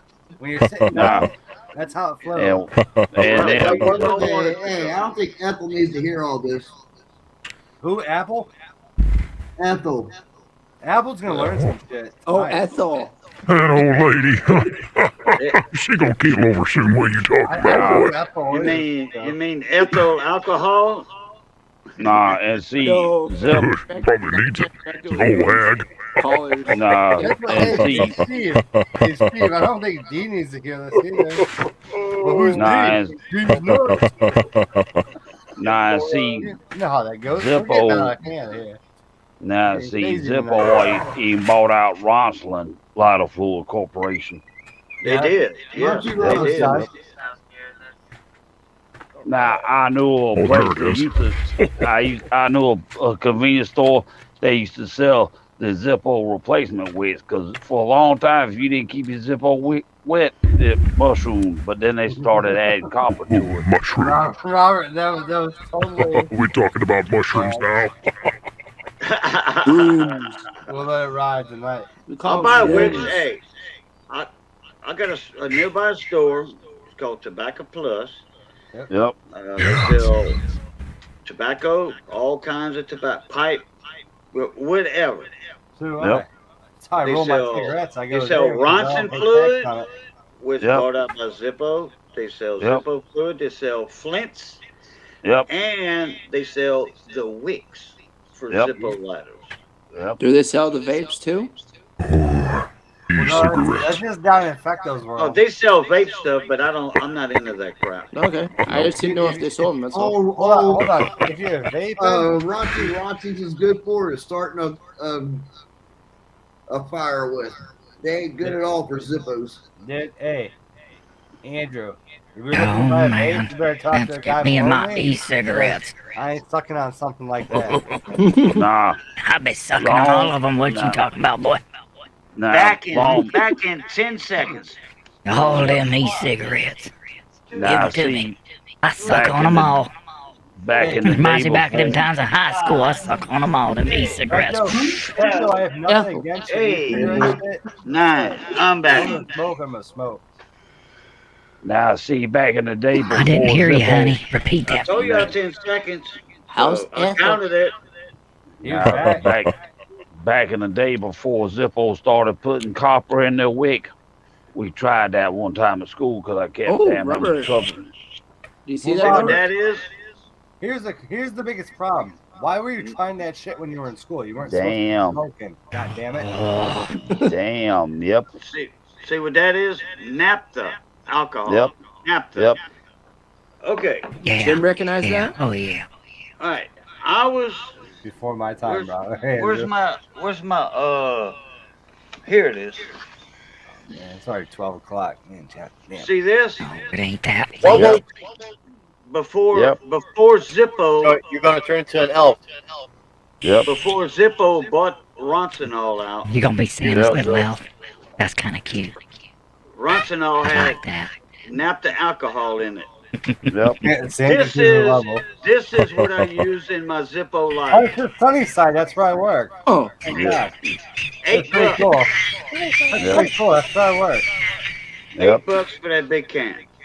Damn. All We right. charge $27.50 now. That's where I I, actually work. I refill these $27.50. Yep. with Yeah, naphtha. that's I it. refill this can. Yep. I don't buy this in the store no more. Nope. This is a can I had from I don't know 8 months ago, and it's Yep. 12 ounces and what. This stuff is $10, Yep. right? This is $8.99. Yep. I can fill up 4 of these with this. I can also put diesel fluid in it too. So Oh, yeah. no, You be I rolling ain't putting coal no- in that I ain't cigarette. putting no diesel in I my like- Zippo. Dude, when I light my Zippo, I like to roll coal. James, Oh, slow yeah. it down, That's man. right. You roll that coal, boy. I'm a coal roller, man. You guys don't see But, my truck. It's rolling his nuts of coal. I like to be gangster. Hey. Yeah. I'm gonna go have a damn cigarette. Oh, it's cigarette time. All right, let me tell you. Let's go spark one up, brother. Effective. Yes. Effective. What you You're got? over there fucking with Crazy those fucko. vape juices. That shit Oh, causes yeah. cancer just as much as my cigarettes. So. Oh, yeah, I do. Honey, let me tell you something now. Hey, Effecto, baby. I'm going to have a cigarette. Oh, you suck on it. You suck on it, boy. You suck on it good. Smoke that cigarette. Hey. Hey, you can, Back- I can actually legally say, being live, I'm going to smoke a fag. Robert will tell you that. What? Good. Wait. Hey. The old term. Smoking a cigarette. Yep. Pork rind. Nah. In England, they call them fags. Same Nah. thing up in Canada in some parts. Stick it in your mouth, homeboy. Stick it in. Stick it in. Now Nah. Canada's kind of lenient on that because they don't like the word. Jim, you want to guess what Cajun's got? Oh, Cajun, you got some Cheez-Its or something? Does Jim not want to talk? Nah. Speak up, geez. Jim. What? Damn, these are small. Told you that's small. Yeah, well, I had, Small an square. I had an ex-wife that said that same phrase to me one time. Quite disappointing. Ain't small, huh? Bye, Yeah, these Rob. are little. Have a good Hi, night. Robert. I'm trying to look for some bigger ones. Oh, here we go. We got some bigger ones. Yeah, that's right. That's right. That's You what she wanna- said. Always like it bigger. Oh, there he is. Yeah. Do y'all know No. what those are? In fact, though, don't get don't get I think- excited on that last comment. I think Andrew knows what these are. Yeah. I saw your Andrew little knows what these demonstration. are. I saw your Yeah. demonstration the other Yeah. night. Yeah. Because you asked us. Oh, Because you asked us, can anybody guess what these are? But okay, I'm gonna let me go get a paper bag. I'll be right back. All right, yeah. Let's get that paper bag fired up. We're gonna need it. Yeah. Oh yeah, we're gonna fire it up, baby. We're gonna fire that microwave We're gonna up. fire it up, boy. Fire. fire out that beautiful stuff. Fire up that paper bag. Nah, it's been a long time since I even smoked a pipe back in the day. Oh yeah. Yep. So they said to keep your pipe tobacco fresh, you put a piece of apple in it. Oh, I never heard of that one. A Yep. piece of apple? Apple. Apple. And you would give a tinge of apple flavoring too. I don't know about that. My goodness. Just stick it in a humidor. Mom's maternal grandfather used to smoke a pipe Yeah. all the time. I never Nah, smoked no pipe. Never smoked a pipe. Nah, I used to smoke black and mild wine flavored wood tip Oh, cigarettes. them wine wood cigars. tips. Yep, I got a bunch of them. Then they had the backwoods smokes. Clint Eastwood. Backwoods ain't bad. Look, Nope. you can use a number 6 or a number 4. Open your paper bag up. Throw some of these in there. We'll put about, I don't know, whatever you want, 15, 20. Look, a little long-haired chihuahua done come out of hiding. She loves these things. Robert. Lunchtime. Sorry, Robert. What? Peanut. Peanut.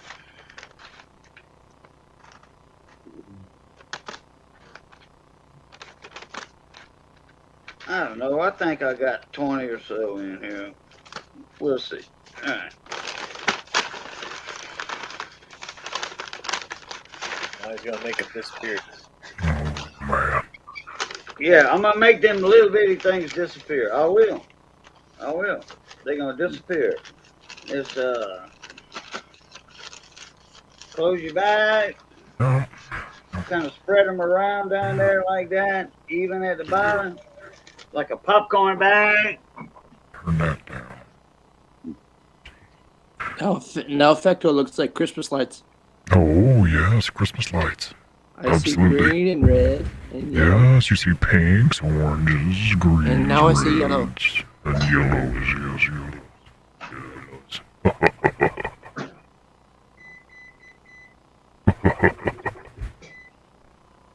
Oh, yeah. Lots of colors. Lots of colors. Yeah. See, All right, I got 2 minutes. Before they Did done. I- popped them. hey. I popped that. I threw them in the microwave for 2.5 minutes. Uh-oh. Gonna Yeah. blow up. nah, that's in microwave down. That's that style microwave port scheme. Yep. Yep, that's right. That's right. Hey. With them fancy microwaves. Well, can't fool the kids on. Hey. It's one of them country folk microwaves. And No. beats making a mess with heating a Hey. pot of grease up. Takes a few Yep. minutes to heat a pot of grease, skillet of grease up. Then you Yep. got a mess. Nah. I remember back in the day we used to have that overridden box of popcorn you put in that popcorn pop with the orange lid on it. Yep, Then that's right. They had that hot air popper, and that shit tastes like damn cardboard. I'm like, yeah, hell no. Nah. Give me my damn butter my popcorn. Oh, yeah. Oh, yeah. Then they Then they had the Jiffy Pop that you popped on top of the on your stove. Yeah, that's right. Yep. Then they had the kind that you popped in your fireplace. Yep, used to do that all the time. Get the Jiffy Pop, put it on the stove, and pop away and break it open and eat it. Put stuff in Hey. the fireplace when we had the fire going. Did all that crap Nah. years ago. Now, I might be a 58-year-old ugly white boy, but I still got some small stuff in me somewhere. Now we got No, little Robert, you're packs just that we showing your throw age, in the buddy. microwave and nuke it.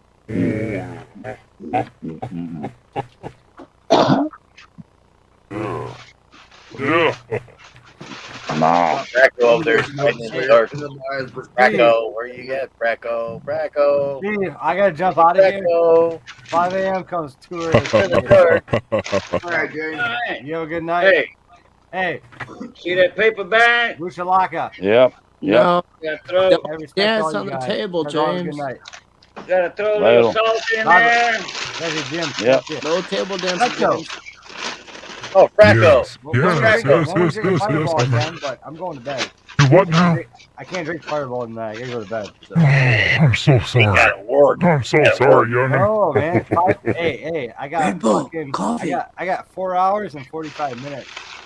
Oh, that's tough. That's But tough. hey, it's the last day before the holidays, so There you we all go. if we all have another stream tomorrow, I'll be lit. I won't even give a shit. Damn, Won't be look at with that. Zippo fluid. Oh, yeah, buddy. Look at that false skin. Look how Look big at that them false things skin. came out. Yep. They're so Fresh- big, even fresh. she like them. Fresh Michael. poutine. Yep. Microwave false skin. Yeah, buddy. Yeah. Hey, they taste like they just popped out of the grease pan because Yep. these are so greasy. Hell, look at the bag. Grease Look heaven. at all that Yeah. grease on that bag. Wow. Yep. Hey, clogged arteries for us Cajuns. Ice cream starting around 7 p.m. Look here. Watch this. Wait. Pop. Heard that crack? Yep. Yep. All want Santa to come that day because they had. Mm, And they so cheap. yep. Yeah, I just say this: you be lucky if you can find something like that in there, Wally World with their sorry asses. Oh, I guess Steve's having a live stream Christmas Day, 7 p.m. Just said that. Oh, I can't wait. I can't wait. My new shoes, baby. Yeah, I can't wait. Oh God, now you got me singing that damn "Oh No" song. Not again, damn it. Oh no, baby. Oh no. That means- Oh in no. one sense, Oh no. because That was funny.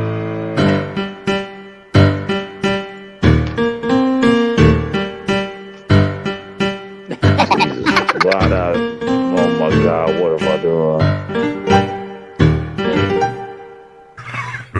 What had you done? Damn sucker. What you say, you pig head sucker? Me, Smith, I and hope you ain't Wesson. talking to me, you sap liquor. Hey, me, Smith, and Wesson, we ain't gonna let you out this coffee store, punk. Oh man. Hey, Robert, I do have one question for you. And I asked What? you before, but you know, old people, well, you and me the same age, so we can't remember shit all the time. When's your birthday again? It was November the 20th. Oh, okay. Well, I got until now. I'll wait a year then. I was an ugly 58-year-old Jim? white boy. It's called a calendar and a pen. Well, it's called, I was sick and everything in November, so it was kind of, everything was kind of screwed up. But you never know. I do have a little care package that might be heading his way. Someday. Someday. It'd be nice that he would talk to me now and then, and second warn me, but I got a few things I put in a box. I'm going, well, I can't really put them on eBay because I don't think anybody's going to buy them, so might give them to somebody, and Robert's name popped up. Wait, I spit. Well, it popped into your phone. No, there's nothing on my phone. My name is Joan. I sit on the throne. I talk nasty while I'm on the phone. Bitches. Steven's back. Welcome back.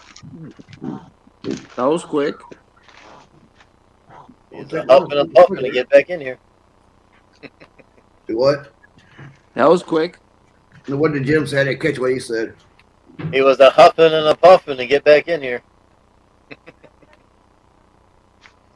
Now that's a big old That's poke big rider right there. Damn. Damn. That thing grew in that bag. Yeah, that's Yep. one of them long ones showed Yeah. earlier. Yeah. No, it wasn't that long. Hey. No, it wasn't now, that long. Oh no. Once I put them in the microwave, them little bitty ones, Yeah. it don't take but 2 minutes. Hey, Cajun, you ought to make me some homemade pork rinds and send them to me. What, y'all can't find that in your area? The little pellets like I was showing? Y'all can't find them over there? It's regional. I can find them down in South Carolina, but Steve can't find, in the Midwest. So What is it now? There's them damn Okay, poor have y'all, skin. There's them poor skin pellets you put in the microwave and make the damn. Yeah. I've never seen them. Never seen them before, so I don't know. See, that's a like a- southern a southern thing. That's a southeast kind of thing.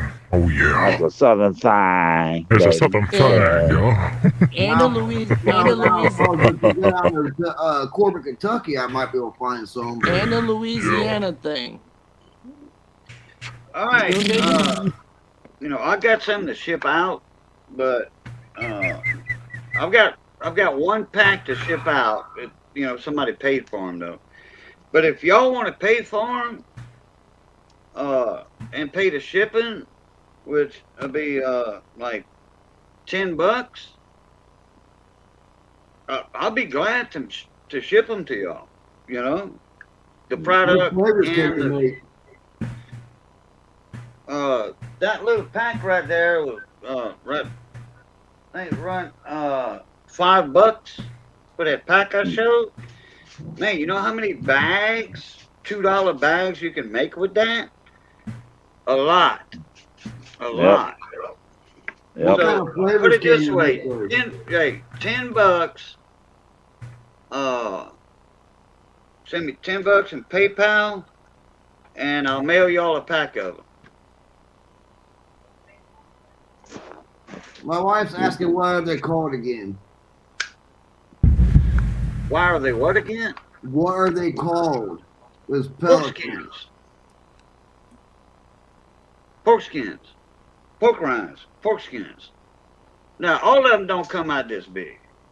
Got a bunch of them like this. 2 inches by 2 inches. Inch by inch and a half, two and a half, whatever. Then you got some little bitty crunchy ones that come out like that, the little curly cues, they crunchier. Now, so apparently it's a microwave pork skin. Or what you can do is heat up your grease in a big old skillet or a big pot, heat up some cooking oil, and throw them little pellets in there, and you can watch them blow up in 30 seconds. Then you got to take them out. Then you got all that grease mess. I like doing mine in a microwave. So microwave pork skins. Microwave foreskin? No, they not. Well, you got to throw the damn thing in the microwave, boy. Die, cat damn Cajun boy. You gonna? Oh, God, You said damn it. foreskins, not foreskin. Pork. Foreskin. Boy. Oh, Hey, clean your ear. I thought you said foreskin. Oh, Foreskin and a spur waves. hey. Foreskin Clean- and four ways. I know it's yeah, whatever, Cajun. God damn, boy. Wrong with you. They I said- think you got too much whiskey up in that coffee mug there, boy. No, I doubt that very much. I'm guessing it's vodka in his cup. Cajun know better than come up on a damn live drunk like that. Cajun know his wife be done come up there with that ass. Yeah, my wife will beat my butt. I drink vodka. I told you. Hey. Hey, it was them it was a guess, Robert. Nah, see them Louisiana women, they don't play no drunk. They when Louisiana women get mad, you better step to the curb. Or they will fly you down to Mr. Gator country and drop your ass off in the swamp. So would Robert go back to Louisiana? Damn straight if I could. Damn straight. He got too many women mad at him over here. Or would Robert move? Or would Robert move back to Louisiana? Yeah, if I could, I would. Find me about 6 acres of some good St. Augustine grass. Me and my GT be happy. Oh, that's all we got down here, St. Augustine, in my area. But Damn straight. Most Southwest Louisiana got St. Augustine grass. Yep. Nah, see, I love New Orleans, but it's just got to the point. One of these days, they're going to get tired of them having to rebuild that city, and everybody's just going to leave. Apparently, they are having Mardi Gras this year, Robert. Ooh la la. Yeah, Everybody well, getting infected. Nah. The last time I was in New Orleans, I wasn't too far from the French Quarter, but a year later, shit, Chris, whatever that hurricane was, took out. Katrina. Yep. Because they showed that one hospital that LSU finally trying to figure out what they're going to do with it.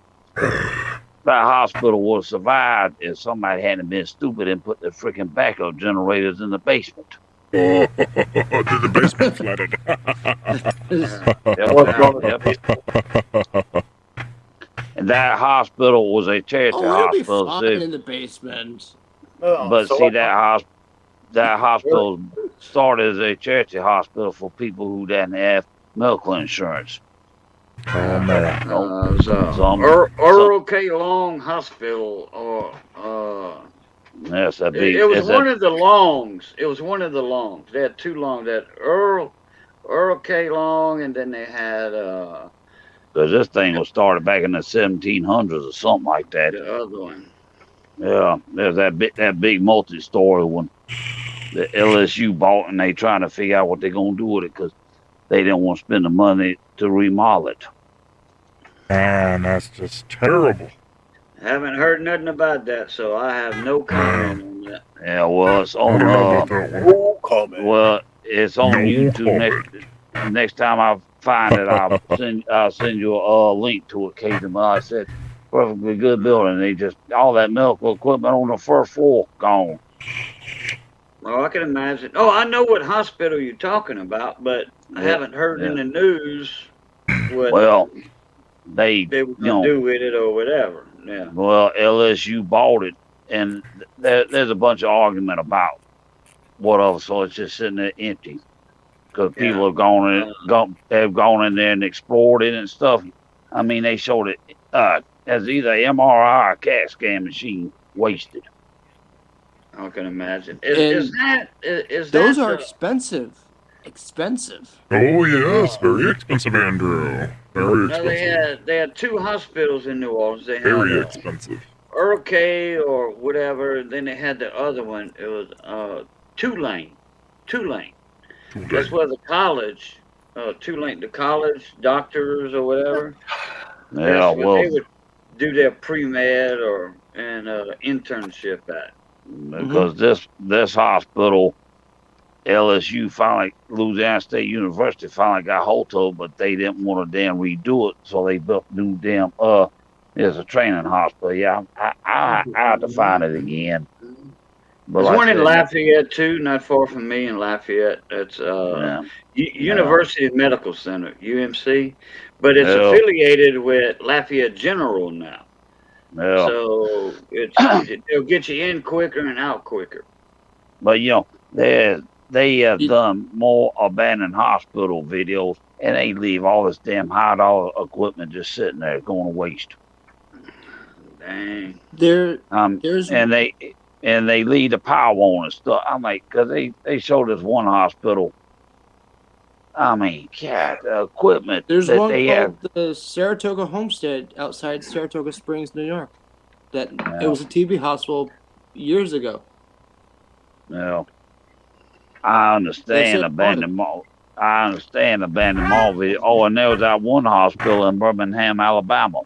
They cared more about the patients than they did the cost. Well, boom, it closed up. Yep, that's how it goes. This place is run into some disrepair, but somebody recently has made an attempt to rehab. Yep. Yep. But I'm not sure they have enough money to do that. It's just damn crying shame. You know? Walk away from a multi-million-dollar hospital and leave all that medical equipment, all that medicine. And there's some of them, they've been in there, they found biohazard waste left behind. I'm like, yep, I got to go in there and clean that up. Y'all better bring a portable incinerator, because that shit got to be incinerated. Jim, bring the fire so Robert can burn it. I'll bring the slave fire truck right to your location. Oh, No, there was a time. No, they had You a bring the damn. fire, Jim will bring the truck. Not they did a video. There was some place where a bunch of pigs. There was animals that died, and they had to bring portable incinerators to incinerate it. All that stuff. I'm like, shh.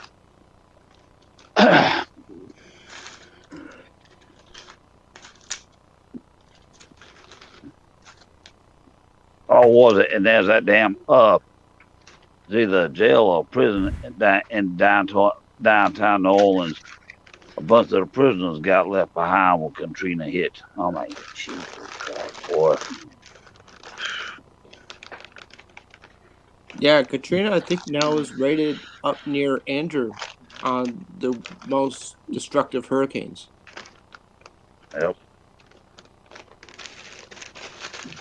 No. That's why you're so famous, Andrew, because you got a freaking hurricane named after you. I was barely one when Andrew hit, so. Okay, I got a question for all of y'all in the chat and panel. Oh, okay. Let's hear it. Go now. Exciting. When Hurricane Katrina hit, when y'all were watching the news, national news or whatever, because y'all out of state, what was the most news coverage area for Hurricane Katrina? New Orleans. New Orleans. Yep. Especially, I think more with the Ninth Ward. Jim remembers Katrina. I think they. What do you mean no? Now, New Orleans in the French Quarter. The Ninth Ward, correct. Yep. New Orleans, because of the fact that the Ninth Ward, the levee busted. Okay. Yep. Yep. And Ninth Ward got flooded. Okay. Yep.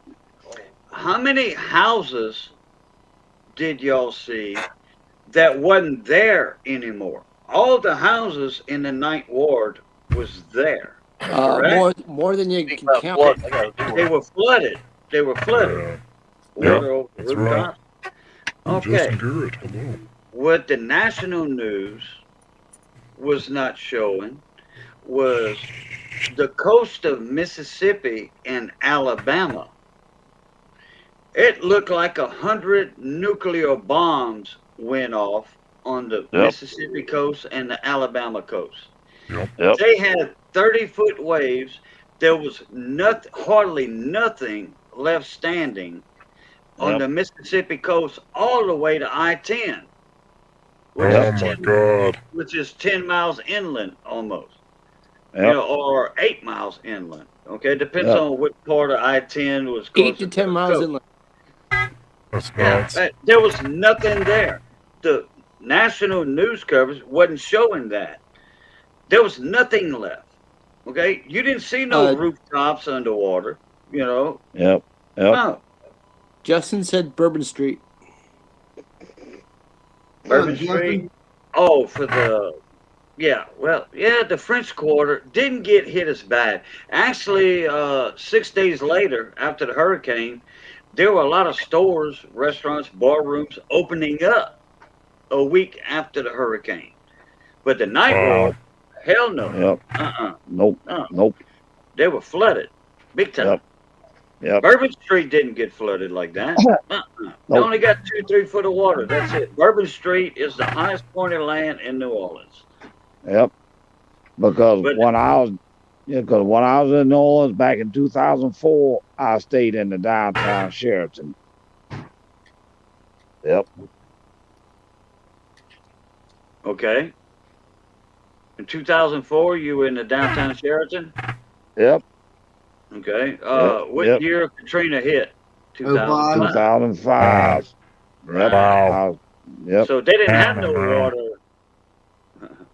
But I was living in Mississippi on the Mississippi-Alabama coastline. I was framing houses down there when Katrina hit. And let me tell you something. Look, it was bad. Bad. Hurricane Katrina. There were trees, big, huge white oak trees, live oak trees, big, tall white oaks. Yep. Huge oak trees, 3 foot across that were falling down. Man, them lumber mills, the people that owned the lumber mills, they came out, they were cutting them trees up and making lumber with that. Yep. Oh yeah. Yep. Oh, big time. Oh yeah. Oh yeah. They know a good thing when they see it. They got the equipment to do it with. You know? Throw them on a flatbed and drive them away. That's it. Another thing is, when they did that, then they had to bring them to a damn mill that had the big old kilns to dry all that wood, because we got one here in Eatonton. You ride by that thing 24 hours a day, 7 days a week. You can see steam coming off where they cooking all the lumber. I'm like, Jesus That's Christ. right. You gotta dry it out. Can't do nothing with it till you dry it out. Nope. And well, the trees were live when they got knocked over. Okay, they Yep. were live, but this is inland. I'm talking about inland Mississippi. Because of the winds, all them big, huge white oak trees were down. Yep. And they got kilns. Okay, these lumber sawmills I'm talking about. They had the trucks, 18-wheeler trailers and all. They had the transloaders to pick them up off the ground. Yeah. Boom. They brought that to their mills way up in Tennessee. Is it? You know, whatever area they were hauling those to. They had 18 widows lined up looking for this, and they made a killing on the lumber. Oh yeah. 100% profit. 100% profit. Well, that's right.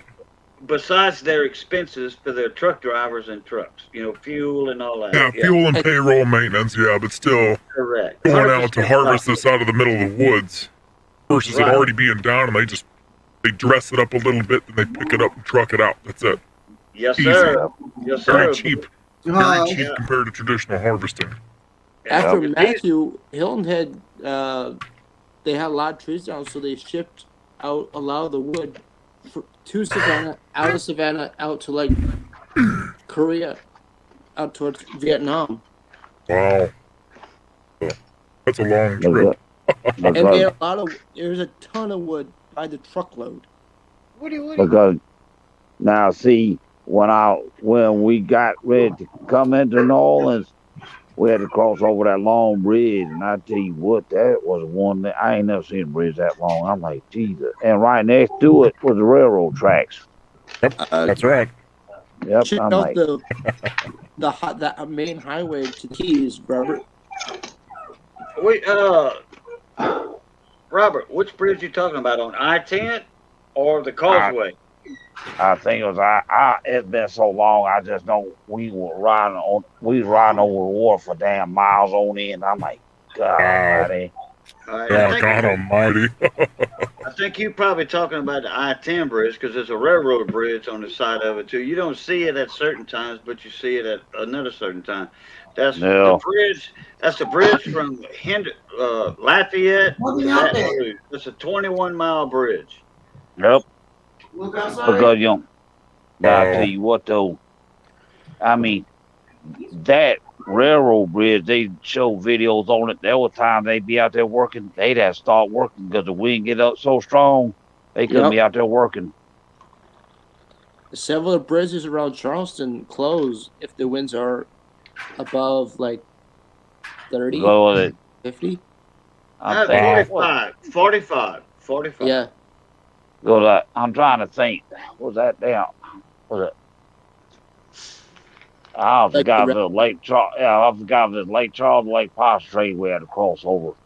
Lake Pontchartrain Bridge, the causeway. Yeah. Yeah. Okay. Yeah. Yep. Yeah. That's the one. Lake Pontchartrain Bridge. That's the causeway. Nah. Now I had an great aunt. She lived in Shreveport, Louisiana. Back in the day, back in the 70s, we made a damn trip from Brunswick, Georgia. We saw a family in Mississippi. And then we saw a family in Jasper, Texas. And then my one great aunt that lived in Shreveport. Uh-oh, Louisiana. train. I got to mute. I hear a train. Choo choo choo. Yeah, well. Choo choo. Are you playing I'm train? damn- No, I think he No trains probably for got. me. It's I coming think for you, he- Jim. Watch out. I'm trying to think. It's Santa if he- train. I think he probably got Norfolk Southern. I don't know. CSX. One of the two goes down through there. No, Union Pacific right here where I'm at. That's the one that just passed. UP. Yep. Union Pacific. Yes. Aren't they the ones that haul the gas and oil There you go. up and down the coast? Who, me? Yeah. Yeah. Yes. Who, me, Andrew? Yeah. Yeah. Oh, Union Pacific, the these ones that haul the are, gas and oil up and down the coast by rail car. Trucking down under. What's up, buddy? it's mostly chemical cars. Mostly chemical cars on my Yep. route here. Chemical, they bring it from Baton Rouge and haul it to other areas. Yeah. No, there's no gas, like gasoline. No. Oh man. None Oh, of that. because we got and car haulers, brand new cars. Yeah. Oh, them and yeah. someone else Brand new keep, car haulers. them and someone else keep getting in trouble for parking their trade cars where they're not supposed to, and then letting them sit there for months on end without telling anybody. now every now and then I see the damn what they call the money train. Norfolk Southern ran because they haul military vehicles and stuff. Yes. Military equipment. We have that on a railway near me. Transporting military equipment, weapons, vehicles, all of that stuff. Because Kind of fun to watch them go by. It's like, oh my god. but the thing is, I miss so back much in- of that freaking M. It ain't funny. Now, back in the day when I lived in Griffin, Georgia, they had the car haulers. But then when the Ford Hateville plant closed up and the Dorville GM plant, now you get lucky if you see them when you go to West Point, Georgia, where the Kia plant's at. It's still there? What? Kia plant? Oh, the Kia plant's over in, near LaGrange. Yeah, but Georgia. is it Lord have LaGrange? mercy. I don't know. It's been so long since I've been that way because the only time I knew, How far are you from LaGrange? shit, probably about 2 hours. Oh, okay. Yeah, you're not too far away from that there, Robert. I remember that. Not too far away. But nah. We always passed by the Ford Hateville plant when I used to ride Greyhound bus. But then Porsche bought it out and they made it a test facility. I'll be right back. But Because the reason I ask is a family friend, his mother lives in LaGrange. And he Yep. regularly comes down from Indiana to see her. Ooh la la. Because see, bad thing was back in the day we had to share West Point Lake with Alabama. So if we cleaned up our water, it still got polluted because damn Alabama. I'm like, but no, Who owns the lake then? it's split between the two states, So 50-50? something like that. I think there's more of it in Alabama than there is in Georgia. I don't know. I've been fishing. Yeah, I want to say it's 70-30 or something like that. Yep. 70-30, there's- really. Yeah, because there's a river that there's hey. a river. Yeah. I'm guessing. Yeah. Right. Yeah, Right. because see, there's a river that comes into it, then it goes back out, and it goes down, between Florida and it empties out in Florida somewhere. Make a reef, maybe. I don't know. But A reef. Ooh, yeah. Talk about though with my clients. Oh. I forgot something to do for Christmas. Yeah. Yep. I thought about sending out Christmas cards to clients, and I'm like, you know what? Why should I spend the money? If I can hear it down here, people can hear it outside. You know what? No, Some but- people, your older people, love. Yeah. It a depends on the little- client. It does. Yeah, It does. a thought from, like, say, if you cutting their grass all year, Yep. everything, you send them a Christmas card. Guess what? They might send you a Christmas card back with a $20 bill in it. Oh, I know. It reminded me back when Grandma used to give me that for my birthday. That just Yep. says, we love you. Yeah, that's right. I got Nah, but I got one old timer. I got one old timer I cut, and he's one of those guys that's lonely. And if there's a young person willing to talk, he starts getting into storytelling mode. So Yeah, he's a good guy, though. He's a good guy, but yeah. Yep. If you Yeah. give them attention, they love Yeah. it. Especially, like you said, an elderly fella, his wife died or whatever. That's right. You That's see right. They this love comment that. there? yeah, Yeah, hey, if you got Yep. 10 minutes out of That's your right. day to spend with a customer, especially an old man, an old lady, Yep. whatever, you got 10 minutes out of your day, you sit on their front porch, they'll bring you a glass of sweet tea, you have a little conversation, you say, oh, you look at your watch on your arm, say, oh, okay, I got another appointment, have to go, nice chatting with you. Boom, they appreciate that stuff. Yep. I always know that I like it when my lawn guy chats with me. I'm a 9-year-old woman, and it makes my day when that little youngster comes by and I give him his $10 and he talks to No. me for a while. I really No. like that. Bless his heart. Nah, Cajun, next time that you're on right. a live or something like that, I'll pop in or something. When you hit my Chocolate. little icon, that'll bring you to my YouTube channel. oh yes. Ooh, cookie baskets. Oh, Justin, you need to put think me Cookie down as a Basket is client. right up Cajun's alley.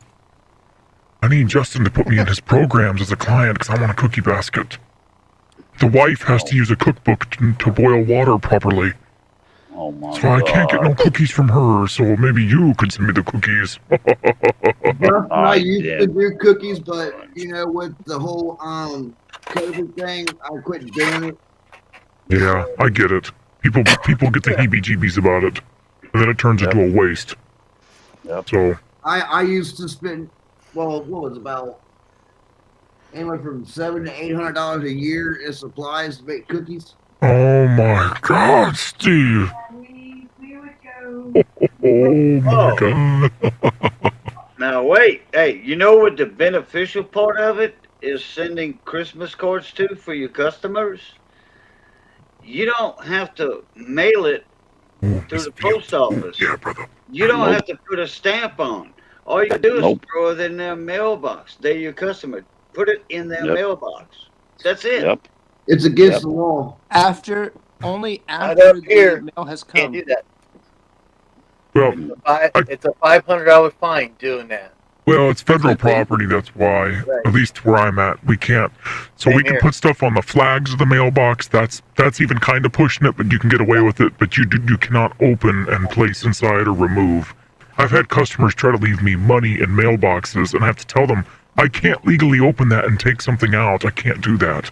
Right. Yeah, but who's gonna know about it? You know. Well, Hey, you have Yeah. a Christmas card for Well, your the customer. Yeah. post They're office gonna is open the gonna know. envelope. They're not gonna report you to the post No, the office. homeowner wouldn't do that. It's the crazy neighbors. And I got a Yeah, lot of the them in nosy- my area. The nosy Look, I'll roses. tell you something. Let me tell you something, Cajun. Depending on where you're at in my town, all you smell is gunpowder and Newports, and you got to be careful. Oh, okay. Hey, Boo. I'm picking up what you laying down. All right? Yes. Nah, see, I had this. Justin. Nah. See, one of my customers. That's right. I do mail check for these two people. Well, one day, somebody here, asked one of my customers, you got some guy working for you because they got, you got your nosy rosies and you got your Karen bitches up in this motherfucker. Oh man. Oh man. All them dumb just piss me off. Okay. That's well, just like, you They have all to can remember just. Yeah. When you Yeah. go, Yeah, you gotta love the Karens. when When you you go, have cell phones and cameras and security systems, people will tell on each other in around my area. Yes, they will. Yeah. They'll look at those little ring cameras and be like, "That guy just opened your mailbox," and send it to the police. I Call gotta the police. Call the take my cell police. phone out. I gotta take that picture. Yeah, that's how it is in my neighborhood. It's terrible. No, It's Oh, terrible. okay. Well, well, you gotta watch people. It's absolutely terrible. yeah, My see, area. around see, here in my area, nobody will report you for opening the mailbox. Now, if you're scared of the mailbox fed law thing, when you cut their grass, okay, but right before you load your Exmark or Hustler or whatever brand zero turn you use, go on their porch, throw in their Christmas card in the envelope on their porch. Load your trailer, boom. When they open the door, they'll see an envelope, boom, from your friendly neighborhood lawn cutter or Well- landscaper. yep. Well, let me tell you Long something, hair. Cajun. That's the beauty of living in the country where I want to live. Professional. You come into the city where we're at, I'll tell you what, you'll be thrown in jail for that. Oh, you in a big city. Okay. All right. Well, yeah, I'm in the city enough to where it'd be a problem. So, like I said, I lived in Alaska for 17 years. You could do that up there. You could crack someone's mailbox open if they had one and put it in. Oh, And no big deal. Justin. Can't do that has a- here. Justin has a lesson for us Live and learn. in the comments. Any USPS police service. Oh, Lord have mercy. I didn't even realize there was such a thing. Oh, lordy, I'll never do it again. Oh, I wouldn't do it again. I'm so scared, man. They collected Police is coming to get me. developments All because I put it I don't want you to call the police on me. That scares me. I'm just trying to be neighborly.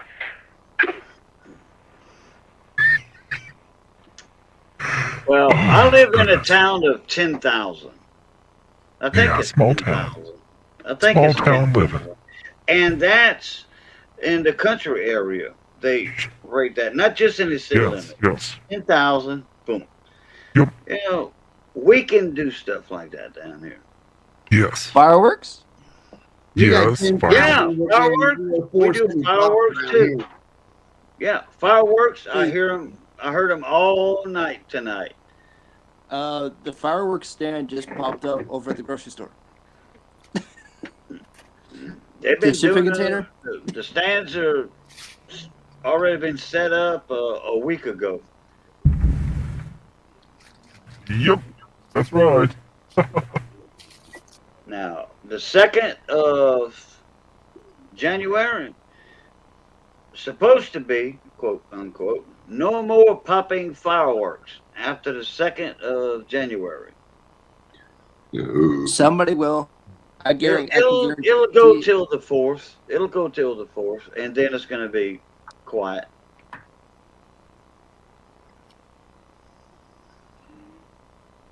I hear neighbors do them once in a while, but that's about it. Especially around the 4th and New Year's. Mostly around the 4th. 4th of July. Oh, yeah, okay. Because there's 2 on the block that usually do fireworks. And they're 3 doors up. And usually you can see them, you know they're out when you look out the window, and you see a little light going back and forth. Him with a flashlight, you know? Lighting fireworks in the road. Man, see, Justin, that's what would happen here. You get you'd probably get a warning at first, and then if they spotted it again, they'd come after you. But it's a shame. It really is. Trying to do an innocent, kind gesture for somebody, and you risk getting fined or arrested or whatever else. It's ridiculous. It's ridiculous. It is. Ridiculous. It's like in my neighborhood, if you had a group of carolers go by, they would consider that soliciting, and they would call the police. It's just how it is. It's terrible. I live in an HOA. I live in an HOA. You know what those all are about, Cajun? HOAs, homeowners associations. Oh, I know what that is. Yeah. Yeah, it's like, you know. I don't worry. I'm not in that. Oh, yeah. See. I'm not in one of those. No. And be blessed for that. Be blessed for that. Because I'll tell you what, it's like living inside of cancer cells in an HOA. Yeah. It's awful. Yeah. Oh, God, Lord have mercy. Hey, I got a buddy of mine who Mine's lives loose. in a HOA area. He's renting the house. Yes. For, I think it's $1,600 a month. Okay, he's ex-Marine, ex-deputy sheriff, cop also, and he's been in there 3 months now. His name's Eleanor Rides. Andrew knows him. He's got a little mini bike fixed up. Brand new little mini bike, new cable on it now. He did that last night. He's going to dress up as Santa and be on his mini bike with his little horn, bump, bump, bump, whatever. And he's going to give candy out, little gift bags to the kids in his whole area. Man, you know what? So, that deserves a standing ovation. So is Cajun going to go around with the car and carry the big bag of candy? And every so often stop and give him some, and he's going to throw it out? What's that?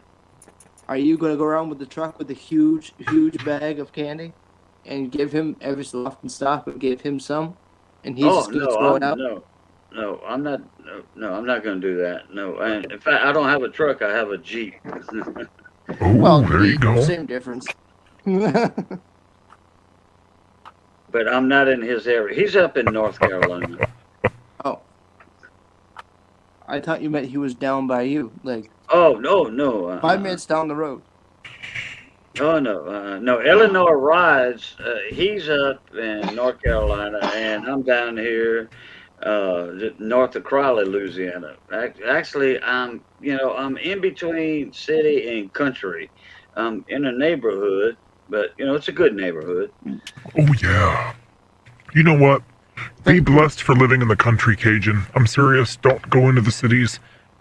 Stay out remote where you can go in your backyard and shoot guns and stuff, and nobody's really going to think about it. I mean, it's... Hell, I go lean off the dock all the time. Yeah, when I'm going to lean off the dock, I'm going out there to the dock where I tie my little boat motor up to. And I lean off the dock and add water to the bayou or feed the fish. You nasty bastard. I know what you talking about. Is you out there pissing in the water, biatch. Hey, I got a family friend who he's feeding the catfish. He's got an open bow Boston whaler, right? With fishing poles and whatnot. No, I don't have a Boston Whaler No, or no, a Carolina Skiff. No, we got one at the shop though, at the big shop. We got a Carolina Skiff. No, this with a family 70 friend, on the back. he goes 2 fishing rod holders in from the gas tank and lights off fireworks from the back of the boat. Hey there, Robert. 30-foot boat. Hey, Robert. I see you. Massachusetts. Gonna smile for me. Nah.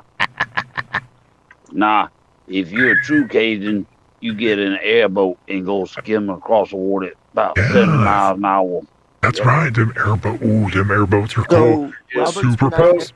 throw the presents out. I'm Santa Claus. I'm throwing the presents out left and right because you go take an airboat. You're going down the bayou. All the houses are on the bayou, the front docks. You just do like that. You got to throw them hard like Jethro does. Jethro Bodine, Beverly Hillbillies. Mm-hmm. Yep. Or I could do this. No, Santa what that? Claus, the true Santa Cajun, Claus. the true Cajun Santa Claus has a pirogue, a small boat that's being pulled by 12 alligators, and he throws the presents on their docks, not down the chimney. Well, Mm-hmm. see, another thing that Cajun Santa Claus does is he gets all those presents and he puts a real light, like a liquid sugar film on the presents and rolls them all in cayenne pepper, and then he delivers them all. Got some flair to it. Oh ho ho, yeah. Damn. Ho ho ho. Oh ho ho. Nah. See what it is. Me and you need to do Cajun. We need to come up there and get Ficto and take him down to the bayou, see how long he'll last. Oh, I don't know how long I'd last, but I'll tell you what, I can shoot straight, so I got that going for me. Oh, hell no. You ain't gonna kill my cousin, Mr. Gator, now. Oh, hell no. Sorry. Man, nope. You ain't killing Mr. Cajun- Gator. I bet Cajun's not a bad shot himself. No, I'm a damn good shot, believe me. Believe me, I'm a damn good shot. Because down in the bayou, you know there be some boys down there making up some damn moonshine that put damn hell on your chest. Mm-hmm. And Cajun, I'll promise you right now, I do not hold the gun the same way it came in the box. I promise. Right, yeah. Scout's honor. You don't do like that. You do like that. We don't hold it the same way it came in the box. Yeah, I don't know. Like this. Yeah, what the hell? What? Hey, why somebody wants to hold a gun like that instead of? Well, I think it just boils down to a little too much effort to turn the wrist. That's all it is. Half the women say the same thing. It's too much effort to turn the wrist. That's all there is to it.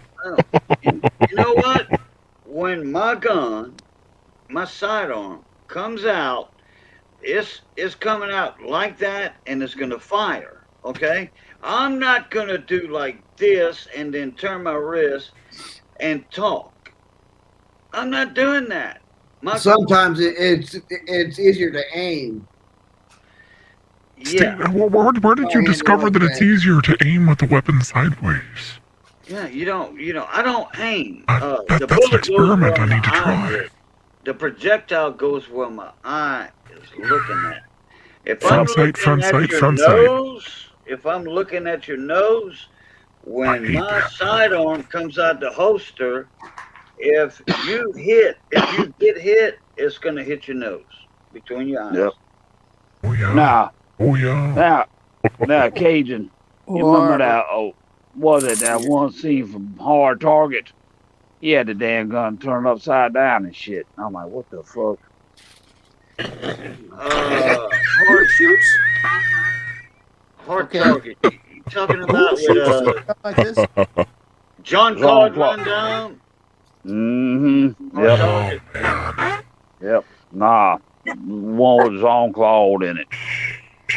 Yeah, that's it. No. John Claude Van Damme. Yeah. Jean-Claude Van Damme. He pulled a firearm. He didn't turn it sideways. He was rolling with the action, going with the flow, and he was shooting it any way he could because he knew how to do it. Yep. Yes. See, because it's strange how they found that damn the the graveyard was all them floats from the Mardi Gras and shit. I like that damn end scene. Hunting season's over with, and that guy like, oh, I'm just going to unscrew this damn cap on the damn grenade, and oops, bye bye. Oh yeah. He unscrewed the cap. He unscrewed the top of it, and he held it away, and the spark went into the grenade, and he went, oops. Yep. I like that. Mistake was screwing the grenade in the first place. Nah, I like that scene where he took that damn rattlesnake and bit his rattle off and set it up in that tree, and that guy come through and snake, boom. Yep. Yeah. See, when you go down to Cajun country and you go in the bayou, yeah, shit, Cajun boy know how to set stuff up. You won't know nothing about till it's too damn late. That Hard Target movie, a lot of that was made on the west side of Baton Rouge, up on the River Road, at that old sugar mill up there. Yeah. When y'all see them big wheels, them huge gear wheels, that's what that was made out of there. A lot of that movie was made in that area. Nah. That's pretty crazy. I didn't know that. Now, was it? I like that one scene where he damn kicked that gas can up, took that damn gun and shot it and blew that guy out that window. Like, yep. Caught him pigeon. Yep. But now, the one thing that pissed me off when I was in New Orleans was they were going to charge me to see the grave site of Justin Wilson, that Cajun cook. I'm like, say what? Was he famous? Yeah, you remember Justin Wilson from back in the 70s had that damn Cajun cooking show. 70s and 80s, yeah. I know. Yeah. I remember that. He's from Bunkie, Louisiana. Yep. But what was it? Now we got to see the damn where they made the damn floats for the Mardi Gras and stuff. Now there was a time when we was down there, they still had some damn parties going on, throwing out the beads and stuff. But back in now it's illegal. Back in the day, Mardi Gras girl would be standing up on the back and they, hey baby, show me your boobs. You get caught doing that now. Yep. I think Justin remembers him. But and now in New Orleans, and but this is true. In New Orleans, they don't put you in the ground; they put you in a casket and they shove you in your vault. If you're married, then they put you in the ground. If your spouse dies 1 year and 1 day later, they pull you out because you done got cooked. They put her in or him in. They turn you into fry bread. Yep. Because it gets so hot down there, you ain't got to worry about it because New Orleans is built on a big bed of peat moss. They did a movie about that stuff catching fire one time because it got so dry. Wow. Robert watches a lot of movies, I guess. Yeah, Robert's pretty, he's well versed in his films. Robert might do decently well at certain types of trivia. But I like that fight scene. I like that fight scene in Hard Target where a girl comes out of the restaurant and the guy's like, "Hey, pretty lady," and all of a sudden, Don Claw, "You having fun?" Yeah, hey, he said, "Take your boyfriend, take your boyfriend, and you'll get be out of here." stick. Hey, Tolan said, "Take your boyfriend and you'll be stick and find out Buster Catch." He started kicking them asses. I'm like, "Oh yeah, buddy." But the guy that hit that horse head, I'm like, "Oh shit, ouch." Okay, Justin Wilson was buried in Livingston Parish, which is a long ways from New Orleans.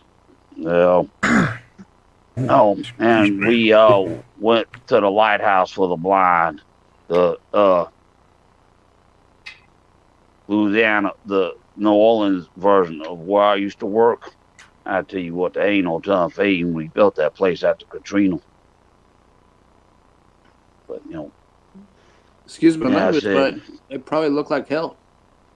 Yeah. Oh, That Justin. probably Garrett, looked like a piece of. Justin Garrett said, "I love the way he said onions. That was Onions. great." No. Justin always said onions. Onion. Onion. You go down there and Onion. give me a big old bag of onions, yo. Yeah. Yep. Well, actually, I think he said. Like Actually, Japanese.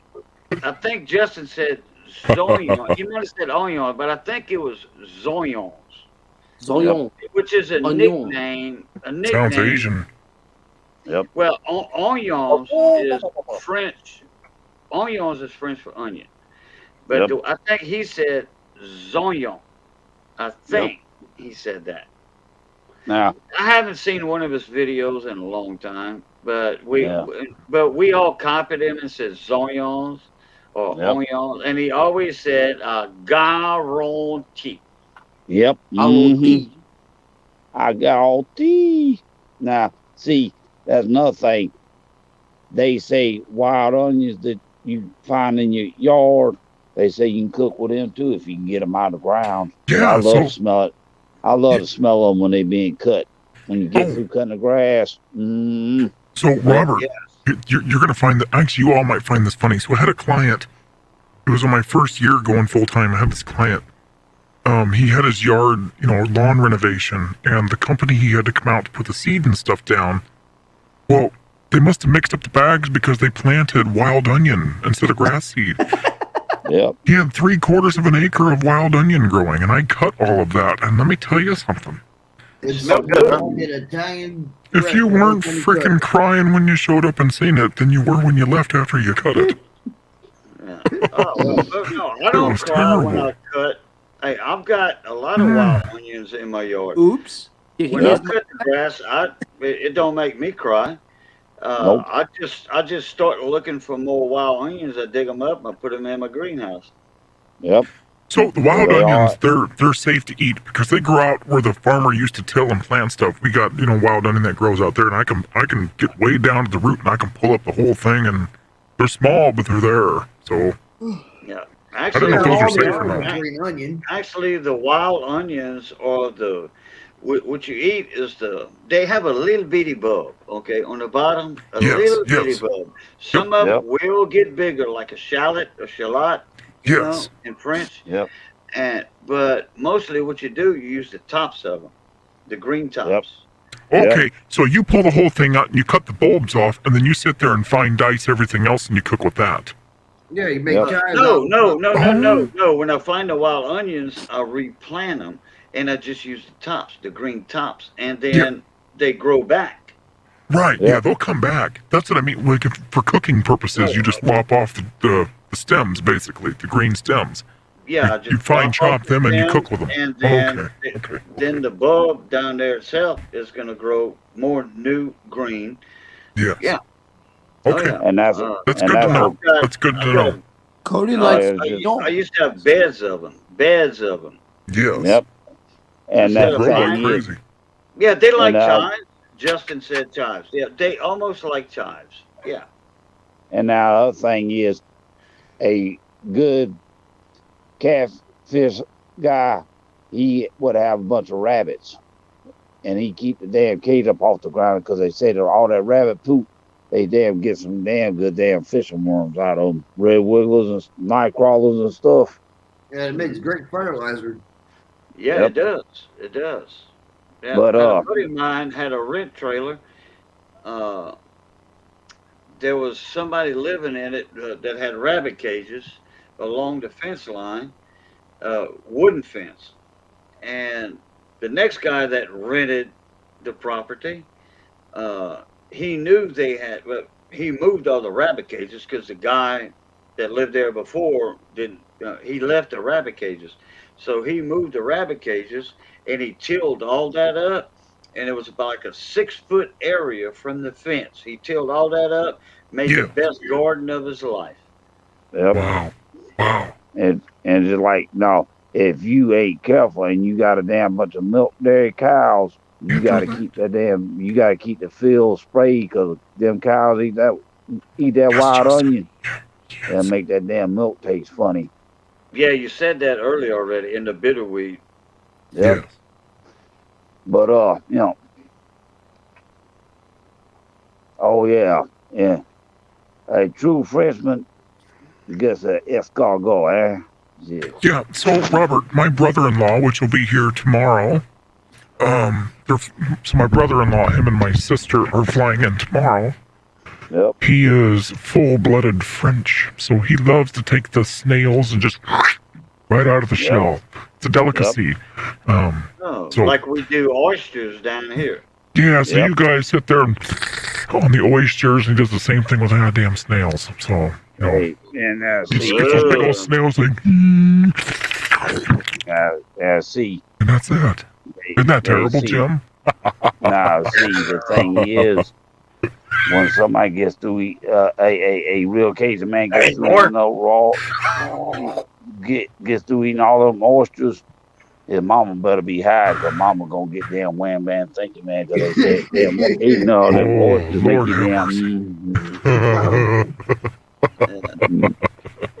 Oysters are happy. Yeah. Happy for mama. Yeah. See, make that love stick get big. Ooh, Robert. Yeah, what it does, it puts some lead in your pencil if you got some letters to write. So just to clarify, Robert, you're talking about like a cocked and rocked kind of thing, right? Mm-hmm. Oh man, I bet you got more of that than Smith and Wesson when you sit there and slurp on them oysters all night long. Oh, yeah. Well, But his arm nah. gets tired. Hey, oh my God. Nah, but what other Cajun delicacy is there? Darn it! I used to know all this stuff. Now I done forgot a lot of it. Darn it! Getting too old, that's why. Oh, damn much. Well, I'm older than Robert. Say what? I think I'm the oldest guy in here. I think. I'm not sure yet. Well, what? 58. Robert's 58. So how old are you? 58. Uh-huh. 58. Oh, Hey. okay. So we got a quarter of a dozen of 58s in here. Yep. Hey. All See, right. I didn't know Robert. I didn't know Robert was 58. I thought he was like 51, 52. Oh, hell no. My grandson will be in his 30s the rest of his life, young man. Nah, see, I was born 2 days before John F. Kennedy got killed. Oh, okay. Yep. So Yep, we got a quarter dozen in here, 58-year-olds.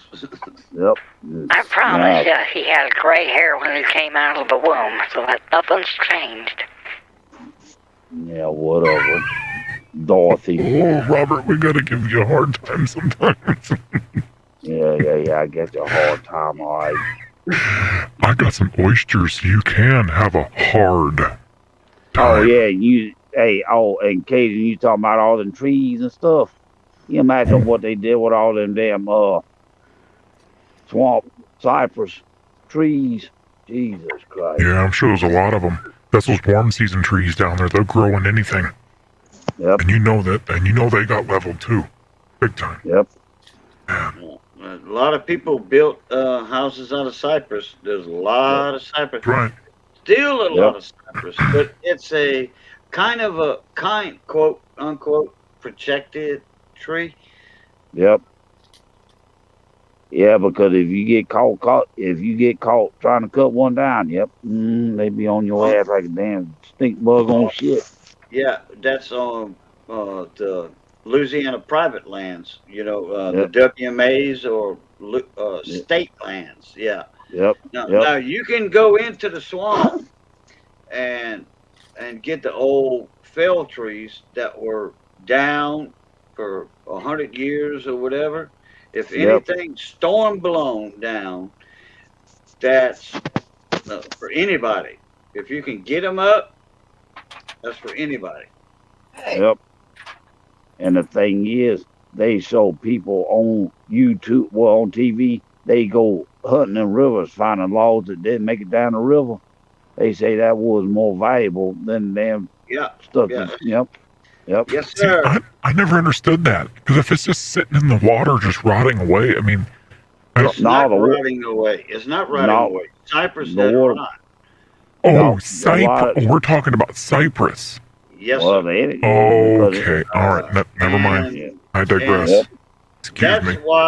That's why we call that sinker cypress. We call that sinker cypress, and they huge hurricanes blew them over years ago. You get one of them good huge sinker cypresses.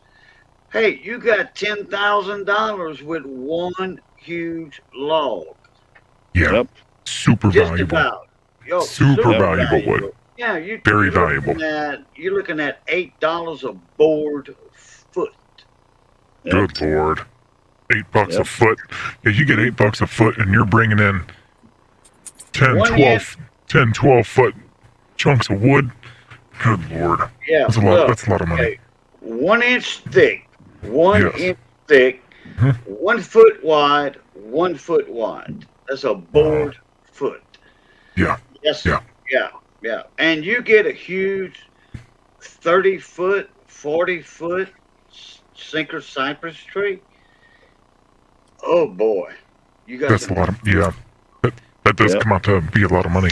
It does. It Oh, really yeah, does. yeah. That's a lot of just money. like, Good Lord. and there was they had them people on TV, swamp log people. They going in there, they did these damn. Yep, they'd have to cut them trees down, make the road. Then that damn skidder would, with a big balloon tire. That's all, they had to bring it out to a dry spot for the trucks to get low. But now I said, Bouncing out, Jim. these independent log truckers, you talk about damn hauling, but the more loads they bring in, the more money they make. I didn't know if you were waving goodbye to us or not, Jim. I seen a wave. Cody was leaving. He said goodnight, and I said goodnight, Cody. Oh, good night, Cody. Have a good evening, Mr. Cody. All right, Cody. Enjoy. Playtime. Enjoy your evening and have a little ho to go to bed with tonight. Joyeux Noel. Joyeux Noel. I'm sorry. I apologize. See, Jim, you know what? Man, I wish you didn't have a $100 budget for your sound effects because I would have told you to get something like this. Then you could just pull anything up on YouTube and just hold down the pad and it records it for a sound effect. So easy. There's no programs, there's no BS. It's just plug it in and that's it. How much is it? About $550. Oh, okay. I'm not rich as that guy. Well, I saved up for this thing. Well, here's what I like about it. So hear me out. This is what's nice.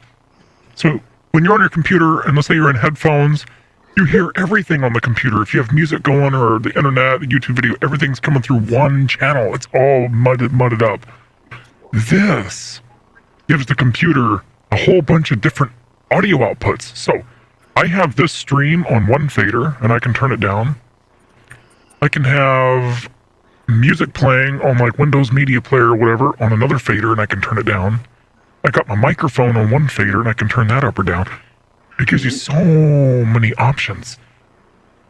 So, and then I have everything routed into this mixer as like my master. Everything goes into here before it, and then it comes out of the big mixer before it hits the computer. So, and then I got this little thing here, Roland VT4.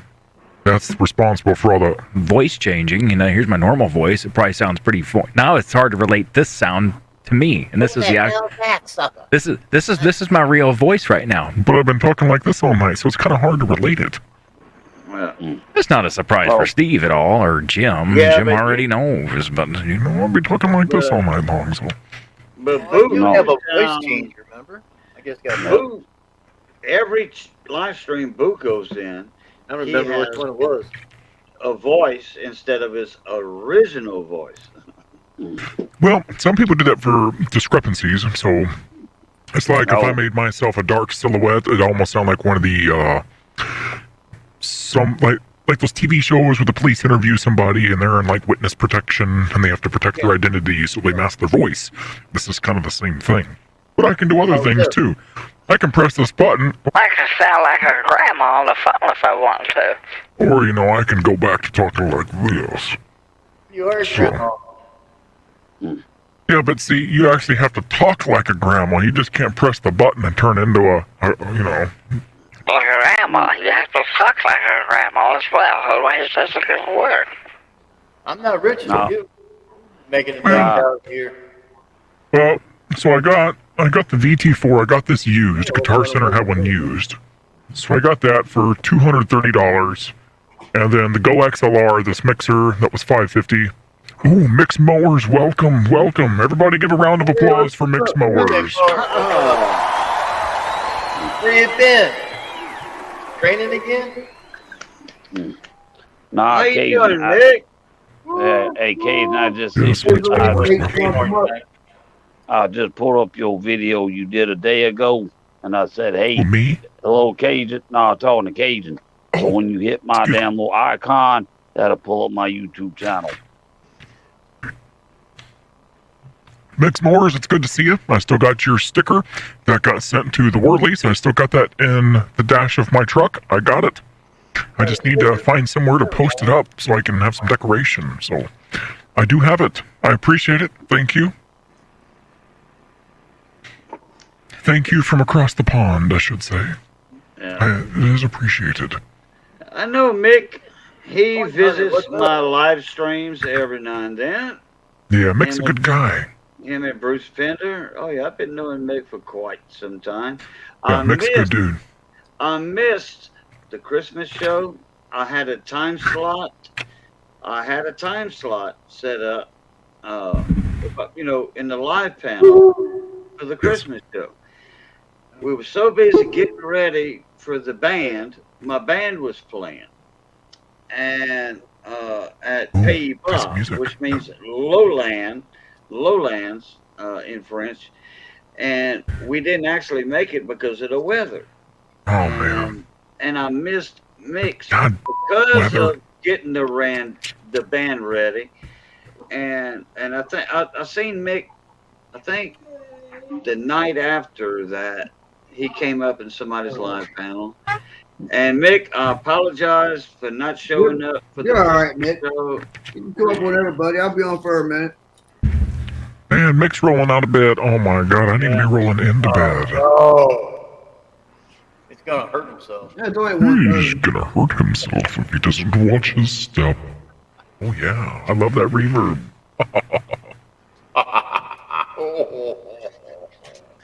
Oh ho ho.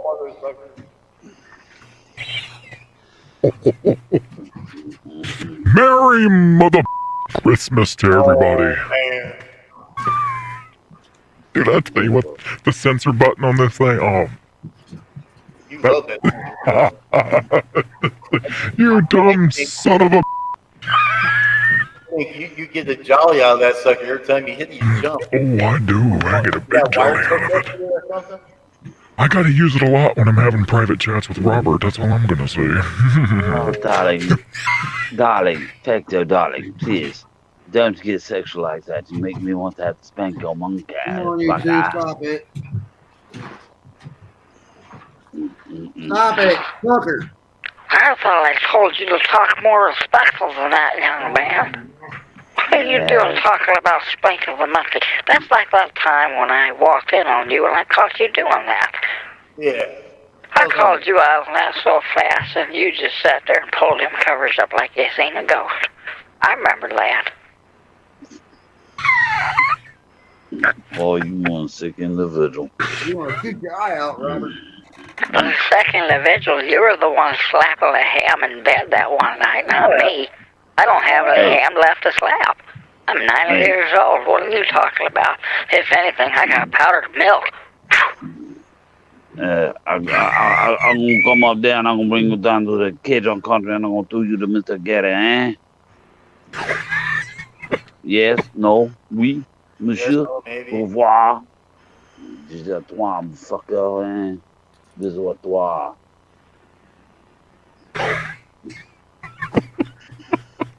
I'm getting too old for this shit. Jesus Christ. Yes, you are, Robert. It's funny though. If it makes you laugh, that's all that matters. Man. So Cajun, what kind of music do you guys play? Do you play like do you guys do like open houses or do you go to coffee shops or what all do you guys do? Wait. Oh, hold on. Wait. My wife's talking to me. Hold on. I gotta mute. That's myself. okay. You're good. You're good. Yep, when the ball speaks, Cajun listens. Mm-hmm. Yes, that's right, Robert. It's like when the wife starts screaming at me, I sit there and I flip a coin on which testicle gets donated that night. If I don't listen.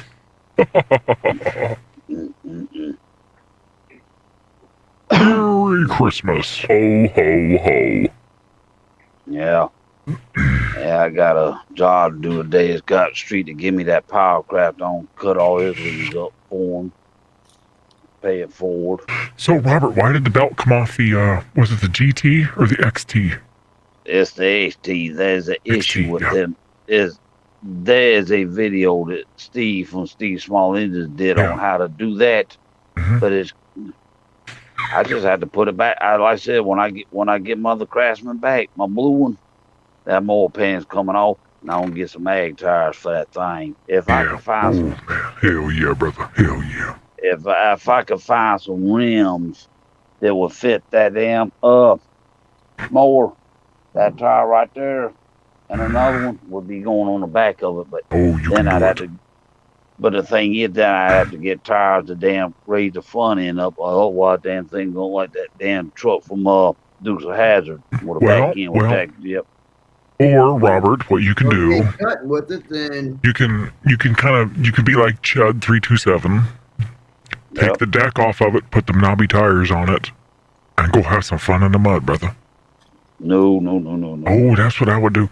I would pick a mower that's kind of last on the list, though. I wouldn't do that to a primo mower of yours. I would do that to one. Because see, he also does pulley swaps on the transmission. He puts a bigger pulley so he gets more speed. But see, I don't know what size pulley he puts. But how much extra stress would that put on the transmission? And you said you deal with a lot of hills. So therefore, the smaller the pulley, the less mechanical advantage, I guess you'd say, less leverage you would have on that pulley to get up the hills, which would therefore transmit more stress to your drivetrain on the mower. Premature wear. So I don't know if that would be a good idea in your case, because that may be a lot more power and force required, and it may cause extra problems. I don't know. Bix Mowers is in the house, so after he gets a cup of coffee, which I assume that he's in the process of obtaining, might be able to answer that. smoke a cigarette real quick. Oh, cigarettes are bad for you. Cigarettes are bad. Little young man, I told you to quit smoking those cigarettes. I try to teach you right. You just didn't listen to me. You keep smoking those cigarettes. Give me one, Helen. Now, see what it is. Chud's down there in Florida, so they got that sand. Now he's got them stuck a few times. He's had to have people pull him out and stuff. Like I said, you know. Yeah. Well, the thing is, too, them mowers are so light. You don't have a lot of weight pressing down to get them tread to bite in, nor do you have the wheel spin to clear the tread out. But God, that would be a lot of fun to modify a mower like that. Oh, and that guy, Redneck Computer Geek. I never heard of him. Well, I'll send the link when I get a chance. But he takes mowers and makes racing mowers out of them. They sit there and they got drag racing mowers. Oh my God. They'll sit there and do like dragsters. God. Yep. Drag racing lawnmowers. They put wheelie bars on them. Oh. I think he did on two of them. He showed pictures on I forgot where it was. I seen it. I'm like, yeah, damn, he got some wheel bars. Because the thing is, he's got enough damn RPM on that back end, because when you put it in gear, Yes. in the highest gear, and you let off on the clutch. Yep, it makes it pop that wheelie. So that's when they had to put wheelie bars, because I said he's putting bigger damn pulleys on the transmission, and he let out on that clutch. Yep. Well, if you're putting big engines on them, here's the thing. Honestly, if you got like a lawn tractor, if you have a welder and you can reinforce the frame, make it stronger, you could fabricate mounts to put a 4-cylinder engine on it. You could theoretically do it. And I'll tell you what, you put like a 310 horsepower EcoBoost motor on that, twin turbo EcoBoost. Oh my God, that mother would take off like no tomorrow. No, Robert, imagine how many phone numbers you'd get if you had a wheelie bar and 300 horsepower lawn tractor. Oh, you'd never have to pay for anything at Dollar General again. No, there's guys out there that actually do that. They take them and modify them. But now, I know. It's bad to the mother bone, too. No, there's one guy, on our mowers, the discharge side is on the right. His was on the left. Really? Yep. So did he weld did he weld a plate in to close up the right side and then make a cutout on the left? Or... I don't know how he did it. I just know it was discharge. He was cutting grass with it and it was discharging to the left and stuff, Yeah, that'd be awesome. Now see, Chud is smart. He takes damn gear style transmissions. If he did that to a hydro, it could mess it up. Yeah, hydros are a whole different animal. Gear drive, it's all mechanical. I mean, they're very strong. Hydros, man, here's the thing. The hydros are only rated for a certain amount of pressures and everything like that. And once you start really pushing them to the limits, you can destroy them very easily. Now, see. Swamp Pop. Oh, Cajun, you got to explain to me what the hell Swamp Pop music is. That's a new one on me. I'm a musician. As you can probably tell from things that I have, I do play music. Swamp Pop. That's a new one. I've never heard of that before. Wow. That's a new one on me. Give me an explanation on that one. I'm curious now. It's been around here Swamp Pop. 40, 50 years. Oh my God.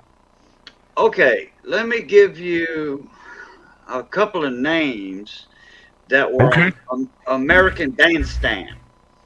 Yeah, give me something I can type into YouTube so I can check this out. I'm curious. Rod Bernard. Benard. Rod Bernard. He was 2 times on American Bandstand in 1 year. Okay. That's a good one of Swamp Pop.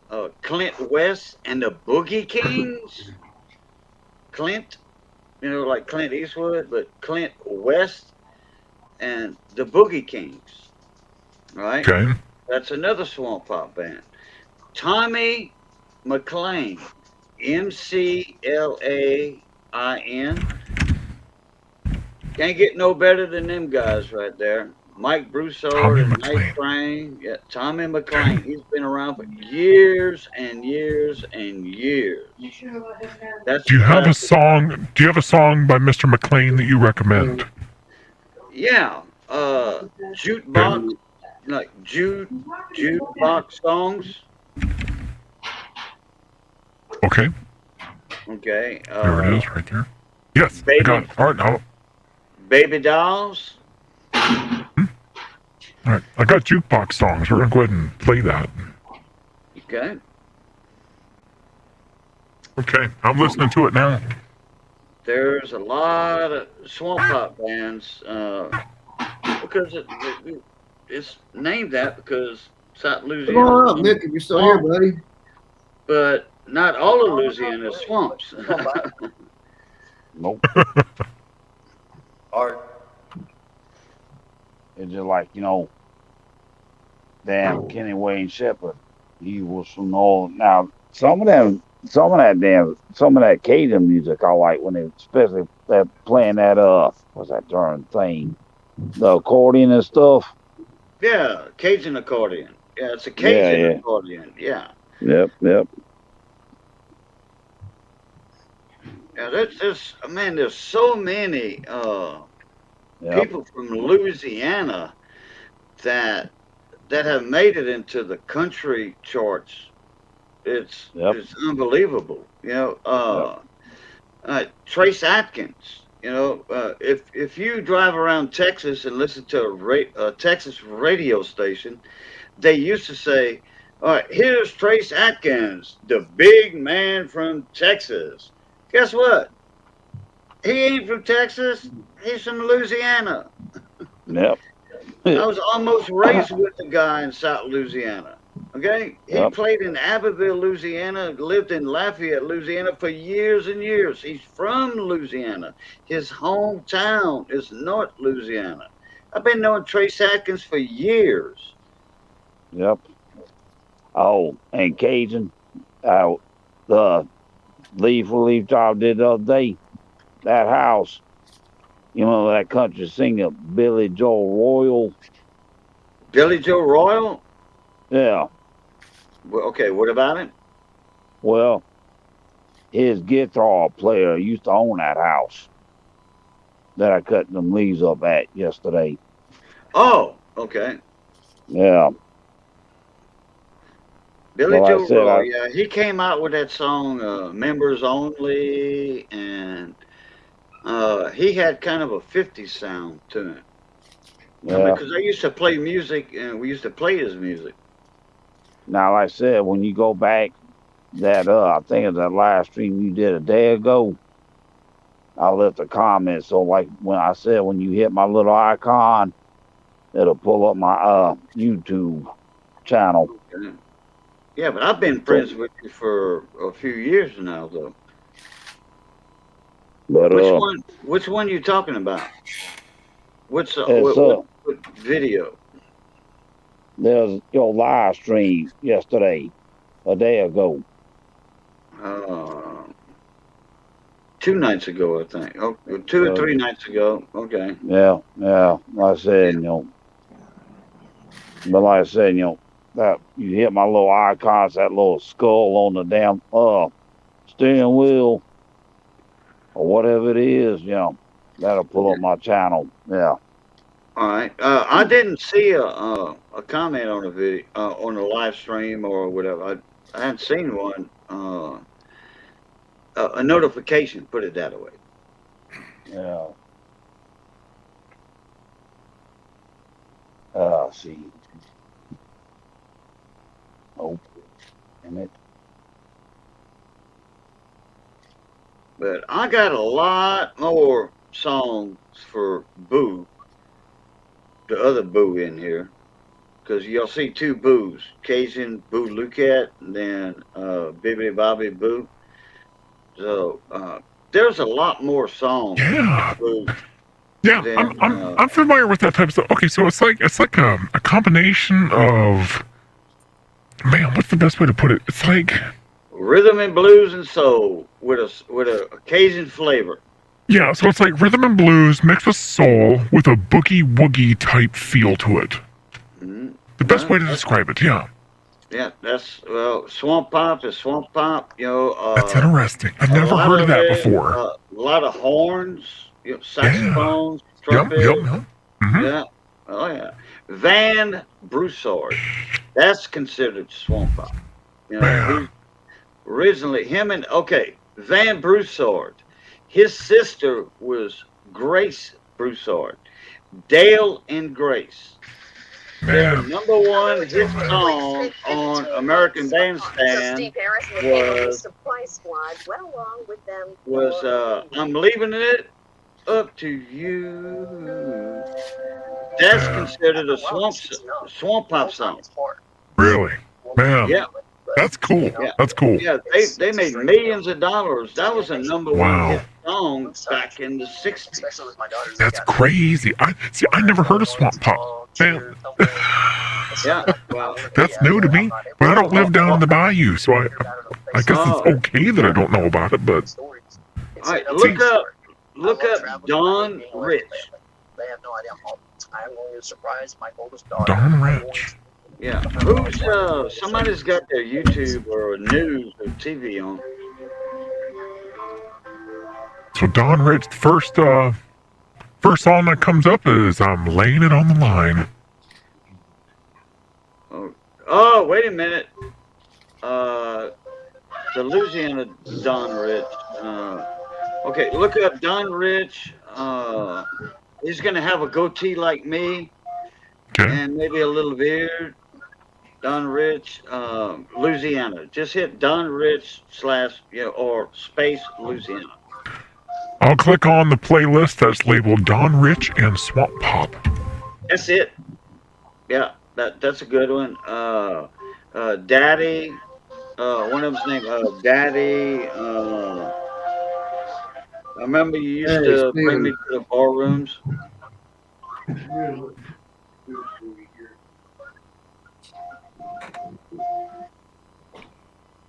Now, I just ordered my Happy New Year hat, so if it shows up in time, since Steve's going to have a Christmas thing, I have a Happy New Year hat.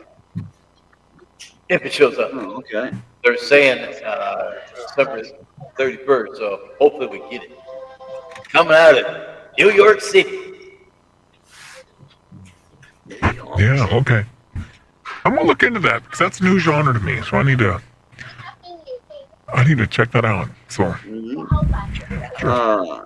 are we talking about? New York City. I ordered 3 Happy New Year hats. Why I ordered 3? Well, that was only $1 a piece. And $1 shipping for all 3. They're probably paper or whatever. But I lose shit so damn fast. I gotta have backup.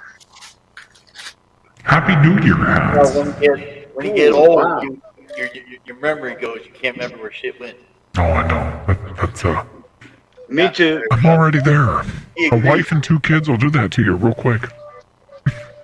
What will? A wife and 2 kids will do that to you real quick. I'm single. Can't remember. Cats, and that drives me crazy as it is. How about 2 wives and 3 kids? Oh, Lord have mercy. Really in trouble.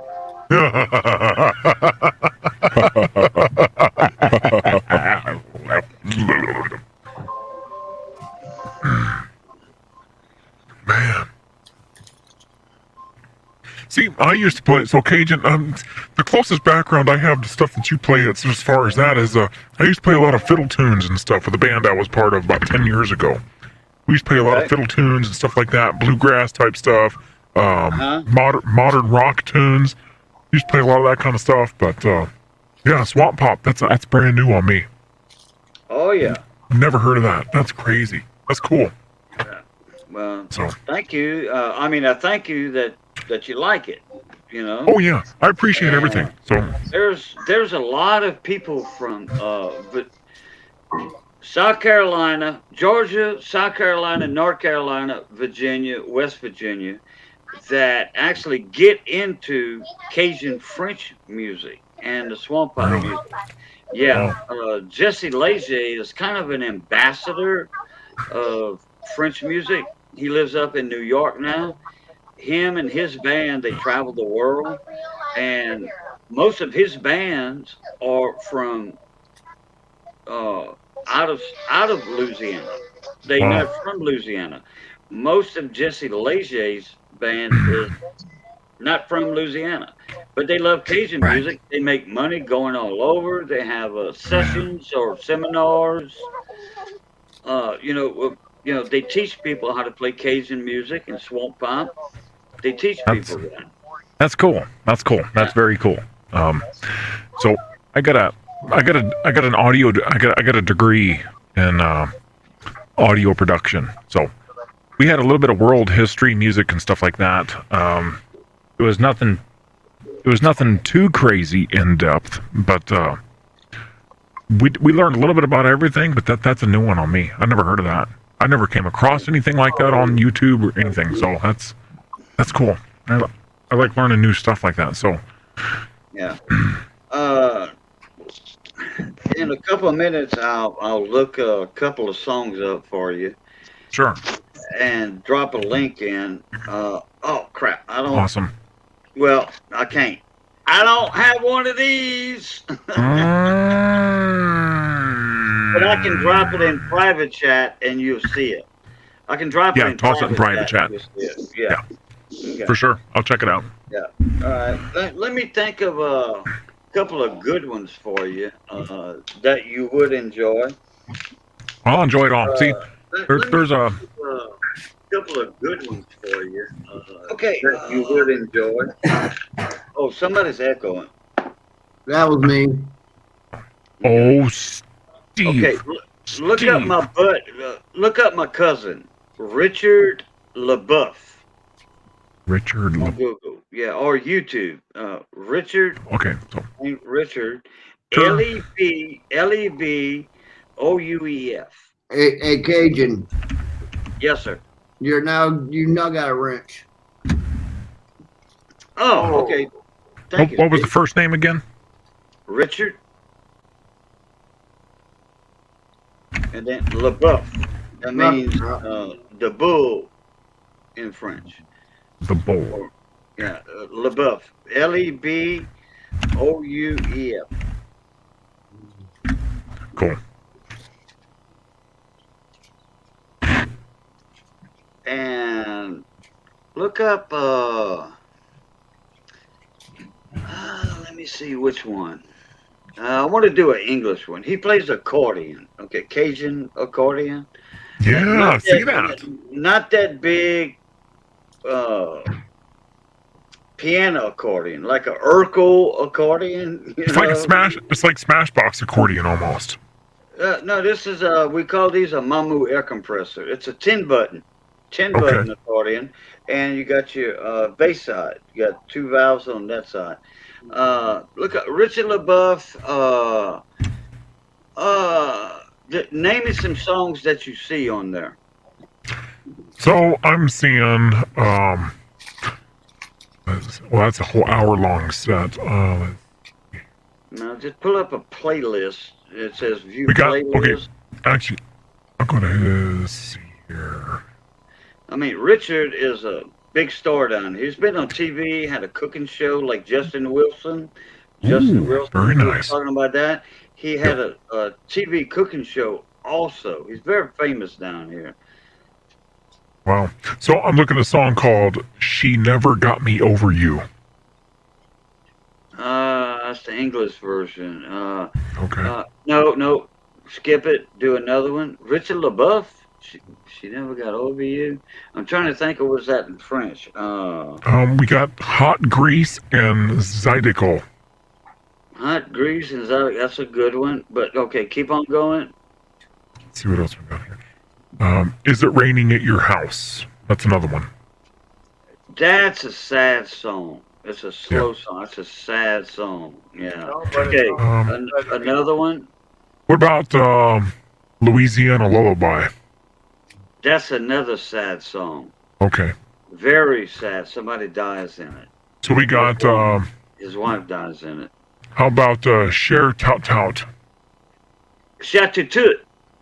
Cher Tout. Yes. Yeah. Chateau Tout. Okay, that's a good song. Name another one. Okay. The Lonely Girl Waltz. Okay. No, keep on going. I want you to hear a good toe tapping song. Yeah. When you listen to it. We got Heaven Was a Drink of Wine. Oh man, I'll tell you what. Okay, listen to that. Okay, that's some swamp pop. All right. Okay. Listen, it's in English, but he has the accordion in it a little bit. Listen to that one. Okay, put that on your checklist.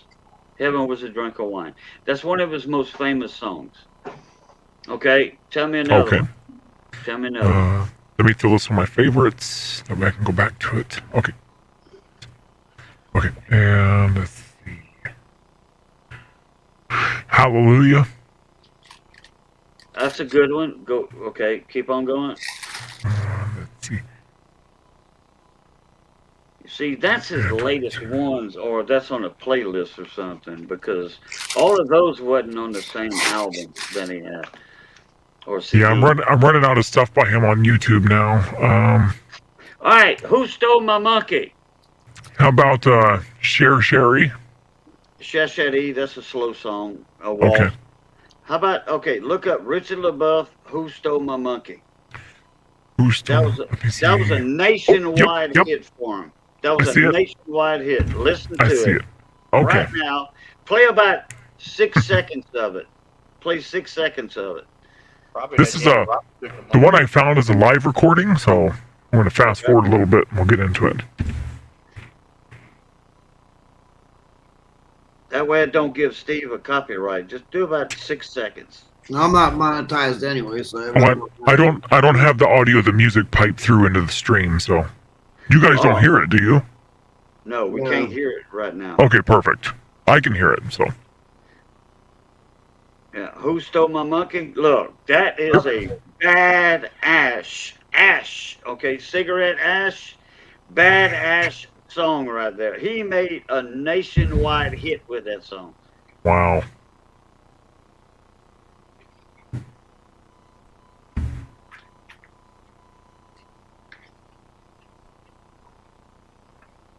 Wonder if I can find a studio recording of that. Yeah, because studio recording of it is non-copyrighted. Zachary Richard. No, that ain't gonna work. Okay, I'm trying to think of who else with other songs Richard did. The Son de Gravai, The Sand and Gravel Road, the Chemin de Son de Gravai.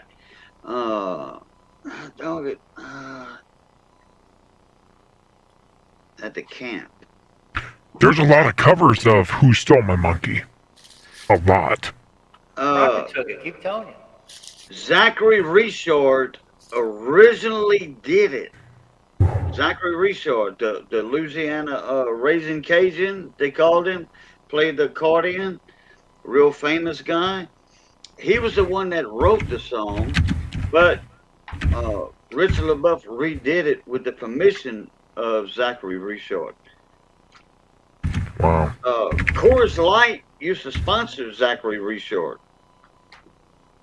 Okay, yeah, because I see Zachary Richard right now. Richard, yeah, he's from last live year. on 1990. That's the year I was freaking born. Who Stole My Monkey live on Letterman? David Letterman, the talk show host. Yeah, like I said, That's Richard crazy. LaBeouf, world famous, dude, and that's my second cousin.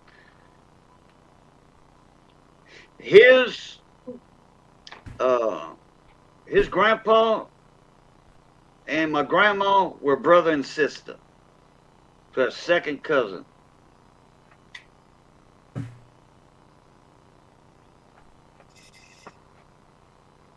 Yeah, it was 2000 or 1999. Yeah, 2000. I'll agree with that.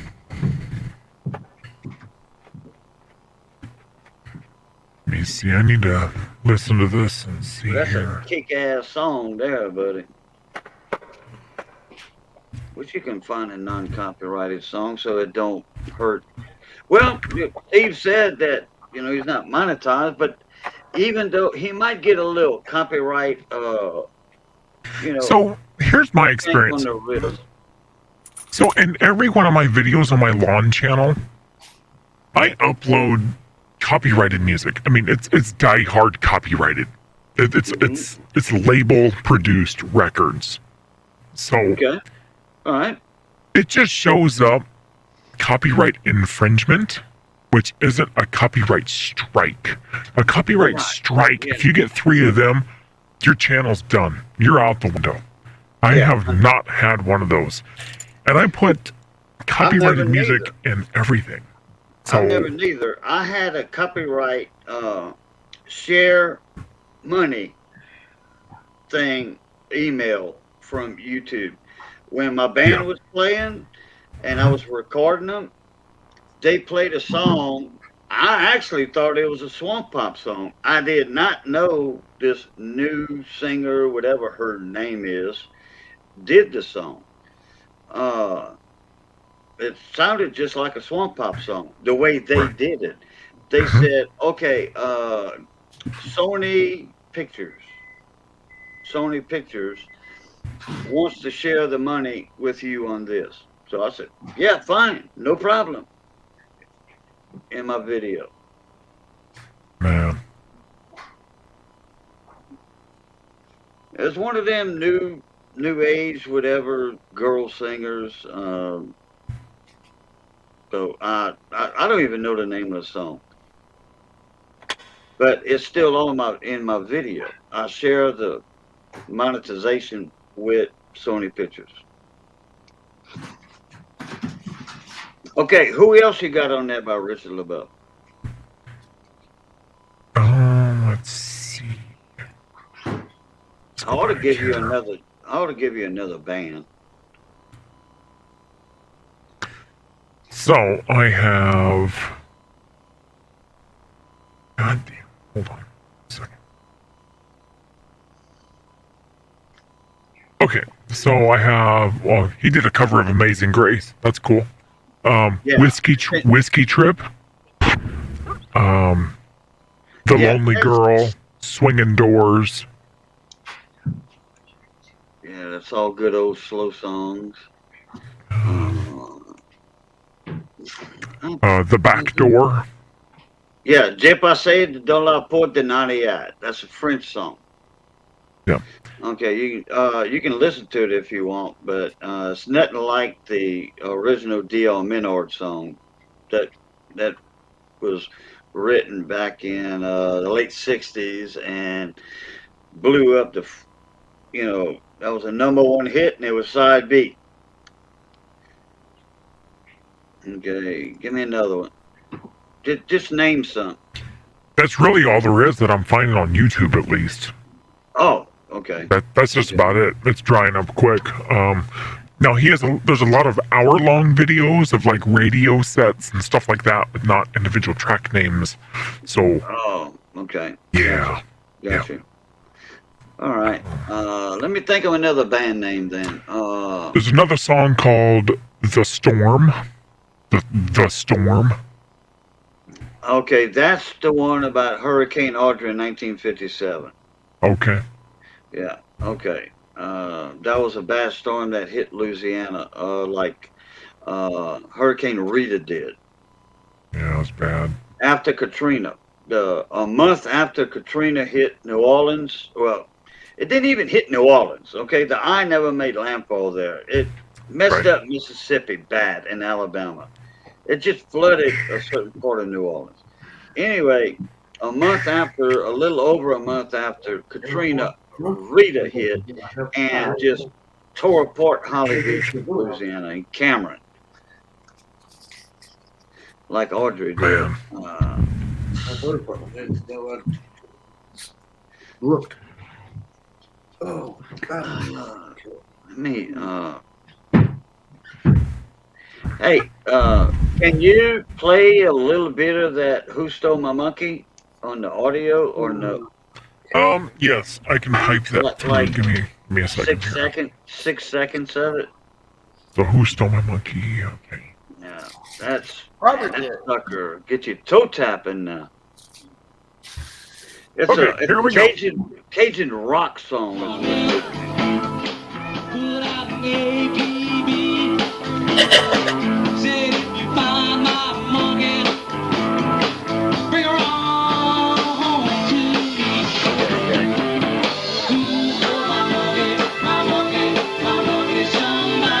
You can get it.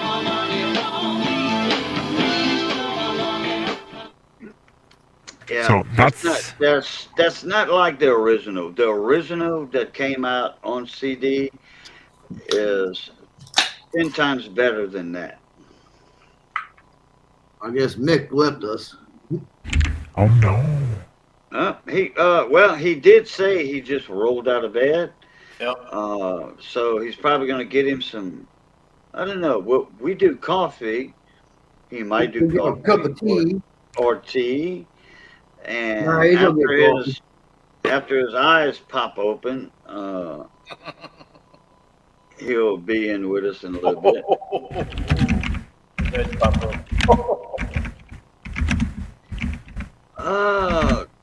Let me think of one for you, Boo Boo.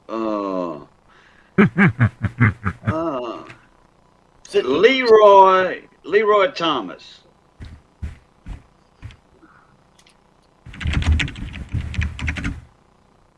Okay. Leroy Thomas. Here we go.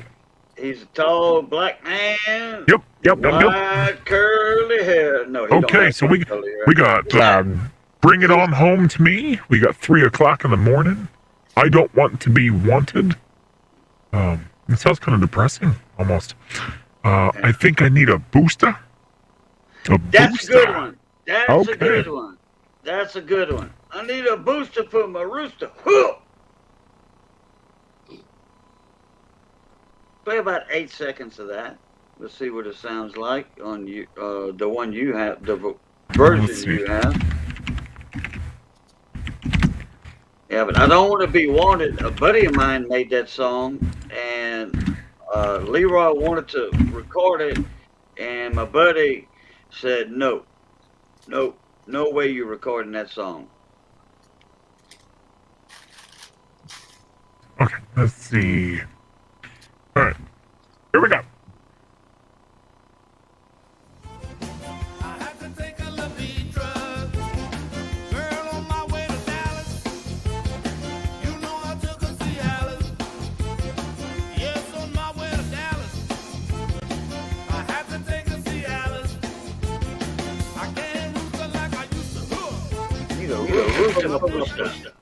Yep. Yeah. Jewel of the Bayou. Yeah, the Jewel of the Bayou. That guy there, everywhere he goes, dude, he packs the house. Wow. Okay? That's cool. That's cool. He's been to California, Oregon, Washington, and 20,000 people. Wow. Over there. That's Filled crazy. up arenas. Oh, yeah. Man. Oh, I'm sorry. It's not I Don't Want to Be Wanted. It's not that song I was talking about that the writer of the song didn't want him to do. It was another song. Tommy G. Because we got Okay. Tommy- Whiskey Bent and Hellbound. Whiskey Bent and Hellbound. That's an old country song. Yeah, that's by him as well.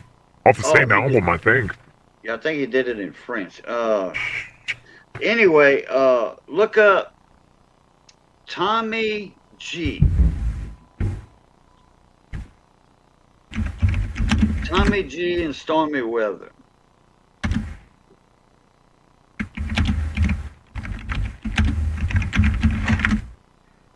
Okay. Okay, so we got Only You and Tonight, Have Mercy on Me. That's it. Only you tonight. Only you and me tonight. That's the song that Tommy G did not want Leroy Thomas to play because it was about his wife that had died. Found out what? But that's Tommy G, Tommy Weather, that's an awesome song, dude. Hey, it'll bring a tear to your eye. It'll bring a tear to your eye. Whatever. They leave down the bathroom. Wasn't nobody there. Wasn't nobody like that, but we'll let it all kind of drop down.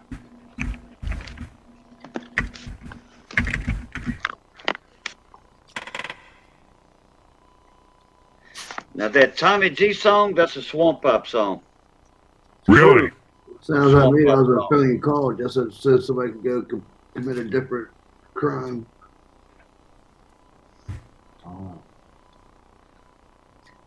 Get the cops. Man, you know what? Go commit something else. Oh my God. Okay, so this is gonna blow your freaking mind. So the PV&G version of this, like on paper, like if you had a band and wanted to play it, it's on eBay for $200 freaking dollars. Which one? Tommy G? That is, yeah, that's insane. That's wow.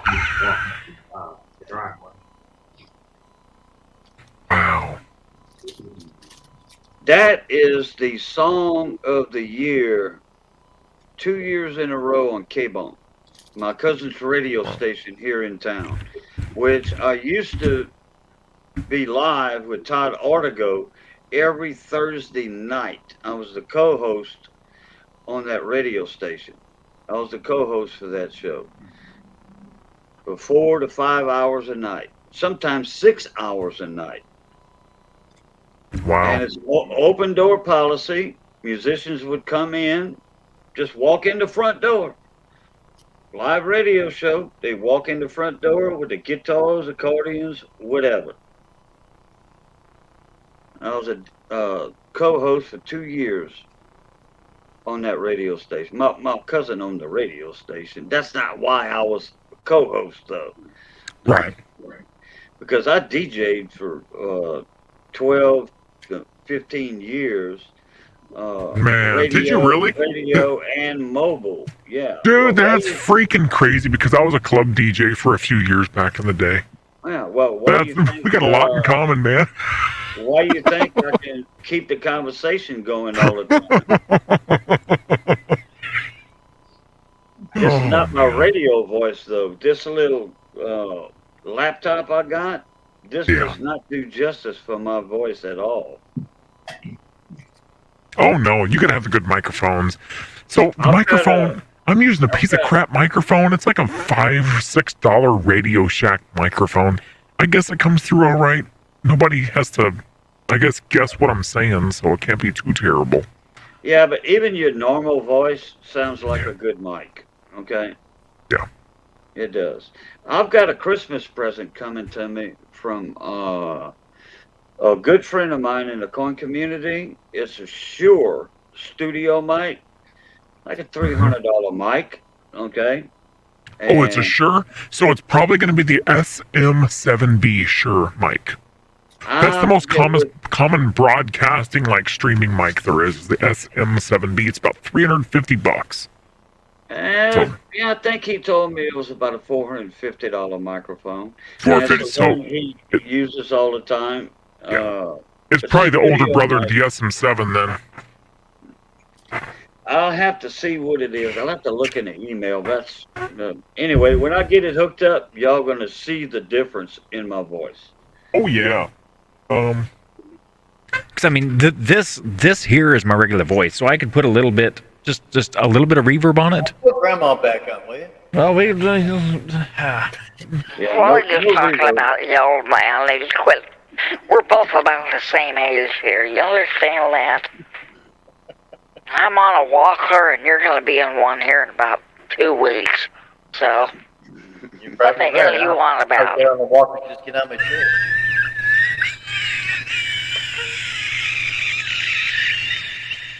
You got a steamer pot going on back there, Grandma? Oh man. Sounds like it. No, it's a.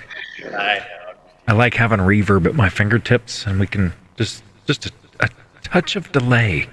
Yeah, but that's too much delay. Way too much. Yeah, I could fine tune that, so I could route this mic into my audio programs, and I could really fine tune that.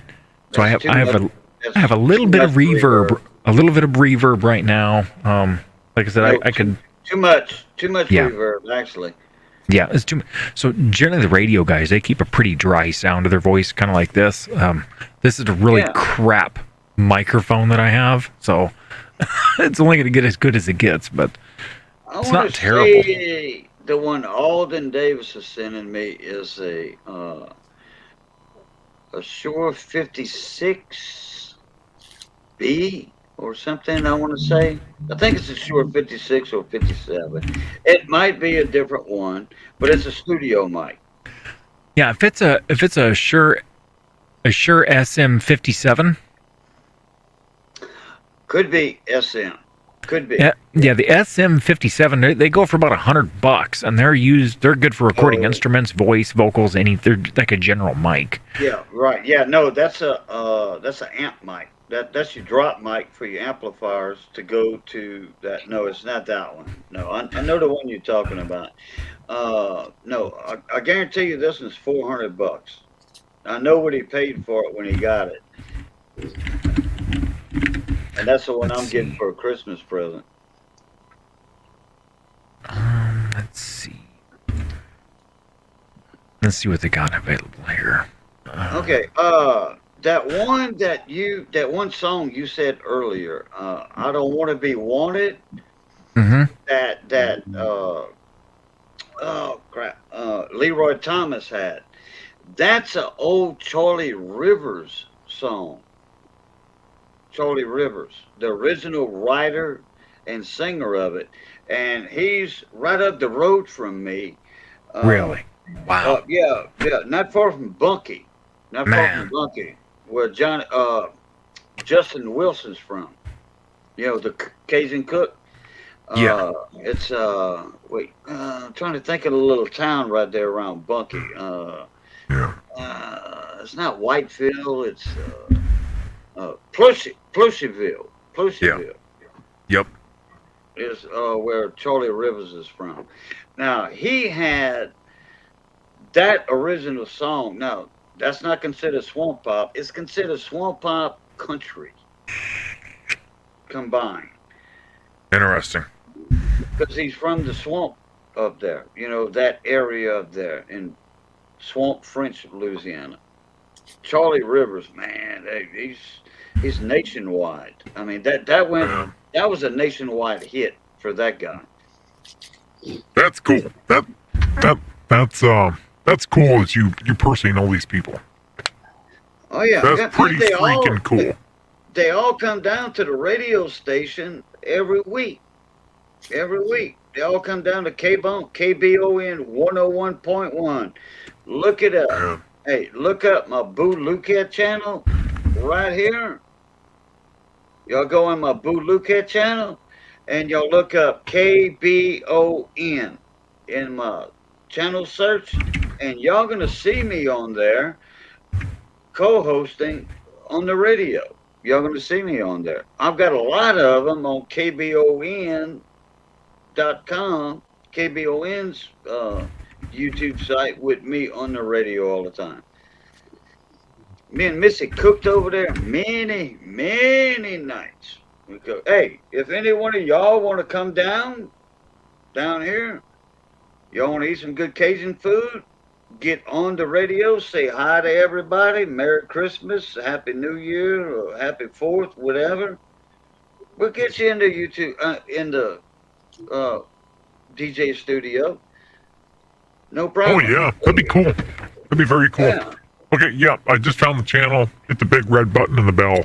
So I'll keep an eye on that. I'll watch some of that stuff here. That'll work. Now soon. my other one's Cajun Coin Hunter, naturally. You know, but that's Cajun Coin Hunter, but it's not right here. It's Cajun, aka Boo Lucat. Both my channels, I'm on the radio.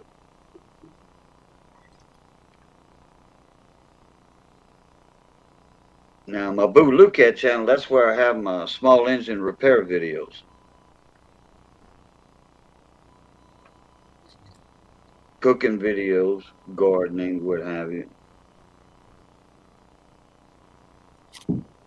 Okay, yeah. Where's that one song by Tommy G? You said you had a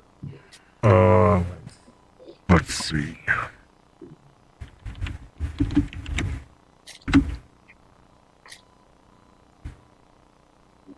See, Tommy had came out with that song, then his wife died, and that just about killed that man. So we got Only You and Me Tonight. That's it. That's the one. Yeah. Do about 8 seconds to that one.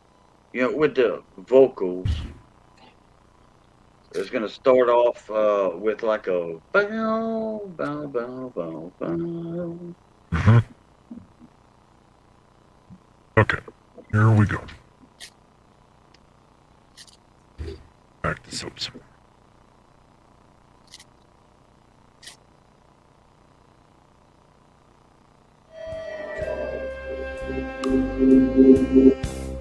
When she came into the room, she said it's only you and me. You and me. She said I want you.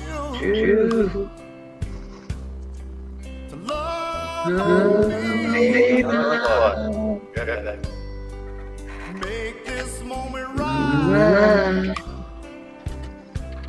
Baby, light me a candle. Just remember. Oh, remember. It's only you and me tonight.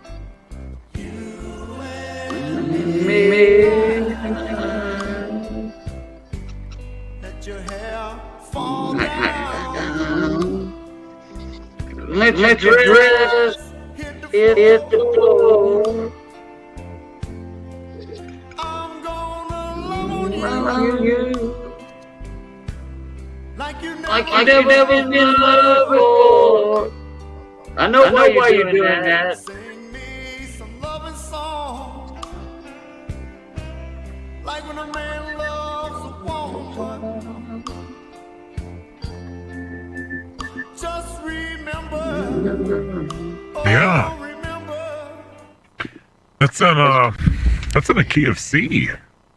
That is Yeah. okay. / soul. Okay. Yeah. Yeah, I heard there was a couple of voices in there. You know, that messes with the YouTube analytics. That way they can't recognize who's singing it.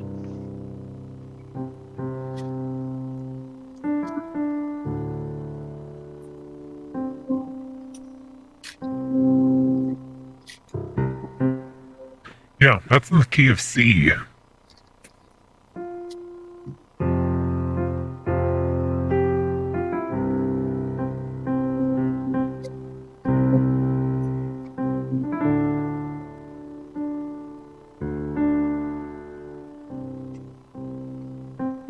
Key of C singing C and G.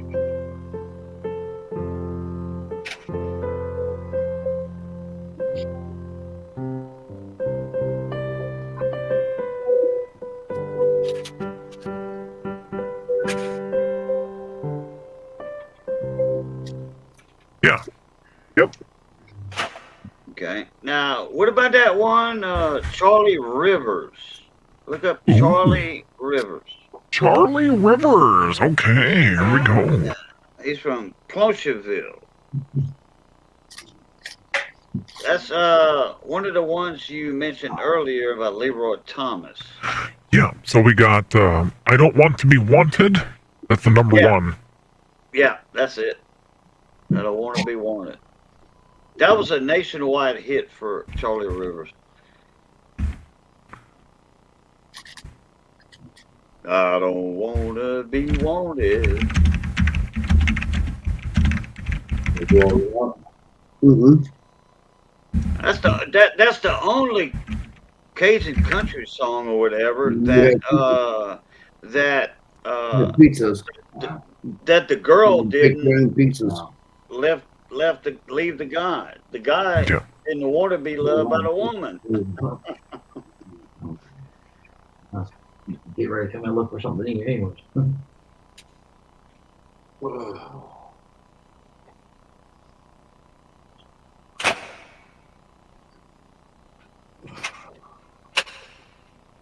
Man, I think Boo Boo's getting into this Cajun style music.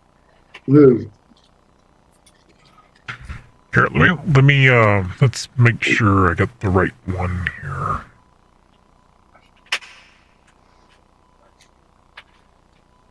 I don't want to be wanted. Okay, let's go.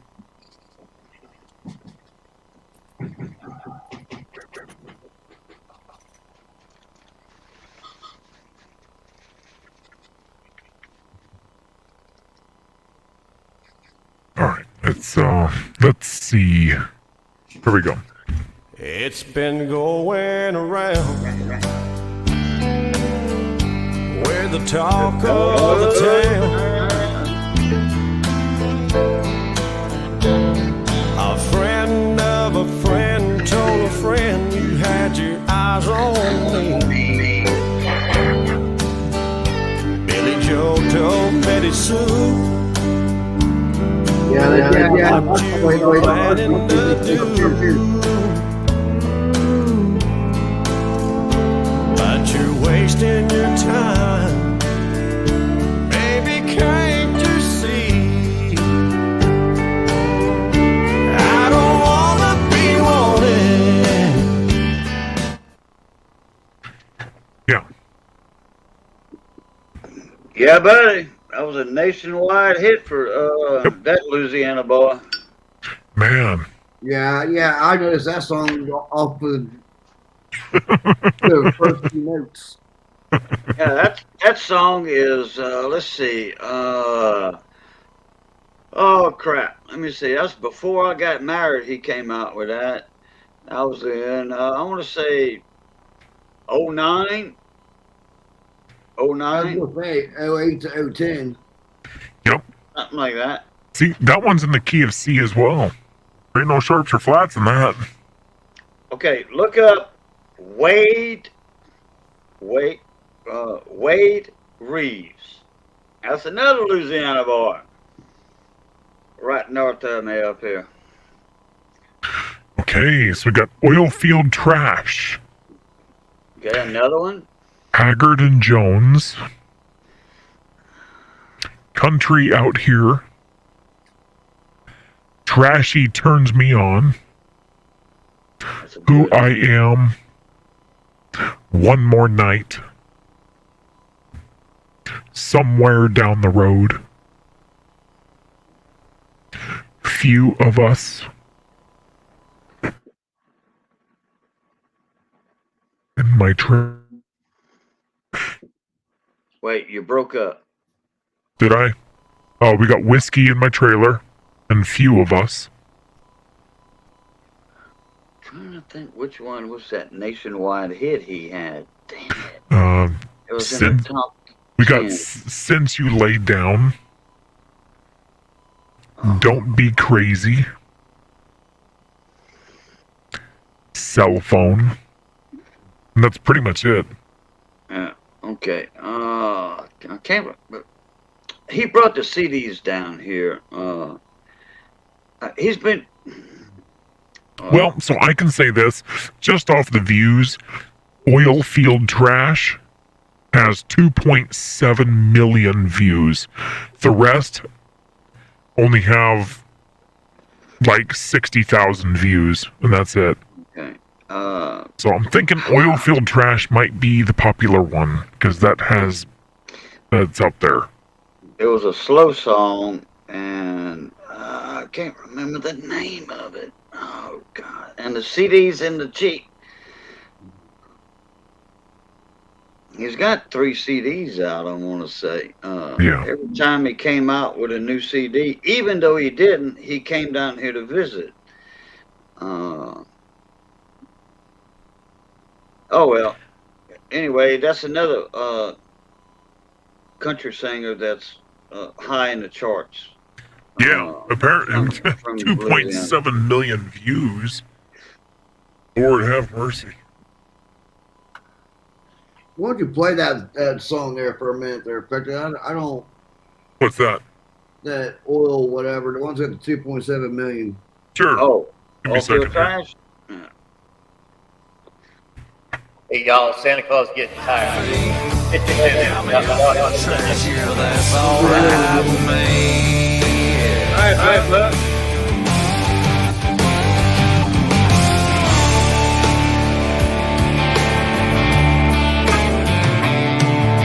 Skids touch down around Lucian. Got that pretty little thing sitting there at home, waiting for me to get off this hill. Now calling up mama, daddy's on his way. Make a month's worth of loving out of 14 days. You can't get that with no MBA.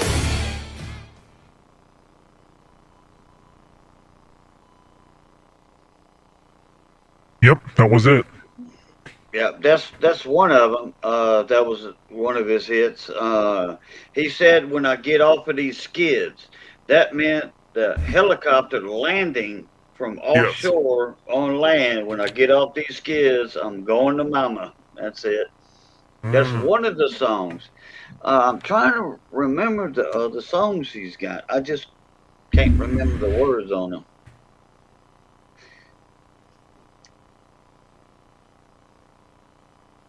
And I forget who did Swamp Chicken. If I'm not mistaken. Ooh, Swamp Chicken. I don't think Wade Reeves did Swamp Chicken. Oh, crap. Let's see. Bliss. No, the name of the song is Swamp Chicken, the one I'm talking about. Okay, Well, yeah, I think Swamp it is. Chicken. Give us a little sample of the other ones he's got. You know, if I give you a thumbs up like this, that means that's the song I was thinking about. Let's see. So we got Haggard and Jones. Okay, yeah, that's a good one. Haggard and Jones, that's a good one. That's one of his big hits right there. Okay, now here's this one.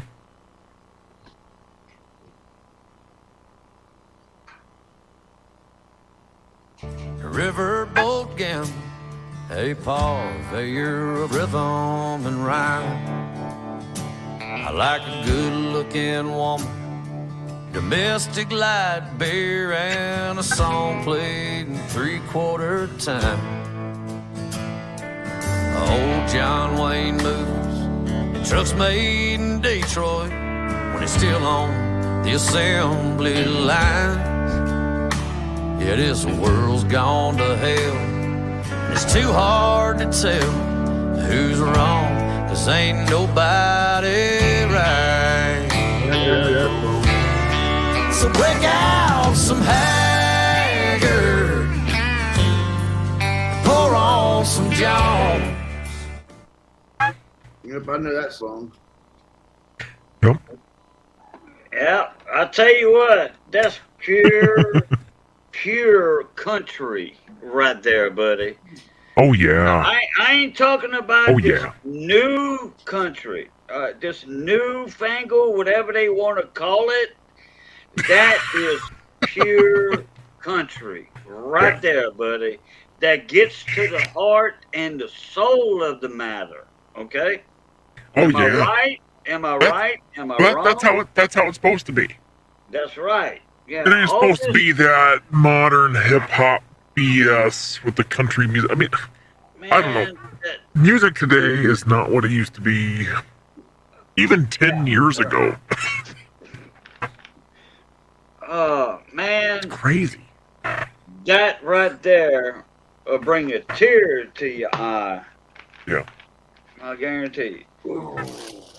Who's getting it? And that new crap they got that they got out now. I don't listen to a country music stations. I don't. I listen to my cousin's radio station because he plays pure country, old country classics. Yep. And okay, my cousin died 2 years ago. Now the station is still owned by my family. There's a bunch of each and every one of these little letters takes one of these little BBs. It's just it ain't what it used to be. That's all there is to it. Yeah, country ain't what it used to be. Who sang that song? Who wrote and sang that song? Your eyes wouldn't let you do it. Your eyes wouldn't let you do it. So are you a guitar player or do you just play records for the radio show? Come on, you fucking things.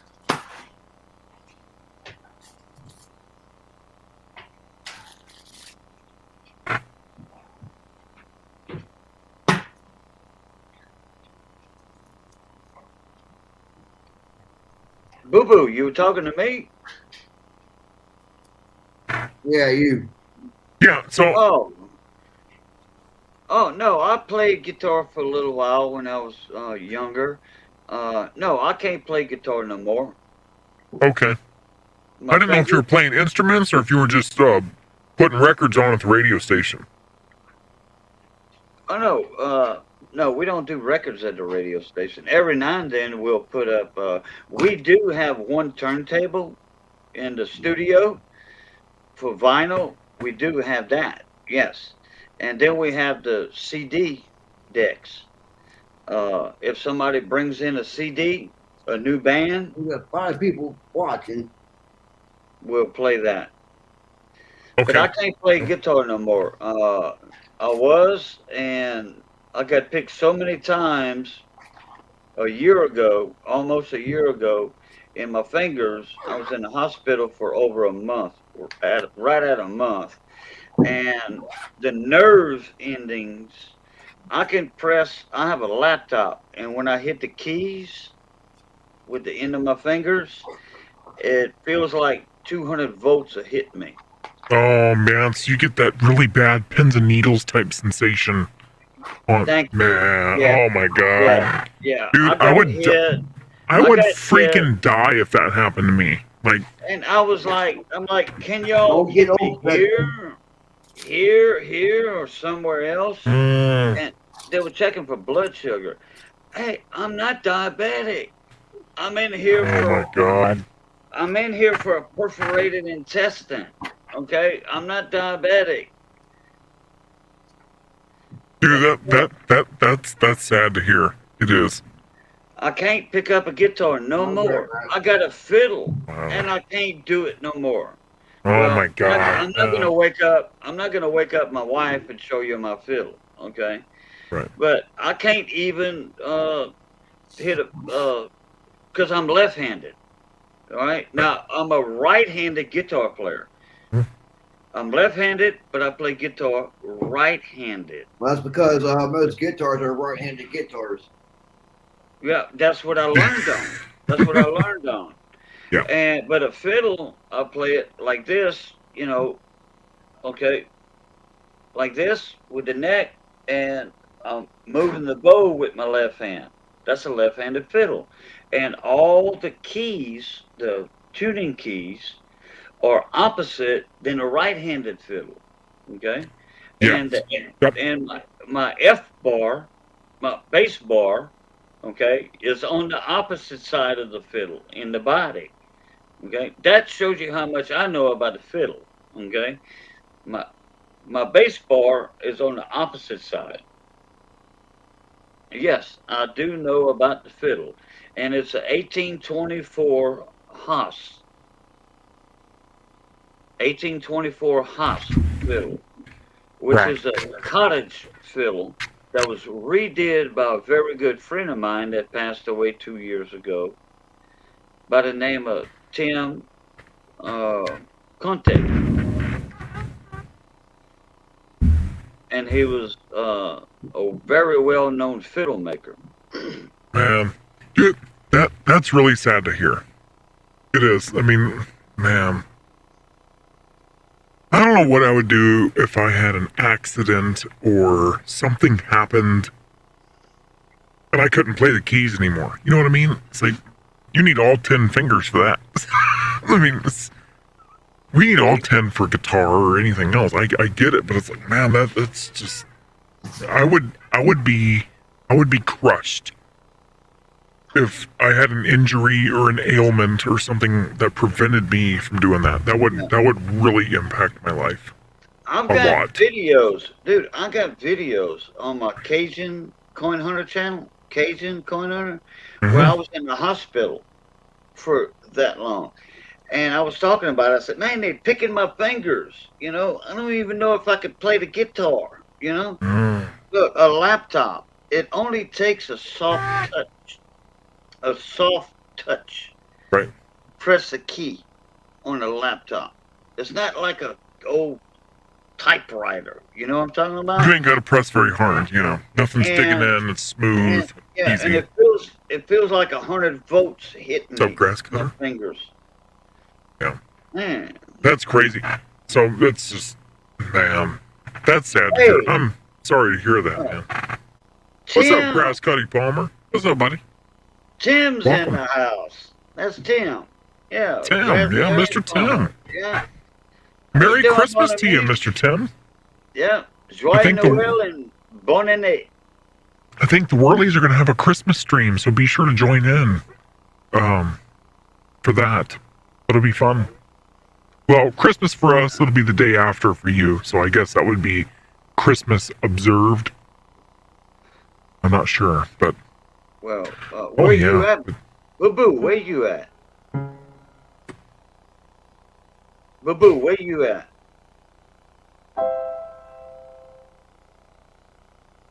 Boo, where you at? Oh, where am I at? Yeah, Boo. I told you my new nickname for you is Boo. Since I'm a boo in here. You the boo. Man, we're getting more in common as the seconds go by, aren't we? So I'm in I'm basically in, that whole of America. I'm in Illinois. Oh, you okay? So- So you're in the stateside. Yeah, I'm 20 minutes out of St. Louis. St. Louis. So I'm not Chicago area. Hell no. I don't deal with that Chicago crap. No. Mm-mm. So I'm 20 minutes out of St. Louis. Louisville, Kentucky is about 4 hours away from me. Louisville. Wow, man, damn it. Not Louisville, not Louisville. Louisville. Elville, Kentucky. Steve got to be quick on the correction there. Oh, damn. I got a buddy of mine in Pee Wee Valley, which is not far from Louisville. Yeah. So I'm not too crazy far away from. I'm in the middle. So whether you're all the way in South Carolina or all the way in California, I'm kind of in the middle. So South Carolina is a bit closer. I'm about 700 miles from South Carolina. So. Well, And I'll tell you what, this state sucks. Our governor sucks. The taxes suck. It's expensive. It's not worth it. It's flat. Ugh. Yeah, Tim Palmer. Yeah, I did get your sticker. Let me see. Let me grab the envelope. Damn, I got a bunch of mail call here. But Tim, yeah, I did get it. Mon ami. And I need to get some new stickers made. And there it is. And I showed you that. Well, look at that. You got a sticker. Yeah, I need Man. Cajun needs to send me not Cajun, but well, Cajun. If he has some, I'll take one too. But Man, look at that. Grass cutter Palmer. I like that. And you get the lawnmower all pissed off and like going at the grass. I like that. That's cool. And Very cool. Then I got I want one. Rayleigh's. Really small engine. Yep. Piston on fire. Let's kick ass. Yep. I like it. Got they would call him a T-bone. T-bone. Yeah, T-bone. That's cool. Yeah. Oh hell, you know what? I was saying that I didn't get a return address on Tim's. See right here, Royal Airmail. Yep. So Royal Mail. That's typical coming from that part of the world. Yeah, in fact, look, Airmail. Yes. Overseas. Imagine that. Yeah. so well, Tim.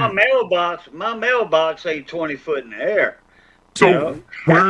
where's Tim? Where's Palmer located at? He's in the UK. And, Okay, UK. Yeah. So Royal Mail. That's typical for them over there. So yeah. Okay. Cool. Very cool. And I always said I didn't get a return address on the envelope. But guess what? I had to look in the envelope. Yeah. Okay, I just showed it a second.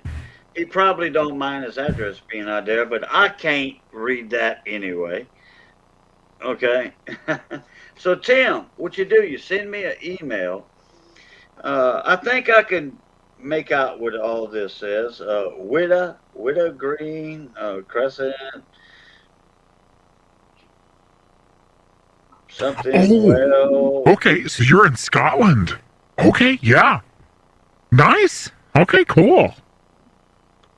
Yeah. Mr. Oh, yeah, Palmer's he in Scotland. I'll tell you what. So, you know what? Since you're in Scotland, so my sister and my brother-in-law are headed in for Christmas. They'll be here tomorrow. Well, I guess they'll be here tomorrow late from the airport. I got them for Christmas a company called Balvenie.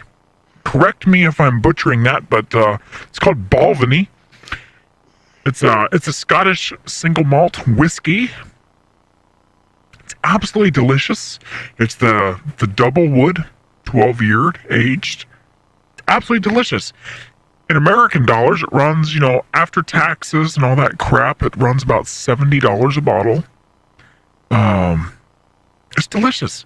For the price, it's delicious. It's not like a high-end Dolmar or something like that, but yeah. Excellent to have you, Palmer. That's cool. Yeah, I've been knowing Tim for quite some time. Yeah, I'll tell you what, if you want to send me a sticker, man, I'll be happy to add it to the collection. I got the squirrely freaking whirly sticker. I got mixed mowers. I got a few. I got blind TV. I still got. So Steve, I still have all those. They're in the dash of my truck. I need to find a place to put them. I gotta find somewhere to display them. But this wall behind the keyboard is all white. So I need to get some poster board or something and maybe attach it to the wall and put all my stickers on it. Mm-hmm. Yeah. Go to Walmart.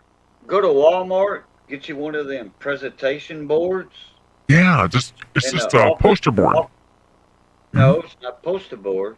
It's a presentation board, and it folds in 3 pieces. You have 2 folds on it like that. Yeah. It's made like this, like that. But you find it in the office supply section of Walmart, and it comes like that, like that. It's about 3 foot tall, about 3 foot wide, and it has 2 folds in it. Okay. And you put all your stickers on that, then you can put that behind you and show your sticker board off. That'd be cool. So basically, the frame that's in the camera right now, that's all I can really get because I don't have a wide angle lens to capture the whole enclosement that I am. So here, okay, all right, we gotta go on the backstory. Steve already freaking knows. So here's what's up with this. So I got wall over here where the mixers and all the audio equipment kind of is. And I got the wall over here by the keyboard, behind the keyboard. I can touch these walls with my wingspan. So what was going on? The wife was getting pissed off that I was on live streams and it was too loud. So I framed up walls where I'm at. I made myself my own room and my own enclosure. And I can get away with it. She'd throw wrenches and all sorts of stupid ass shit at me and, whatever at night. This solved that problem. That's why I'm on with you guys now. Anyway, I don't know if I would have room to really display them unless I put them further back. On the other side, on the ass end of the keyboard, I might be able to display them. Because I got the mixers all over here. 2 mixers and, effects. But. Well, all you got to do every now and then to show your sticker board is just change your camera angle, put them behind you, change your camera angle just for like 20 seconds or a minute or 2, boom, and then when you add a few more stickers, then boom. Yeah. Well, what I'm hoping to do, I'm hoping to be able to. I want to keep this camera up here because I like it. I want to add another camera that's overhead of the keyboard because we have some friends that are also that play music, whatever that I help out or whatever that get on live streams. Float Dizzle, man, you know what, man? Well, if I was your grandma coming in here, I'm going to tell you that you need to get the hell out of here because you're talking some type of smack. Oh, and I'll go back to this. So I got the keyboard over here. I want an overhead view of the keyboard. I want this view, and I also want a wide-angle camera. So I want 3 different camera setups set up in here. It's small. I am 6.5 feet wide. I'm 8 foot out from the wall. So 8 foot by 6.5. I barely fit in here. Like I said, my wingspan can touch these walls, which is nice. I like it. It's quiet. Yeah. But if I could put the poster board up, I would like to do it. And at least pan up to it or have a camera set up in the corner that would show it. I would like that. Yeah. Every now and then you show it when you add more stickers. Flow and dizzle. stuff like that. Yeah. Yeah. It can be done. When I get extra money, I'll add to it. You know, that's all there is to it. You know, things cost money. Different webcams cost money. I'm suspecting about $200 a webcam. So what I'm using for a webcam now is actually a camcorder. I have it linked via a 4K into the computer. It's a $900 camcorder. So that's why the picture hopefully looks sharp on your end. It looks pretty freaking awesome. It's not a webcam like a normal webcam on a laptop or whatever. So to get an auxiliary webcam, you're going to pay some money for it, and it still's not going to match the quality of this, my main camera, but it'll work. We're just freaking live streaming. I'm not, you know, I don't have a PhD holding super critical meetings, so. Can any one of y'all read what's behind me up there? Yeah, so I see Missy's something box. Meal box, yeah. Meal box, okay, cool. And then I see Cajun something hunter. Corn hunter? Coin hunter. Okay. Coin hunter. Coin. Okay, Yeah, coin. Okay. The Yeah, camera. Wait. Well, I see what looks like pasta, pizza. Hell yeah. No, if you but got pasta and pizza, my ass will be over at your house for dinner every night. That's all there is to it. no, but my camera that is pointing at me Yes. right there. All right. Take a guess how much I paid for that camera. I don't know, about $200 probably. Okay, that's probably way too low. So. Oh no, you're way too high, mon ami. Oh, too high. Goodness. Okay. Yeah. Let's say. Okay. Dude, I've been using this camera for. Let me try again. 3 years now, and I've been telling everybody where I bought it from, how much it cost. Walmart.com, $9. Okay, $9 yeah, delivered to my door. So, yeah, but here's the thing. The camera I'm using for a webcam, I never intended for it to be a webcam, okay? The problem is that it has a focus position sensor issue. So when the temperatures fluctuate too high or too low, it won't focus. It'll cause an error code and everything will be super blurry. So I can't take it out with me anymore to record lawn videos, tree videos, whatever. So I made it a dedicated webcam.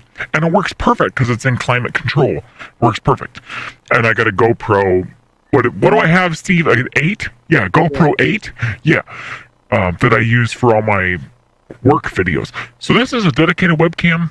It's about $950. Man, and it works pretty goddamn decent, so.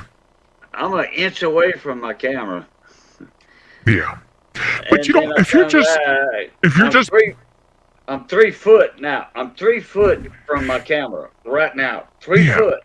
Well, here's the thing. If you're just bullshitting around on YouTube, Like I'm doing? You don't need a high-end webcam for that. You don't need to, this just kind of fell into my lap because of its own default issue. And to send it back to Sony, it's a Sony AX33 camera. That's what this is. To send it back to Sony to get it repaired is going to cost $450. I'll buy a new mother camera before I send this back in to get replaced. That's all there is to it. So it's a webcam. It's a $900 webcam. Wow. So ouch. I don't want it to go to waste. I don't want to send it in to get it fixed, and I can't take it out with me because extreme heat or extreme cold, it decides to shit its pants. So it's a webcam. Oh, I'll be right back. Gotta go lean over the dock. Okay. Float Dizzle, what the hell are you doing up this time in the morning, man? It's almost 2 o'clock in the morning for me, and it's approaching 3 o'clock in the morning for Steve. Yeah. And you in here saying I sound like some kind of demon. I sound like a demon. And in 2 seconds, I can sound... Exactly like your grandma. So what are you trying to do in here, Float? You see how that works? I gave him the link, tried to get him to come up, but he won't. Float needs to come up. Float. He's a sap sucker. Get up here, Float. It's the middle of the freaking night. Get up here. What do you got to lose? There ain't nobody looking at you. Come on now. Shit. So I'm in a bit of a predicament. So obviously our family, we've got the maximum amount of shots that we can get for the situation in the world. That's just how it is. But the wife is sick with something. Okay? Sneezing like crazy, coughing, whatever. I'm not sleeping next to her in the bed. So I don't get to sleep in a bed tonight. I got to figure out what's going to happen. So what I'm thinking I'm going to do, because I don't want to get sick. It's almost Christmas time. I don't want to be sick. And I have wicked ideas for awesome videos coming up in like less than 2 weeks. I can't get fucking sick. So I'm probably going to stay awake all night tonight, head to the shop early in the morning, and sleep on my goddamn couch. With my chainsaws and shit. Upstairs and sleep on the couch. I could go upstairs and sleep, but everybody sits on there and, we wipe the nose and then we put our hands on the couch. It's still freaking, we transmit that way easy. So I will probably just go to the shop in the morning. I have work to do. I got this and that. I'll take a nap on my couch. It'll probably be a nice, beautiful 35 to 40 degrees first thing in the morning. Oh, yeah. I sleep in that all the time. Beautiful. So, as long as you got the stream up, I'm going to be up here tonight. So, I'm biding my time until I get to take a nap. Cajun, welcome back. Good to have you. Yeah, I had to go lean over the dock for a sec. It came up all of a sudden.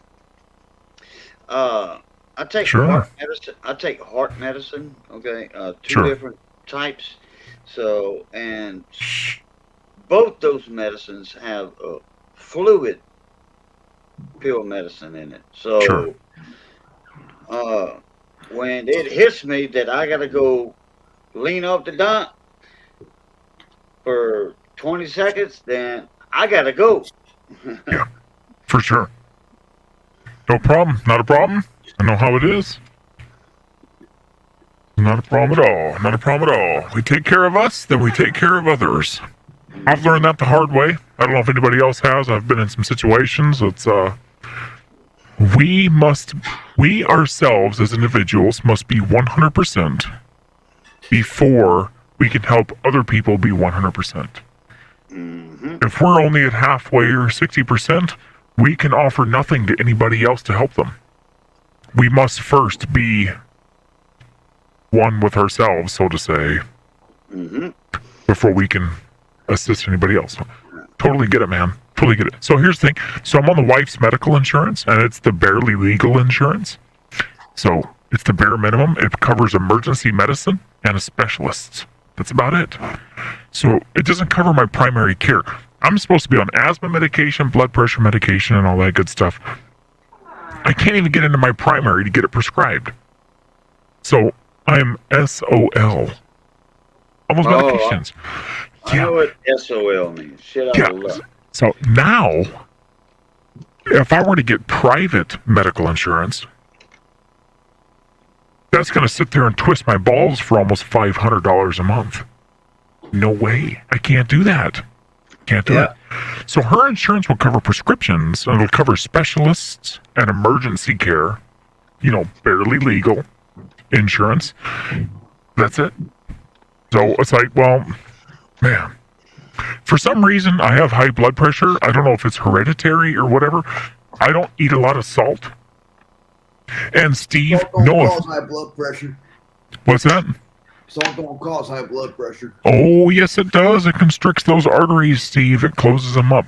That's why bodybuilders, before they go on stage, will eat a whole bunch of salty food. That way skin will retract and everything else. There's a science behind that. All the high sodium, yes, that's the damn. Yeah, sodium is directly linked to high blood pressure. I try to keep that low. But I don't. It is what it is. My grandma had high blood pressure. It always hung out around 150 over, I don't know, 95, 100, something like that. It was always high blood pressure. So I hang around the 140 area. Non-medicated.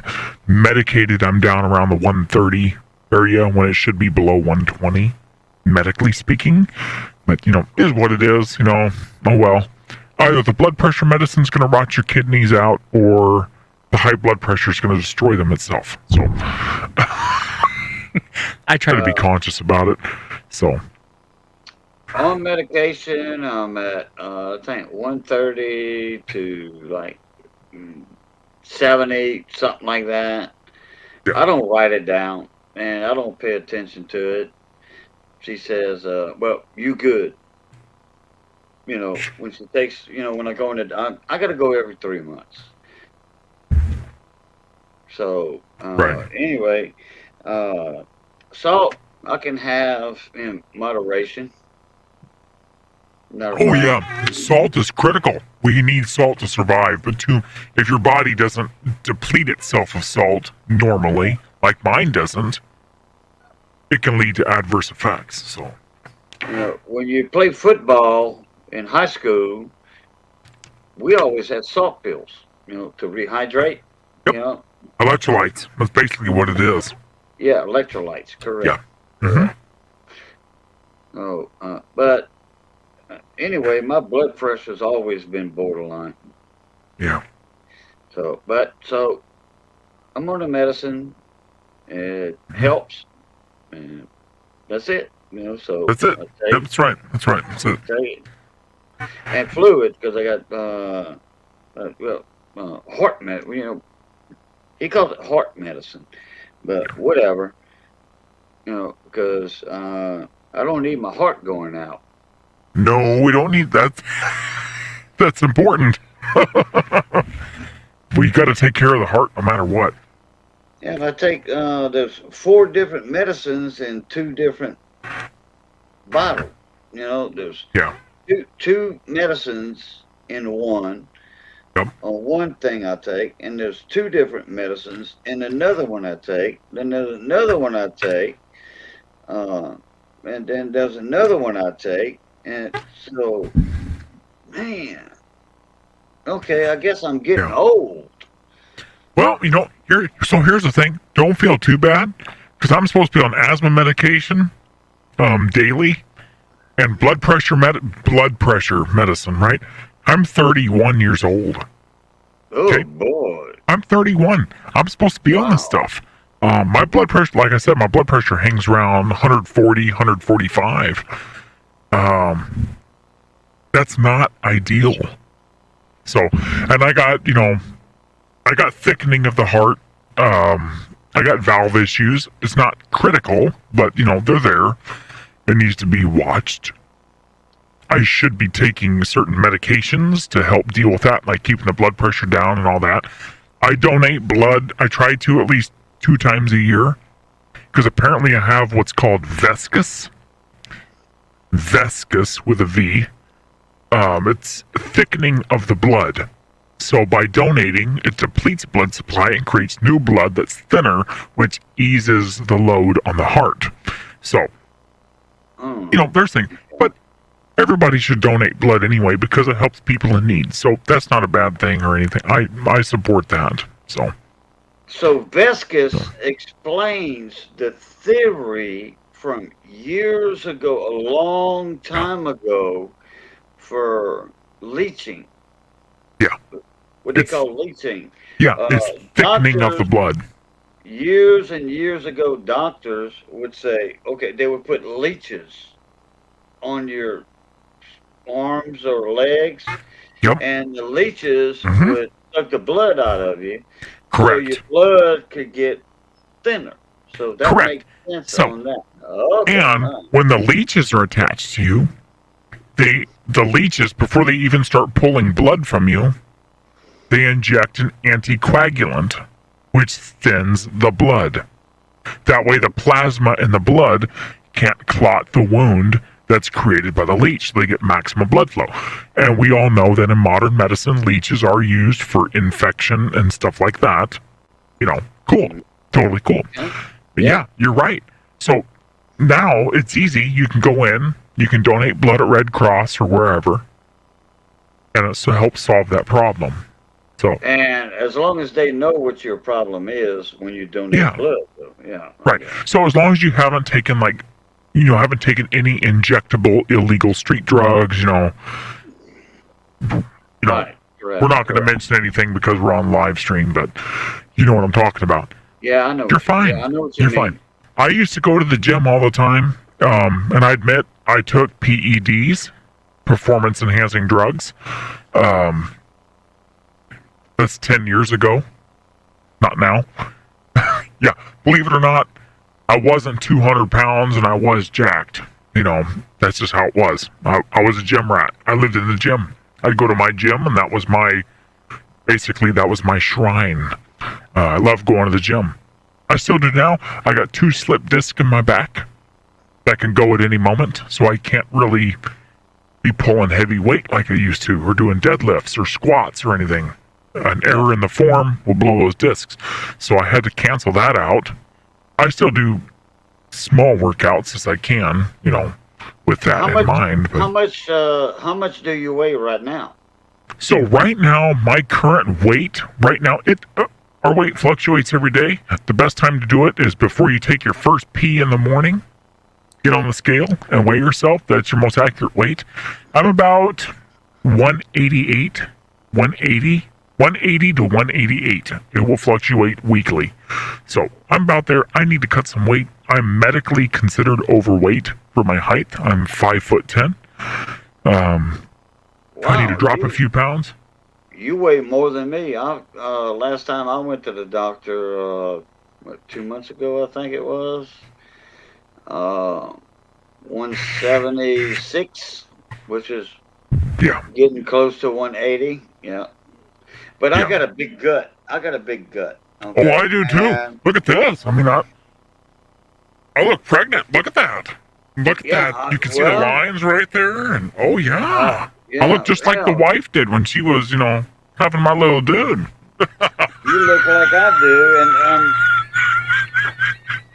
you look like I do, and I'm not at 180, but I'm getting kind of concerned. I am. I'm getting concerned. I'm not super concerned about the weight because, you see people that are, 3, 4, 5, 600 pounds. I am super healthy compared to people like that. So I'm okay. Here's the thing. I'm getting concerned about my my fluid. I'm retaining fluid in my stomach region. Okay, and right. Fluid retention, water retention, etc. Yeah, water retention. Yeah, I'm getting concerned about my belly's getting real big.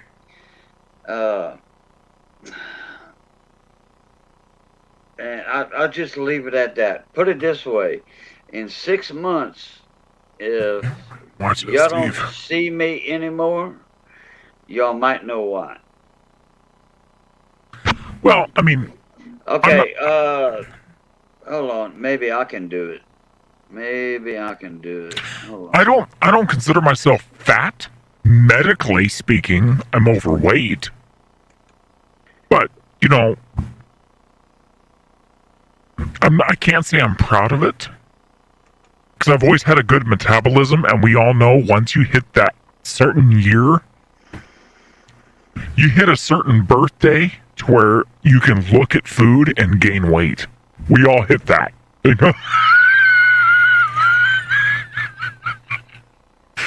So, I like food. I like to eat. That's just all there is to it. So, I'm being more conscious about that. And here's the secret. you don't have to focus so much on what you eat as much as you need to focus on your proportions. How big is the portion of food that you're eating? If you're having biscuits and gravy, super high in fat, you got heavy cream, you got dairy products, super high calorie dense food, don't eat as much of it. That's all there is to it. Don't eat as much. So, and 2 years ago, even Steve was like, "That's bullshit." I was close to 200 pounds. I was like 195, 198. And it's like, that's not good. Because I would eat until I couldn't eat anymore. And I would have this awful bloat. And it felt like my skin was going to rip. You know, it was a terrible feeling. So, I eat until I'm content. That's it. So, since practicing intermittent fasting, so I'll stop eating at 8 p.m. I'll eat from, let's say, 2 o'clock in the afternoon to 8 p.m. at night. Small things here and there, and watch the calories. And then I'll fast from 8 p.m. until 2 p.m. the next day. So basically lunchtime, a late lunch. I'll eat some small meals here and there. And that cut like 15 pounds alone off. And that's kind of where I'm at now. So I know where I need to redirect and readjust some certain things to keep the weight coming off. Because I don't exercise in the winter. I enjoy the holiday foods. You know, we all do. That's all there is to it. And, you know, Steve definitely does. Steve is blessed with a freakish metabolism, you know, that pisses me off. I thought I had that for a while. I was at 150 pounds and didn't gain a pound for like 5 years, no matter what I ate or how much. I did eating challenges, 4,000 or 5,000 calorie funnel cakes in, 10 minutes, that kind of crap. Never gained a pound, but I've hit that threshold where I need to watch. Oh my God, Steve. You bastard. I know what that is. I know what that is. Show it again. Show it again. Oh my God, Steve. And I'm hungry right now. I feel hungry right now. Okay, turn it a little bit. Turn it like this. That's a Pepperidge Farm cake. Yep. Yes, it is. It is. I know what it is. It's a Pepperidge farm cake. It's the chocolate fudge. Yeah, the triple chocolate fudge cake. Hey, I got one in my freezer right there. I ate some last night. I got the same cake you got, Steve. I do. But, Pepperidge Farms, I love them. My grandma had them back in the 70s. My grandma had it. They're pretty good, aren't they? Oh, man. When the grandkids would come over, my grandma would say, "Hey, y'all want a little piece of cake?" "Yes, ma'am." "Yep. Maman. Il dit maman, oui." Yeah, my grandma didn't talk English. She talked French. So we say, "Il dit oui." And she give us a little piece like that, just enough to piss us off. Yeah, you'd be served a sliver. That's it. A sliver. Well, no, one like that. Oh, Lord have mercy. That's enough, though. I'll tell you what. My metabolism, once I hit a certain age, once I hit 30, my metabolism, it was like, you're gaining weight. No, my metabolism came in or dropped down at I think I was 50 when I started gaining my weight. Instead of at 25 or whatever, I started gaining weight at 50. Yeah. Well, here's the thing. Everybody's different. Like Steve, he can piss us both off until he's probably 75 and eat a bowl of ice cream or half a freaking cake every day and not gain a pound. And we just look at it and we gain 5 pounds. So I'll still eat the cake. I just won't eat the portion that I really want. I'll limit that to where I get like, okay, that was good. I had some. That's it. So I don't want to get fat. I mean, I know when I overeat, I get that bloat feeling, and it's terrible. It's awful. My stomach's freaking pushing against my belt, and I don't like it, and it's just, not good. And I'm sure, and here's the thing, I do like my alcohol. I drink quite a bit of it. Every time I'm on streams, I have it. I mean, obviously, it's been, what? How long have I been up here, Steve? Freaking 5.5, 6 hours? God damn. And I've been working at this bottle since then, so that don't help, because alcohol... Cake now. Oh my God, you guys.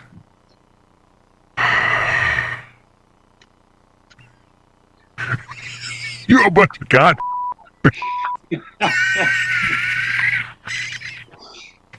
Oh yeah, I knew what he was eating. Lord have mercy. I hate it. Let me tell you something. When I was in my 20s, I could tear that up and not worry about it. Now? Oh my God. Yeah, now? Yeah, but look, my belly. Okay? Look. Oh, you know what? Cajun. So, Cajun, are you familiar with those old McCulloch chainsaws? The vintage McCulloch chainsaws? You were definitely around when they were... I need my wife to slice So my check this stomach out. off with a Check this chainsaw. out, right? So I have a McCulloch P-151.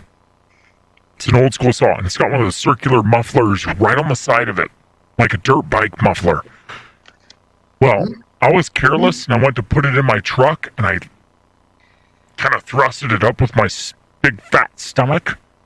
Well, that exhaust, I forgot where the exhaust was, and look at that. Look at that scar. Can you see it? Yeah. Yep. That burned the shit out of my head. It burned the shit out of me. My dad got a So- scar when he was Mm-hmm. Like, 45. My dad was 45. He picked up an old lawnmower, put it in the trunk of the car, oh my God. and he picked it up on the muffler side and Oh, shit. burned his belly, and he had a scar when he died. Yeah. Yeah. Oh, yeah. This is definitely scarred. And that This is was total. back in I want to say 1971. So this scar has permanently healed. Steve remembers when I first got it, because I'm sure Mama probably said something about it. Whatever. This is full. Yeah, this is fully healed. So I'm gonna have this big, pink, ugly ass blotch, probably until I go on the ground or in an incinerary machine or whatever the hell it is. So, oh well. I'll tell you what, the reason I showed my belly's too big right now, and I am getting concerned about it. I am. Mm-hmm. So I gotta quit. I don't know what I gotta quit, but I gotta quit it. Yeah. I mean, here's the thing. Losing weight is all about willpower. It takes no effort to feel good to gain all that weight. Eat whatever we want and we'll pack on the pounds. To lose that weight is a whole different story. That takes mental effort. And it's tough. It really is. And I don't go to the gym anymore. My only workout is my job. Cutting down trees, hauling them away, and cutting grass. That's it.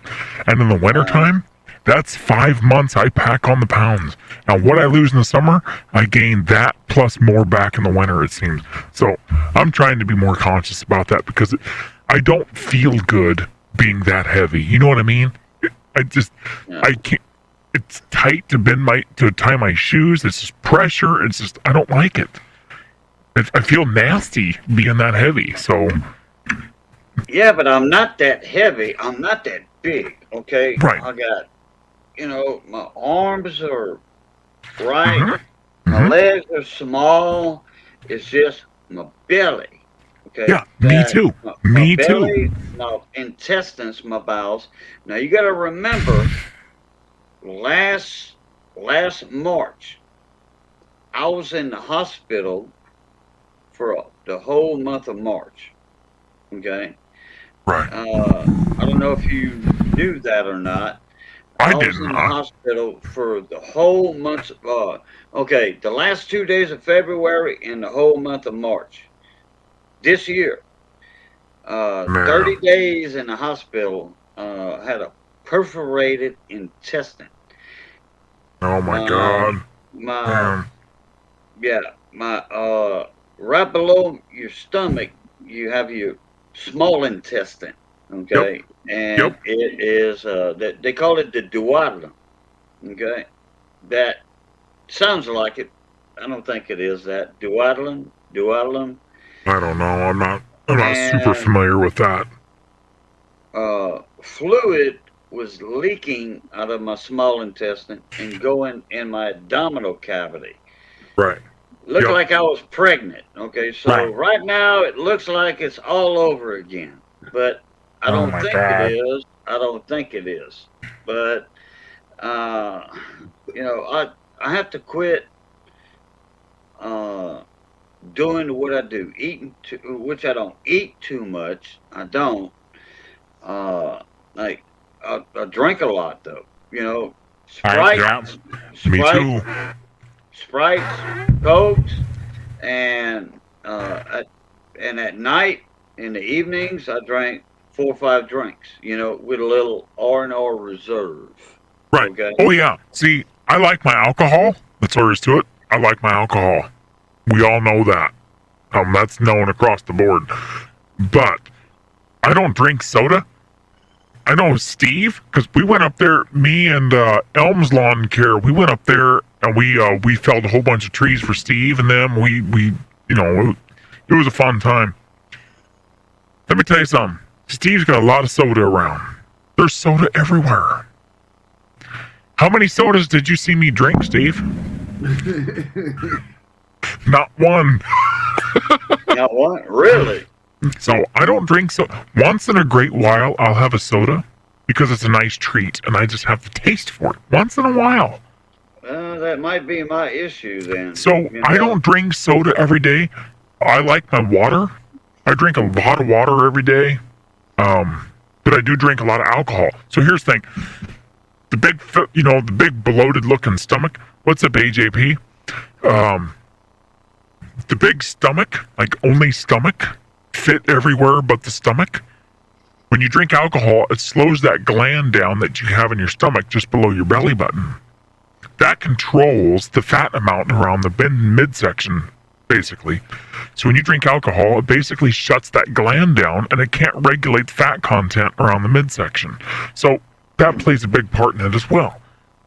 But I like my alcohol, so I need to make up for that in other ways. You know, if I stop drinking and I exercise a little bit, I'd get back into shape real quick. I have faith in that, but I only live. You know what? I live once. I'm gonna goddamn enjoy it. So Yeah, but you see, you younger than me, so.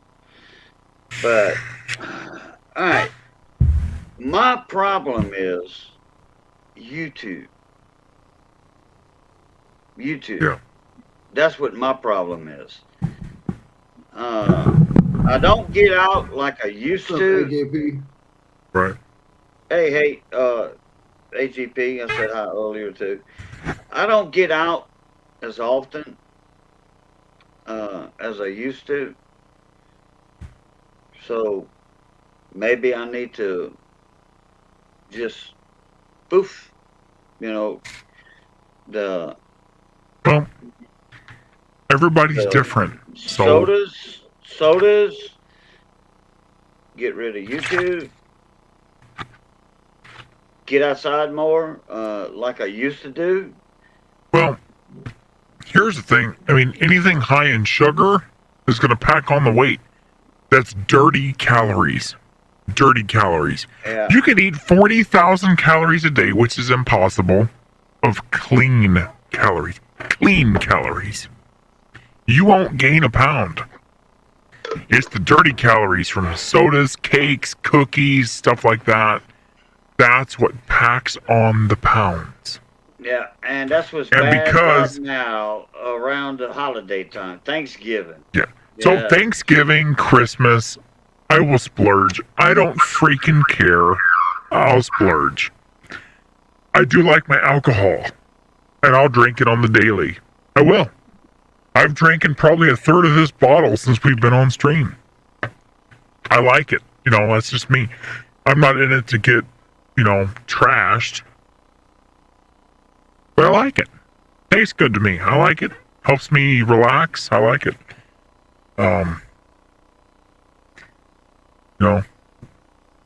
Steve, if I could buy you a 30-pack every day, I would.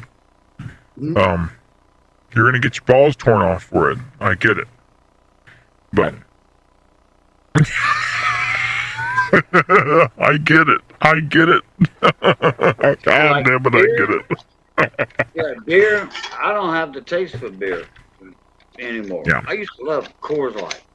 Well, yeah. So 8-pack, 6-pack a day, whatever. Go live or watching people. 4 beers a day, 6 sometime, 8 sometime. So I'll just say a 6-pack a day. So not a problem. So Cajun, have you ever had Fireball? The Fireball whiskey? The whiskey? You talking about schnapps? Well, no, it's a whiskey. This right here. Have you ever had this before? I've seen that brand name before, but Yeah, so it's a schnapps, ain't it? well, it's a whiskey. It's considered a whiskey, but it's super sweet, so it's high in the sugar. Okay. I got a good friend of mine, he can drink 20 to 30 shots a day of Fireball in an evening. If you want to know, this is a 1.75 liter. That would be equivalent to one of these every 2 days. Okay, that's a lot. It's high in sugar. So, There's my 28 friend, shots of whiskey in a fifth of whiskey. 28 shots in a fifth of whiskey. 28 shots in a fifth. I used to own a bar, so I know that. Yeah. Okay, perfect. So my friend could take a fifth of whiskey each night, no problem.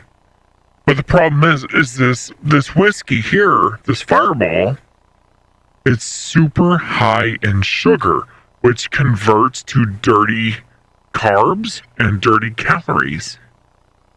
So it's not the best choice. Right. I like this stuff, but it's super high in sugar, so I try to limit myself on it. That's why I stick to like vodka and stuff like that. I can mix it with, low sugar or no sugar type additives, flavorings that can make it taste good or whatever. Or I drink it straight. I'll drink it straight. It doesn't matter to me. It all depends. But alcohol. What about Canadian whiskey? Ounce and a half, and then some 7-Up. So here's the thing. You're getting the sugar from the 7-Up, but it's not equivalent to this type of sugar. This stuff is packed with sugar. It's super sweet. Okay? The whiskey itself, it is what it is. There's no calories, no sugar. Drink it up. Yeah, that's what I was talking about earlier about my dad. My dad was a whiskey drinker, beer drinker too, but he liked his whiskey. And back then, way back then, okay, and my dad had a big old gut on it. Well, we called it a whiskey gut, or beer gut, but we called it a That's whiskey exactly gut. what it is. That's accurate. Very accurate. But I've got a lot of fluid, in my stomach area. So I just need to, get some more fluid medicine from the doctor, or get some, or just quit quit the sodas. Well, Oh here's the thing. boy! Look! He almost ate the whole cake. Well, yeah, Steve. Oh, You see, got you know, I do that mother- all the time, Steve. I do that all the time. And look, I've got a whole cake over there. I just showed y'all. And tonight, when I go to bed, it's gonna look like that. Well, okay, so remember what I said. Alcohol in itself, alcohol shuts down that gland you have in the stomach, which therefore stops the regulation of the weight that you put on in the stomach. So when you see guys that drink a ton of beer all the time and they got a big stomach, but they're not fat anywhere else, that is exactly what I'm talking about. So Look at Steve. Steve, He don't have no gut like I got. His is Steve, small. His is small for what I got. Steve is a mother ass that doesn't gain weight. So that's all there is to it. Well, his metabolism is still high. That's why. Yes, his metabolism has yet to shut down. Yeah, mine. I'm gonna take this off. We're talking. Okay, so Cajun, this is my normal voice. It sounds Yeah, a little I know bit it. weird, doesn't it? Yeah. No, it don't. No, it won't. Well- no, it don't. I've heard your voice before. I'm talking anyway. This is my normal voice. So, Steve, he has yet to hit the age where his metabolism shuts down. My age for my metabolism to shut down is about 30 years old. I'm 31. I didn't pack on the weight until the past year. I mean, literally pack on the weight from like 170 pounds to almost 200. My That's the kind of metabolism slowdown. shut down. So- My metabolism shut down. I want to say 9 years ago. Yeah. So we got to think about that. It happens. Everyone's different. So it depends on when it's going to happen, but it will happen. There'll be a day that you wake up and you look at fettuccine Alfredo and you gain 5 pounds. That's all there is to it. Yeah, but damn, I look pregnant though. Well, here's the thing. If you have a medical condition causing fluid retention, causing that weight, that Look, doesn't hey, have anything to do with diet. Look, I'm sucking my stomach in. Look, watch. Look. Right. So, It's hard though. right, because you're at your abdominal muscles. Yeah, You don't have any look, tears or anything. You don't have muscles. You don't have a hernia or anything. So, I'm sucking it in though, and it's too damn big. right.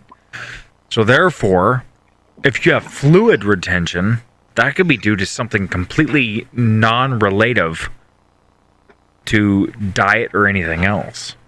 So, That's what I'm wondering. So You know, I need to get off of the. I got a big Yeah. stomach too. I used to have a six-pack. I used to be ripped. I was a gym rat. Oh, I used to be ripped. I had all the So- little six-pack lines and all that. I used to be like that.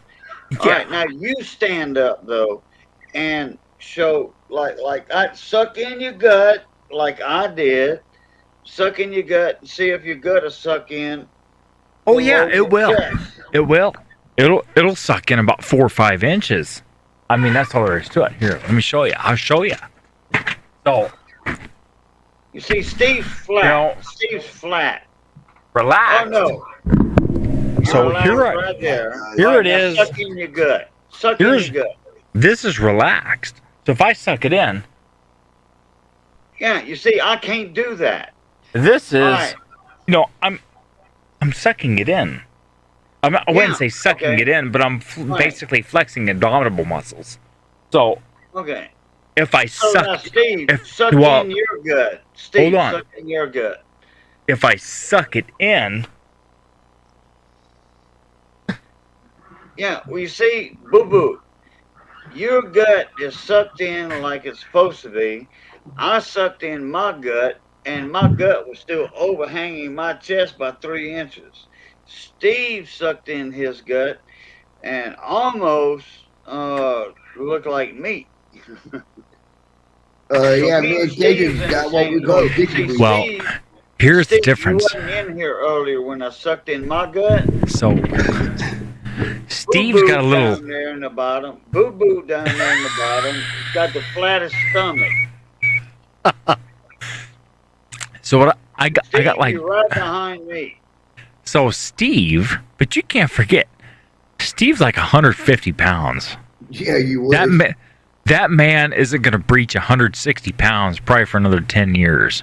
So, I bet or you if I was again, I thought he went now, 165 I or probably weigh about 170. 175 pounds. you're 175? Are you really? Really? That is shocking. Really? Steve, 2 years ago, Steve, you were $150. Boo Boo, wait a minute. Let me say something. I'm 176. I'm right a pound over Steve. Now look, let me do this again because Steve wasn't in here earlier. Let me throw up my gut. Wait. Right here. Look. There's my chest. Look. That's all I can suck in. That's all I can suck. Look, I'm still too big right here. I can't. Yeah, we both got what's called dicky doos. Yeah, I can't see my dicky do. You know? So, Steve, you can't see below the belt line. like me. Wait, hold on, Boo Boo. Steve, you're not quite like me yet. That's why I'm getting worried about myself. And my next birthday, I'll be 58, and it ain't gonna be that long. I'm getting worried.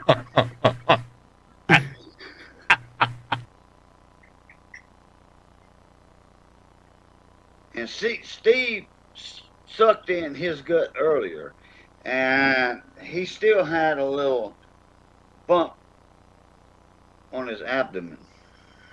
Well, maybe Steve has reached the age of no return, and it's going to catch up with him. You know, maybe. Because I sure hit it. I hit the dad bod mile mark like a straight up mother.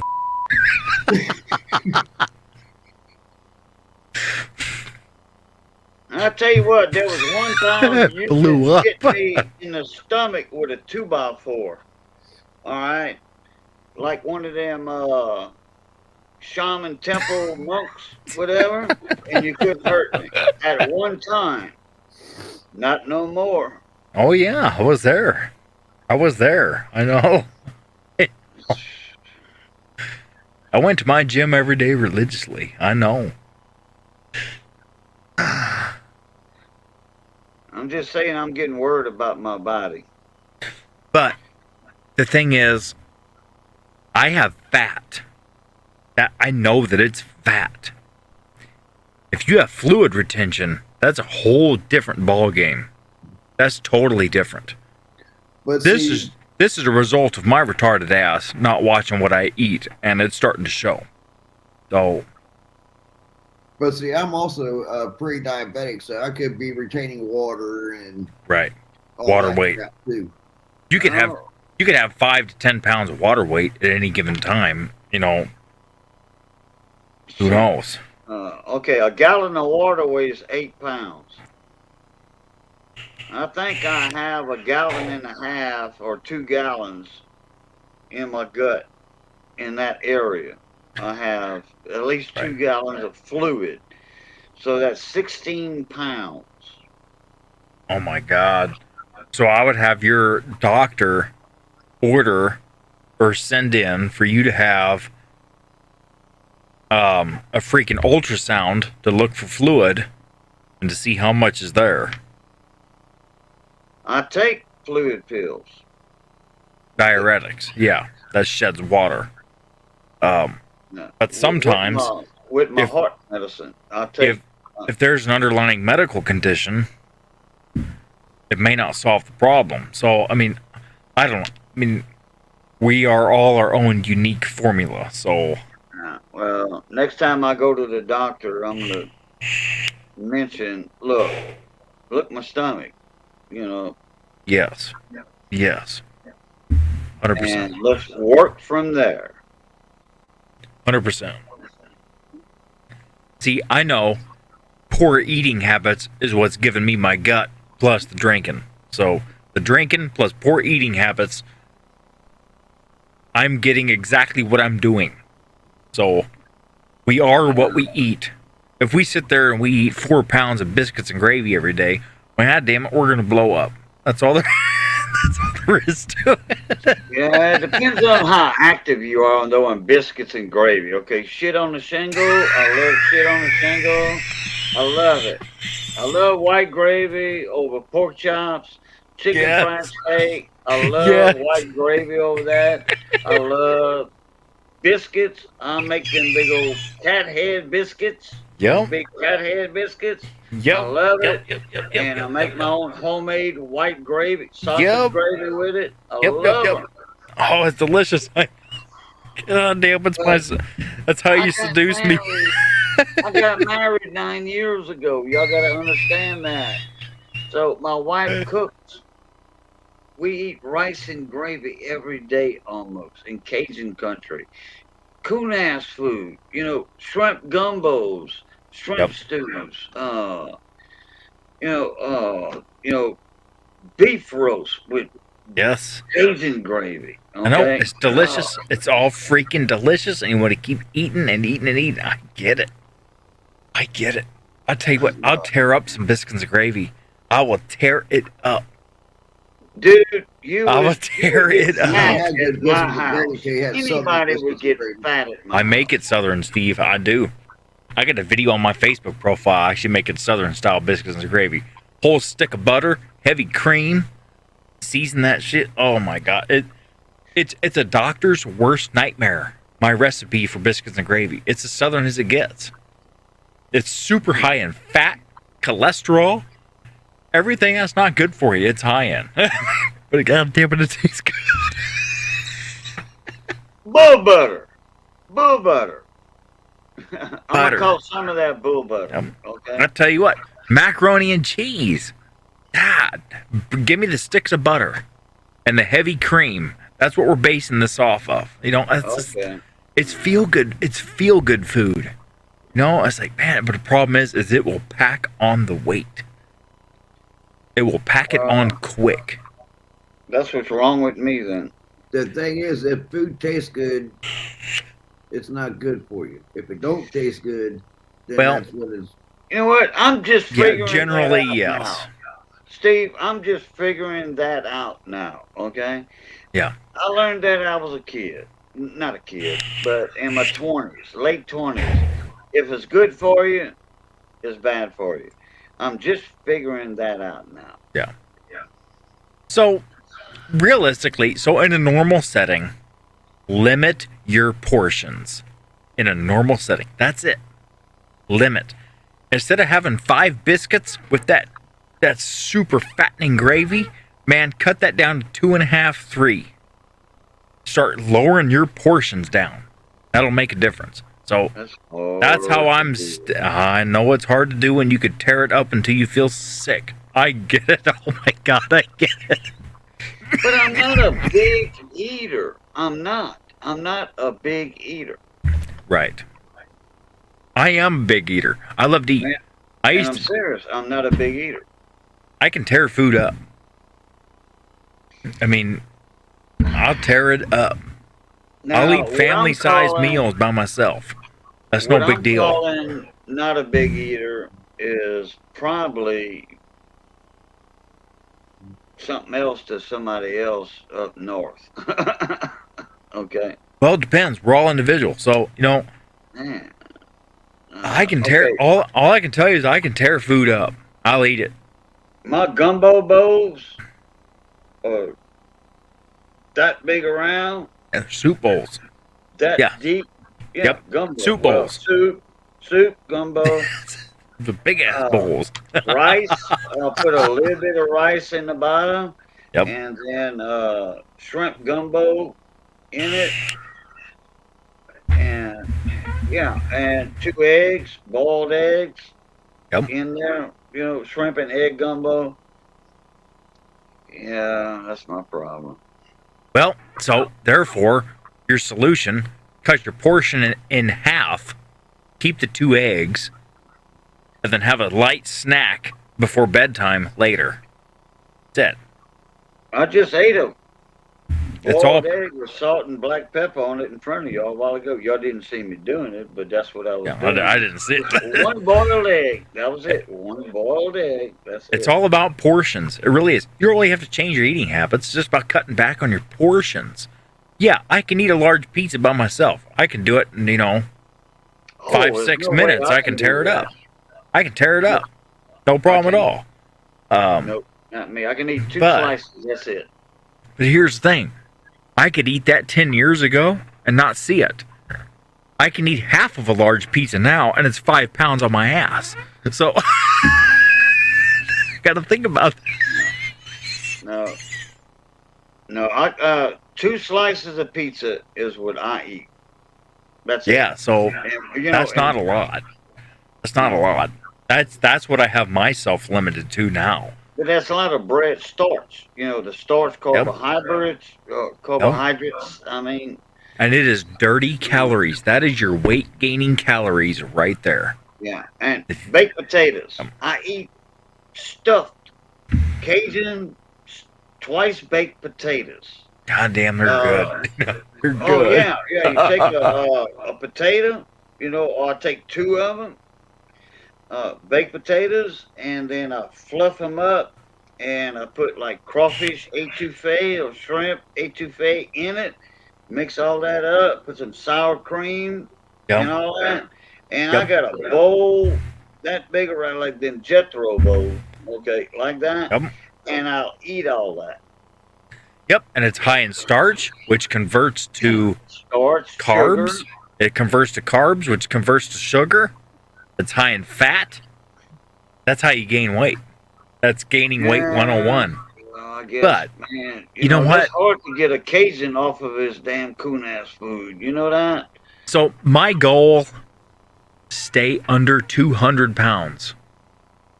That's it.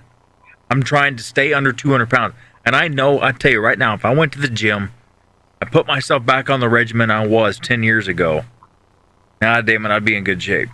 I'd be in real good shape. But I need to get rid of my bad habits.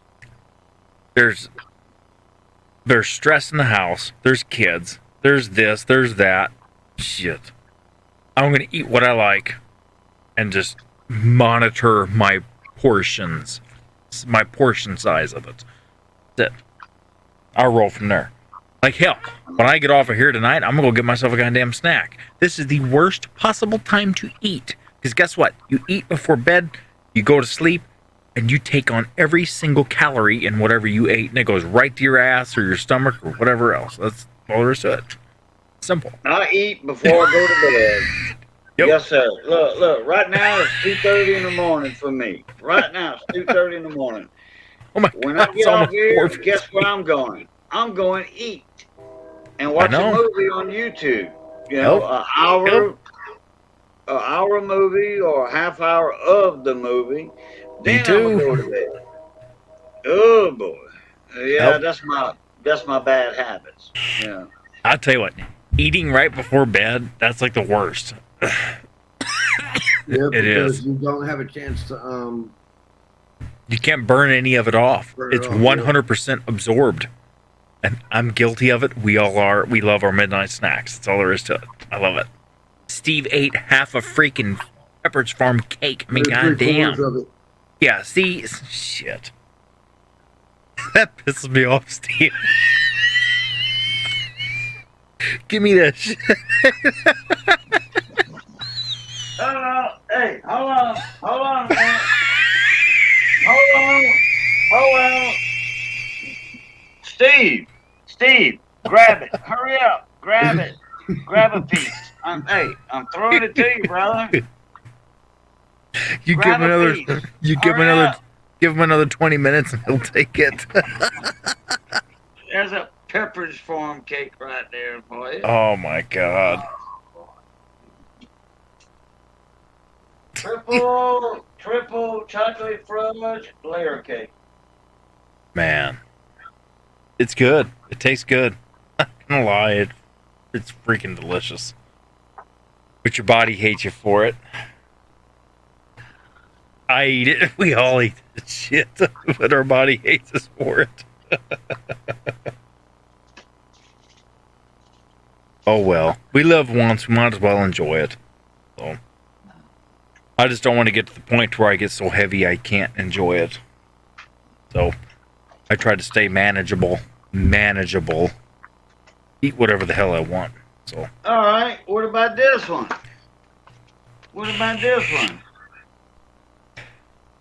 Oh yeah, that Marie Callender's chocolate silk pie. Oh my God, I'd tear that up too. I could eat whole one of those myself. Oh boy. Lord have mercy. I know. I'll tear it up. See, when it comes to holidays, I don't give myself a limit. I'll feel sick by the time I'm done eating. That's just how it is. It's the holidays. But anytime else, I try to limit myself a little bit.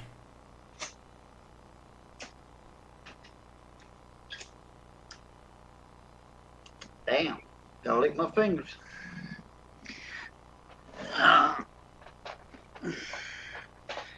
Well, you know what? I think I heard Steve say earlier that he was gonna try to jump out of here, get some rest. So Yeah. I'm gonna let him do that. Yep, I think you and me both, because I'm going to go get my midnight snack so I can put another pound on my ass that I don't need. And, Yeah.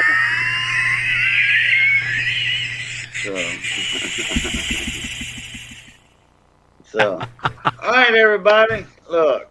All right, Cajun. Yeah, it is. What? Oh my 8 o'clock in the God. morning, so. I know. Steve, thank you for having me up tonight, brother. All right, I'll see y'all tomorrow. And All right, Steve. Hey, Cajun. I'm glad y'all got to saw me tonight. I'm glad I Yes. got to saw all of y'all tonight. It was And fun. As always, look here. Oh, wait a minute. Merry Christmas, Happy New Year. In French, Joyeux Noël and Bonne Année. And as always, love, peace, and crackling grease. Catch y'all. Oh, that's right, brother. That's right. Later. Catch you on the next one. Have a good one.